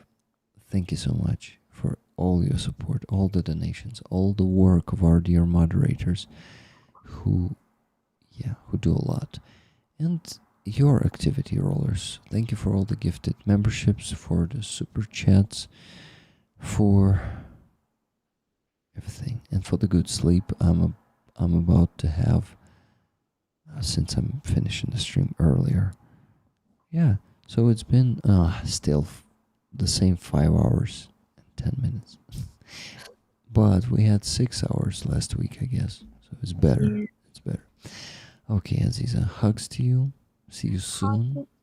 See you soon. Take care of yourself.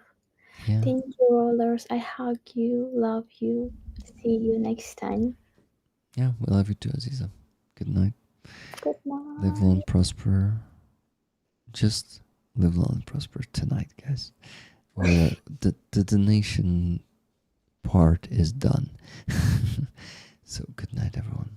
Slava Ukraini. Героям слава. Героям слава. Good night.